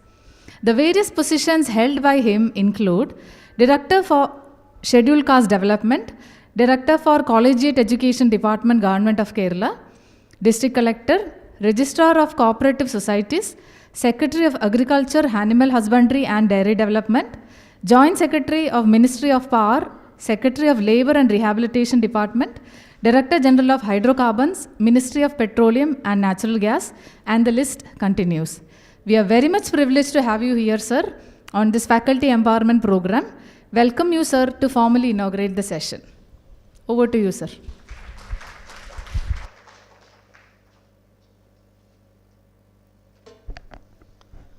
My colleagues, Dr. V. Suresh Babu, Dr. Abdul Nisar, Dr. Rani Pavitran, and all my teacher colleagues who are assembled here. I am extremely happy that today you are having this faculty improvement program on research leading the institution to excellence. In the new educational paradigm, research has got a very, very important role, as you are all aware. And institutions are trying now to gear up for advancing their research centers, inculcate an interest in research among the students, among the faculty. And this is a very, very crucial aspect because now institutions are getting ranked, and in order to stand where you are, you have to keep running. So in that situation. But apart from all this, why do we do research, or why do people come for study itself? Sometimes I discuss with students and I ask, why do you come to college for study? So most people think that it is for getting some job to live. Study is for life. After study you will get job, then you can live. Then after study, those who do the work, like all of us, if we are asked, we will say, why do you work? Again, to live only. It is for life. We have to get salary, we have to live. Then why do we eat? Why do we sleep? All those things are for life only, for living. Now then the question will arise, what is life now? Because if all these things are for life, life must be something separate. And you remove all those things which humans do for life, and then check what is life now. Somebody has to define that. You will find that like the proverbial, ever shrinking time, life vanishes. There is nothing left in life. Probably the definitions are wrong, or an issue with the definitions. In every subject when you study, if you learn the definitions, half the subject is over. Because the whole issue is in definitions, the foundation. Because foundation is the key for, and the most fertile ground for research. Often we think that research is to be done at the cutting edge. People are always looking at the cutting edge. But most of the issues associated with the science are in the foundations. Now there is this famous book written by Thomas Kuhn in 1962, which is titled The Structure of Scientific Revolutions. So what he wanted to look at in that book is how the knowledge develops in human society. So he found that knowledge, the traditional view of knowledge is something like knowledge keeps on accumulating, like in a reservoir water is accumulating. So knowledge, people learn and put knowledge into some kind of a reservoir, and then knowledge keeps on increasing or accumulating. But later, now that view of knowledge is gone with this particular approach. Now knowledge is understood to be a system whereby it is revolutionary. A period is there where this kind of accumulation happens, which Mr. Kuhn calls, he was a physicist but a philosopher also. He calls it is a normal science period. During the period of normal science, knowledge is accumulating. But then a point will come when this entire knowledge becomes kind of useless. That is why somebody said that the illiterate of the 21st century will not be those who cannot read and write, but those who cannot learn, unlearn, and relearn. So this is issue, because why should somebody learn, unlearn, and relearn? Because the knowledge has become obsolete. It has become not knowledge in the times to come. So all the processes, accumulation, change of knowledge, everything happens in this manner. It is a kind of revolution. So why this kind of revolution happens in science? Why knowledge is not accumulating in a cumulative manner and build up to a maximum of that particular area or a field? If we think like that, there are certain philosophical issues why knowledge has to develop only in terms of revolutions. Now, what is meant by revolution is that a particular paradigm, everybody is working in a particular paradigm. When Aristotle looked at motion, there was no mechanics in the world. And Aristotle had certain ideas about motion as change of state, etc. And he tried to look at, Aristotle was a very intelligent person. Not that he was not intelligent, he was as intelligent as any one of us. But if you read what he wrote about motion mechanics, you will feel that these are all, some idiot has written all these things. Because it is an issue of paradigm. So every person is thinking in the paradigm in which that person is working. So in the paradigm of a particular framework of a development of knowledge, people will try to accumulate knowledge, and then after some time it will become insufficient or inadequate to explain the truth. So the entire paradigm gets replaced. That is what Thomas Kuhn called scientific revolution. So once a revolution comes, the entire paradigm of knowledge development up to that point gets replaced, and another paradigm develops. And then in that paradigm, knowledge accumulates till that paradigm gets replaced. And this replacement of this paradigm is what is called scientific revolution. Now a question arises, why knowledge why knowledge should get replaced at all? Why it should get replaced at all?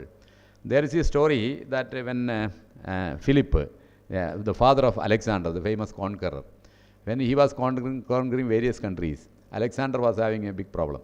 What will I do when I grow old? Will there be anything for me to conquer? Everything would be conquered by my father, then nothing would be left.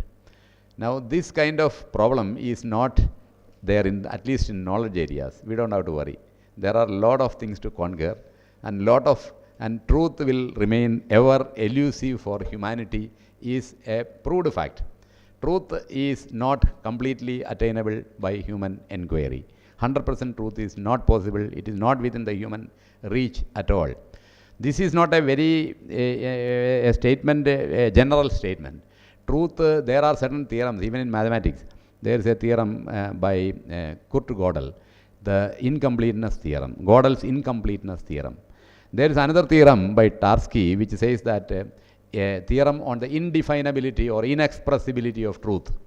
Now what these theorems are saying is that you take any language, even arithmetic is a language, geometry is another language, English is a language, there are so many languages which humans have developed. And of course, it is a development of language which has defined development of modern human species as compared to the primitive human. What distinguishes humans from primitive to modern is language. Why? Because language expresses meaning. Language is a vehicle of truth. So the way in which people could approach meaning and truth is through language. And languages were developed, mathematics developed its own language, arithmetic or geometry, etc., etc. And in any of these languages, there are certain fundamental problems. That if you take arithmetic as a language, geometry as a language, and all these languages are axiomatic languages, there are certain axioms, and from the axioms you build up theorems. And these theorems are supposed to be true as long as the axioms are also true. But here the problem is that it has been proved by this Gödel that in any language, if you try to prove all the available truths in that language, you will end up proving certain statements which are not true, but they will also be proved. They will be false. Or you have two choice when you encounter any language. Either you can attempt to prove all the truths in the language, or you can attempt not to prove all the truths, but then some truths will remain unproved, so they will be, that language will be incomplete. So any language has only two choices which the language gives to human beings. One is incomplete or inconsistent. If you start proving all the truths, some statements which are not true will be proved. So language will become inconsistent. If you decide not to prove all the truths, then naturally your truth set will remain incomplete. So the choice is only between incompleteness and inconsistency. This same idea is expressed in this inexpressibility of truth.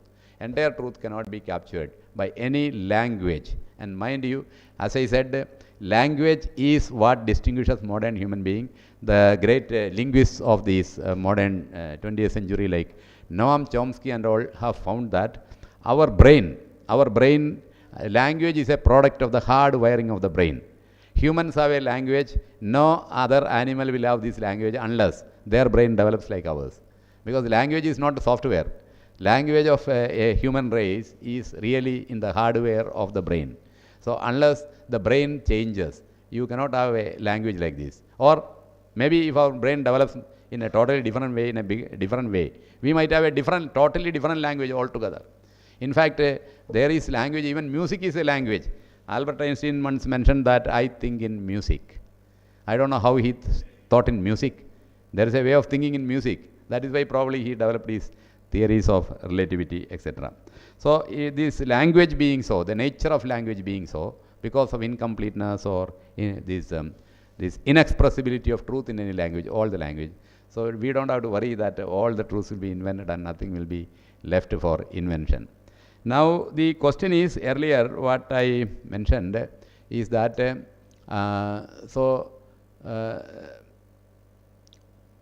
when we think of research, why people do research? Why people do research? People do research. Albert Einstein, who was the greatest researcher, he said that the most beautiful experience we can have is a mysterious, the fundamental emotion which stands at the cradle of true art and true science. That's what he said. The most beautiful experience which a person can have is the mysterious. Why is this mystery?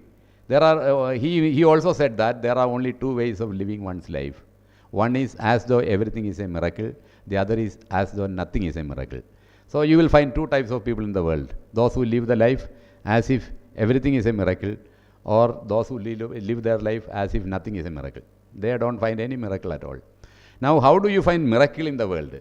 I mean, is there a miracle at all? Actually, the world is so much mysterious. In fact, Albert Schweitzer, he said that as soon as one looks upon the world as something mysterious, then thought begins there. Thought begins from mystery. So, and research, the motivation is basically this mystery. Now, why this world becomes mysterious like this? The most important emotion becomes mysterious.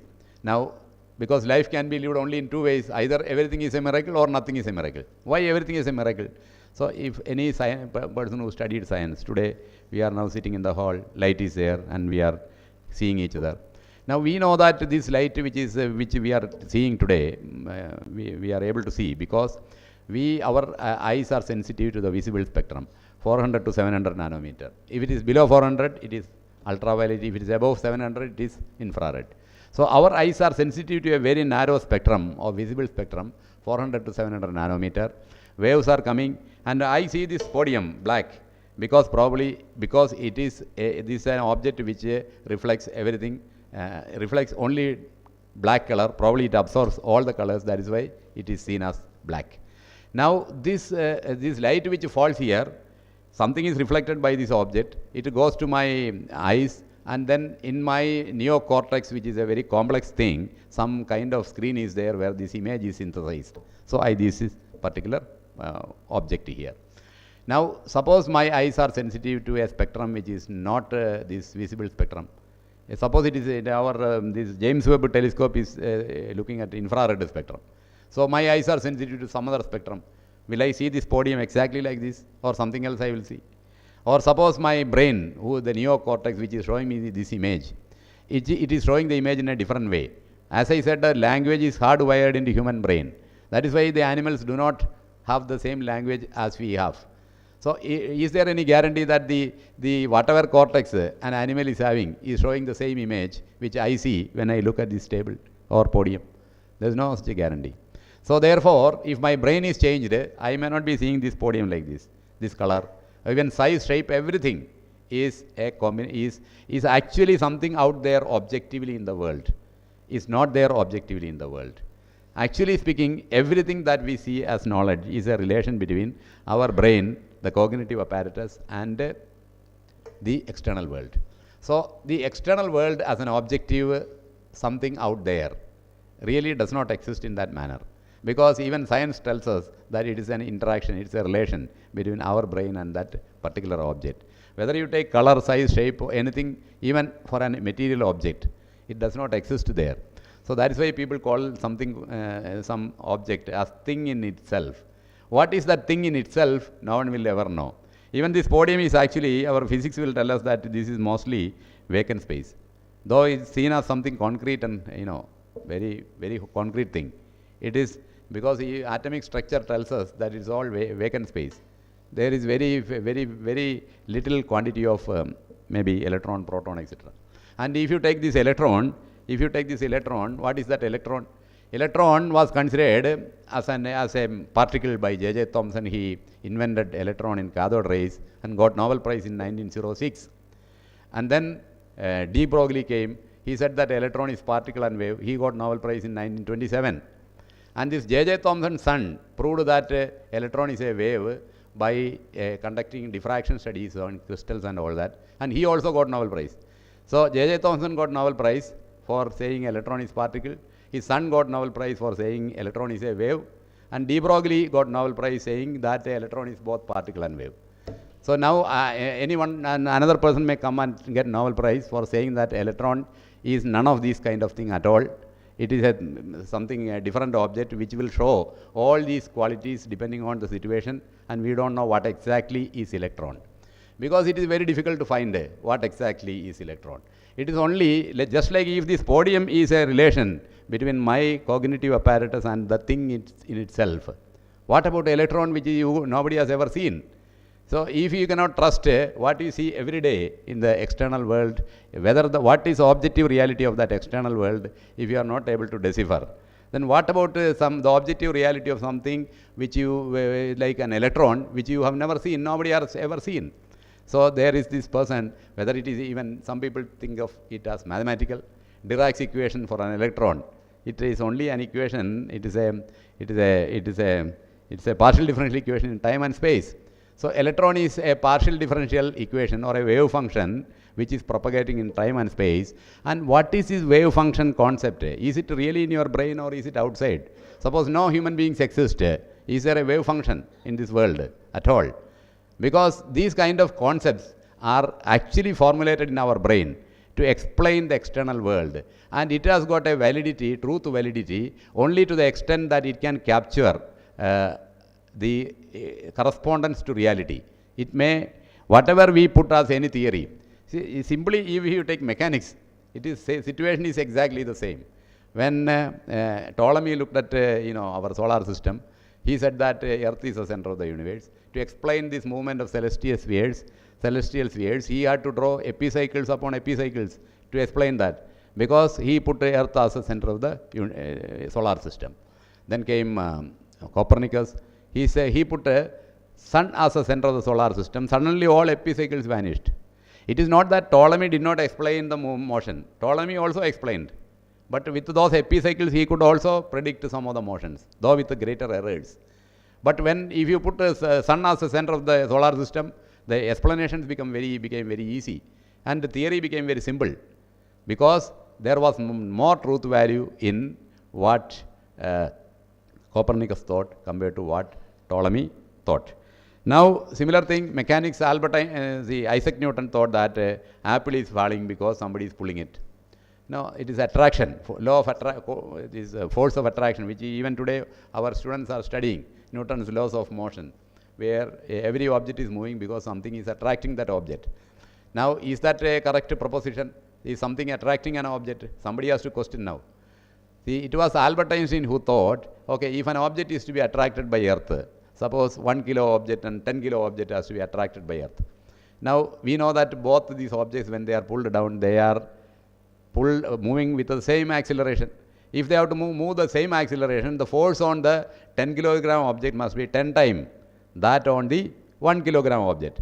So, the Earth, which is inert and not sentient, it is sitting here and it is looking at two objects, one is 1 kilogram, the other is 10 kilogram, and the Earth knows exactly that I should pull this 10 kilogram object with 10 Newton force and 1 kilogram object with 1 Newton force. How does the Earth know this? Does the Earth see two objects sitting there? One is 1 kilogram, the other is 10 kilogram, so I must pull 10 kilogram with exactly 10 times more force. It should be able to understand. Probably it is sentient. Then only it can do that. But then Einstein said that Earth is not sentient. It is not pulling. It is not doing any of these things what Newton thought. But instead, only thing Earth is doing is that it is distorting the space-time around it. And once it distorts the space-time because of its mass, it is a property of the mass to distort the space-time. And once space-time is distorted, all objects will have no option but to travel the contours of the space-time which it sees around itself. So, it is a natural motion which is happening, not that Earth is pulling apple, nobody is pulling anything, Earth doesn't know that apple exists there. So, that is a fact. So, it is a paradigm change. So, the paradigm of thought changes, and then with Einstein's theory of relativity you can explain things better. You can explain motion better compared to Newton's laws of motion. The paradigm has changed. So, from Ptolemy to Aristotle, from Aristotle to Ptolemy to Copernicus, the paradigm for solar system changed. From Newton's laws of motion to theory of relativity of Albert Einstein, the paradigm again changed. And once the paradigm changes, the truths, but does it mean that the old paradigm is entirely incorrect and the whole knowledge which was available in the old paradigm is incorrect? It is not so. It is just like taking water in a pail. You take a water, in a pot, you take water, and then if it is a bigger pot, you can capture more water. Similarly, if the paradigm is more accurate, your knowledge which you capture from the sea of knowledge will be bigger or higher. That is the only aspect of it. So, this kind of paradigm changes which happen is what is called a structure, the revolution in knowledge, revolution in history. So, this kind of revolutions keep on happening. Any person who has dealt with any of these subjects will understand that these revolutions are happening on a day-to-day basis, and the technology, even technology is changing to a great extent. So, therefore, basically research is to understand things, the mystery, and feeling mystery, trying to solve that mystery, understanding mystery, and trying to explore where our knowledge is. That is also one aspect of research. How much is the human knowledge at all, after all? This is also very important aspect of research. See, there is this calendar which Carl Sagan prepared in his book Dragons of Eden, where he mentioned that if the entire universe is formed 1 year, if the life of the universe you take 1 year, and universe is 13.7 billion years old, if you convert it to 1 year, 400 years will become 1 second. He found that if the universe is 1 year, means 13.7 billion years is 1 year, and then if universe was formed on 1st January, we are at 12 p.m. on 31st December, then our Milky Way galaxy was formed on 15th March. Solar system came on 31st August. And then these prokaryotic life forms, bacteria and archaea, they are life forms without cell membrane. They came on 5th October. And then multicellular life forms came on 5th December. Then there was an explosion of life forms after cell was formed around 5th December. Cell, formation of cell is very momentous in the evolution of life.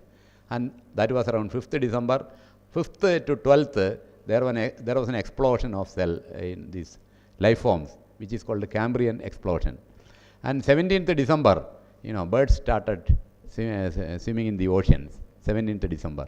25th December, there was Permian extinction. 95% of the life forms got extinct. That happened 350 million years ago. It was on 25th December, there was an extinction. And then 26th December, mammals appeared. 27th December, birds appeared. 31st December at 6 a.m. in the morning, these apes appeared. And then 31st December, 1 hour 36 minutes to 12 p.m., the primitive humans appeared. And 8 minutes to 12 p.m. on 31st December, modern humans appeared. Modern humans and primitive humans, distinction is language. The people started able to understand language, because language requires concept formation. Only if you can form a concept in the brain, a language can exist. So that happened 8 minutes to 12 p.m. on 31st December. And then people started doing agriculture 26 seconds to 12 p.m. on 31st December. People started writing. It is 12 seconds to 12 p.m. on 31st December. All religions of the world appeared 6 seconds to 12 p.m. on 31st December. Because it is around BC 1000, up to before BC 1000, after BC 1000 only, religions appeared. And all science and technology what we study today appeared 1 second to 12 p.m. on 31st December. All the scientific knowledge, all technical knowledge what we have acquired is the last 1 second. Therefore, and in the last 1 second, if you feel that we have captured all the truth about the universe, and then the problem, if anybody who has looked at a little bit of philosophy, they will understand that humans with our whatever is our cognitive apparatus, we cannot capture the entire truth of this universe, because of the reason that every acquisition of knowledge will divide the entire reality into 3 parts. The first is a knower, the second is a known, and the third is knowledge. Without dividing reality into these 3 parts, no acquisition of knowledge is possible. And when you look at objective knowledge, you leave out one part from the objective reality. Every division involves loss of information. Without dividing, and the approach of science itself is basically, it is dividing things into small parts and looking at them. So that kind of approach itself will destroy a lot of information in that division. So that is why our knowledge gets fragmented. So however, still it works. To the extent that it works, we are very happy about it. Though nobody knows about what an electron is, whether it is wave function in our brain, whether it is a material particle outside, whether it is a wave which is spreading from one particular center but existing all over the universe. We don't know what it is. But using that electron, we are able to light up things, light up rooms. We are able to do computation, etc., etc. And as soon as things work, we think that we have captured the truth. But that may not be so, because everything that works may not be capturing the truth of everything. A simple example is medical systems. There is no correspondence between the theories running behind Ayurveda, Allopathy, Unani, Homeo, etc. No connection at all. All of them works. Why all of them work? Just because if you put the criterion that something which works is always true, is it a real correct criterion? Does it always mean that everything that works is true?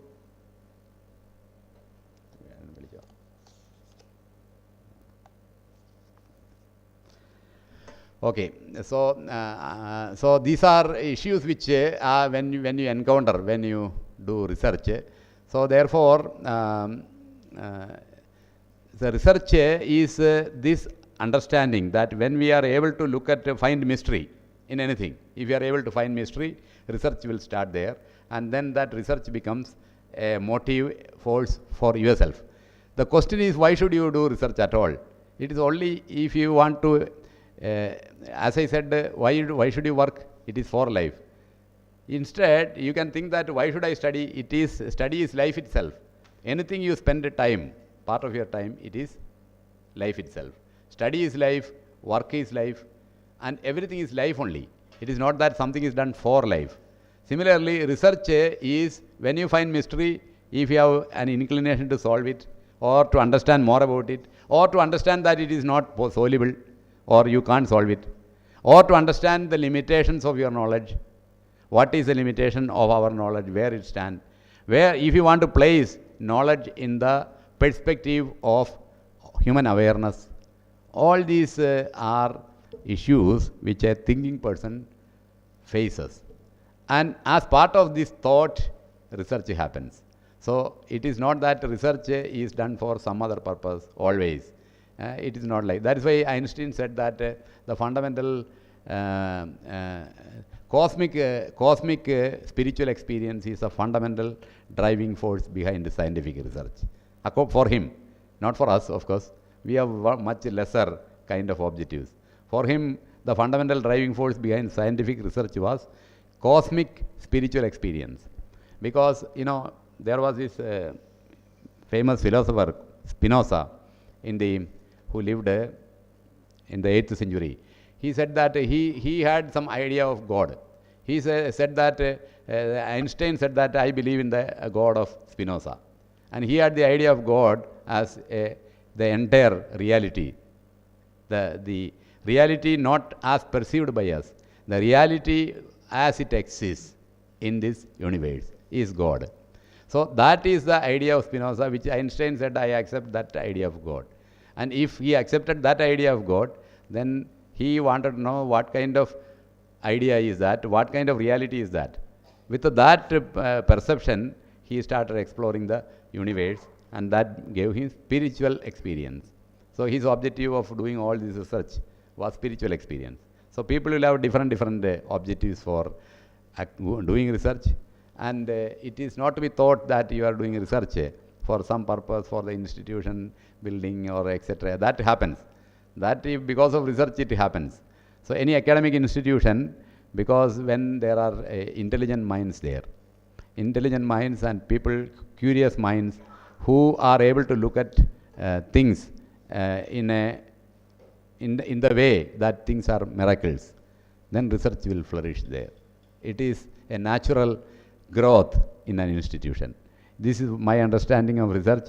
I hope that Trivandrum Engineering College will become a fertile ground for this kind of thoughts and research and knowledge coming out of this institution, because there are a lot of intelligent minds here, youngsters who are coming, both the teachers and students. They will have their own, curiosity and the ability to look beyond. So that idea that gives lot of satisfaction in your work, and your work becomes not something for life, but your work becomes life. And then an institution is built. That is how institutions are built, and they become very, very famous because of the staff, students there, etc. Institutions are not built on buildings and infrastructure and all that. Of course, those things are important, but institutions are built on human minds, and the minds which are capable of thinking. Such minds build institutions.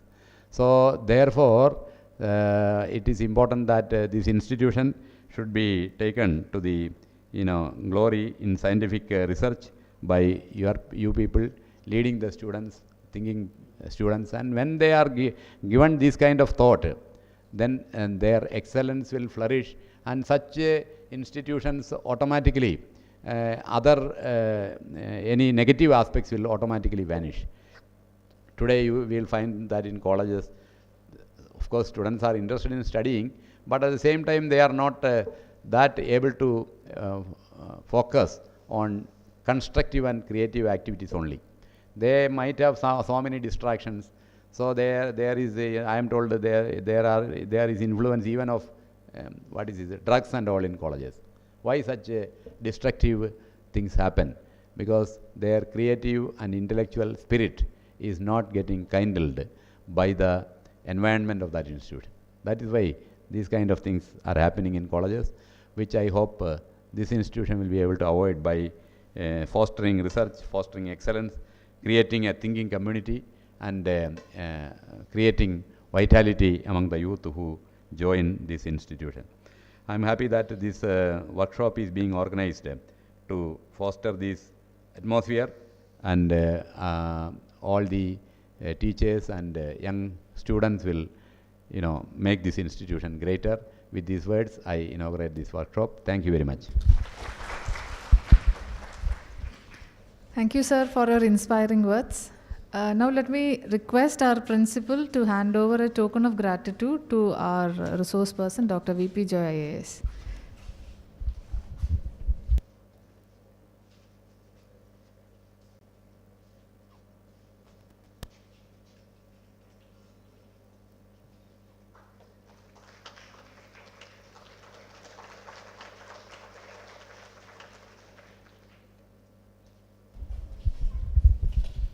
Now we have Dr. Abdul Nisar M., Dean UG Studies, to propose the vote of thanks.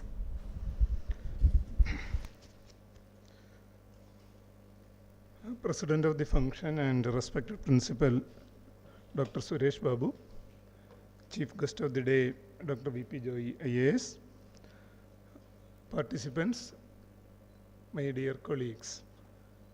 So I start with a slogan in Niti Saram. It says that Acharyat Padam Adatte, Padam Shishya Sometaya, Padam Sabrahmacharifya, Padam Kalakramena Cha. Rough meaning is this: the knowledge a student acquires is 1/4 of that is from the Guru, the next quarter is from his self-learning, the 3rd quarter is from friends, and the 4th quarter is from experience. But I don't know whether this will work in today's world. You know that the pedagogical practices, the teaching learning process has changed a lot over the years, particularly after the onset of COVID pandemic, we all shifted to an online teaching mode. So naturally, teachers are now forced to acquire skills for offline learning as well as online learning. And the other point is that students are, as our chief guest said, students are not focused, they are distracted, and more importantly, they are fragile. You can find so many students who are not very stable in their life because of the, the way they have been brought up during their childhood, and teachers have to take care of these students. So we need a completely different pedagogical approach, completely different approach to nurture students, completely different psychological approach. People have to become psychologists also to handle today's students. And I think this kind of workshops will definitely help you youngsters, to foster such skills. And that is the importance of this particular workshop and workshops of this kind. And I request you to make maximum use of this opportunity to come up as good researchers, to come up as good teachers who can guide students to the resources, to the treasures of knowledge. With these opening remarks, let me get into my job. First of all, I express my sincere gratitude on behalf of this institute and everybody gathered here to our chief guest, Dr. V.P. Joy IAS. He came here despite his busy schedule, and he gave, a very good speech. Thank you, sir, for your, words of wisdom. And we, Alma Mater, always, we are always proud of you as a student of this institute. I also thank Dr. Suresh Babu for all the support given to organize this function and conducting this particular workshop. I also thank all the participants for being here, all the professors, deans, and other colleagues for participating in this August function. Thank you. Thank you very much. Thank you, sir. We have come to the end of day 1 of our 4-day faculty empowerment program. Thank you all.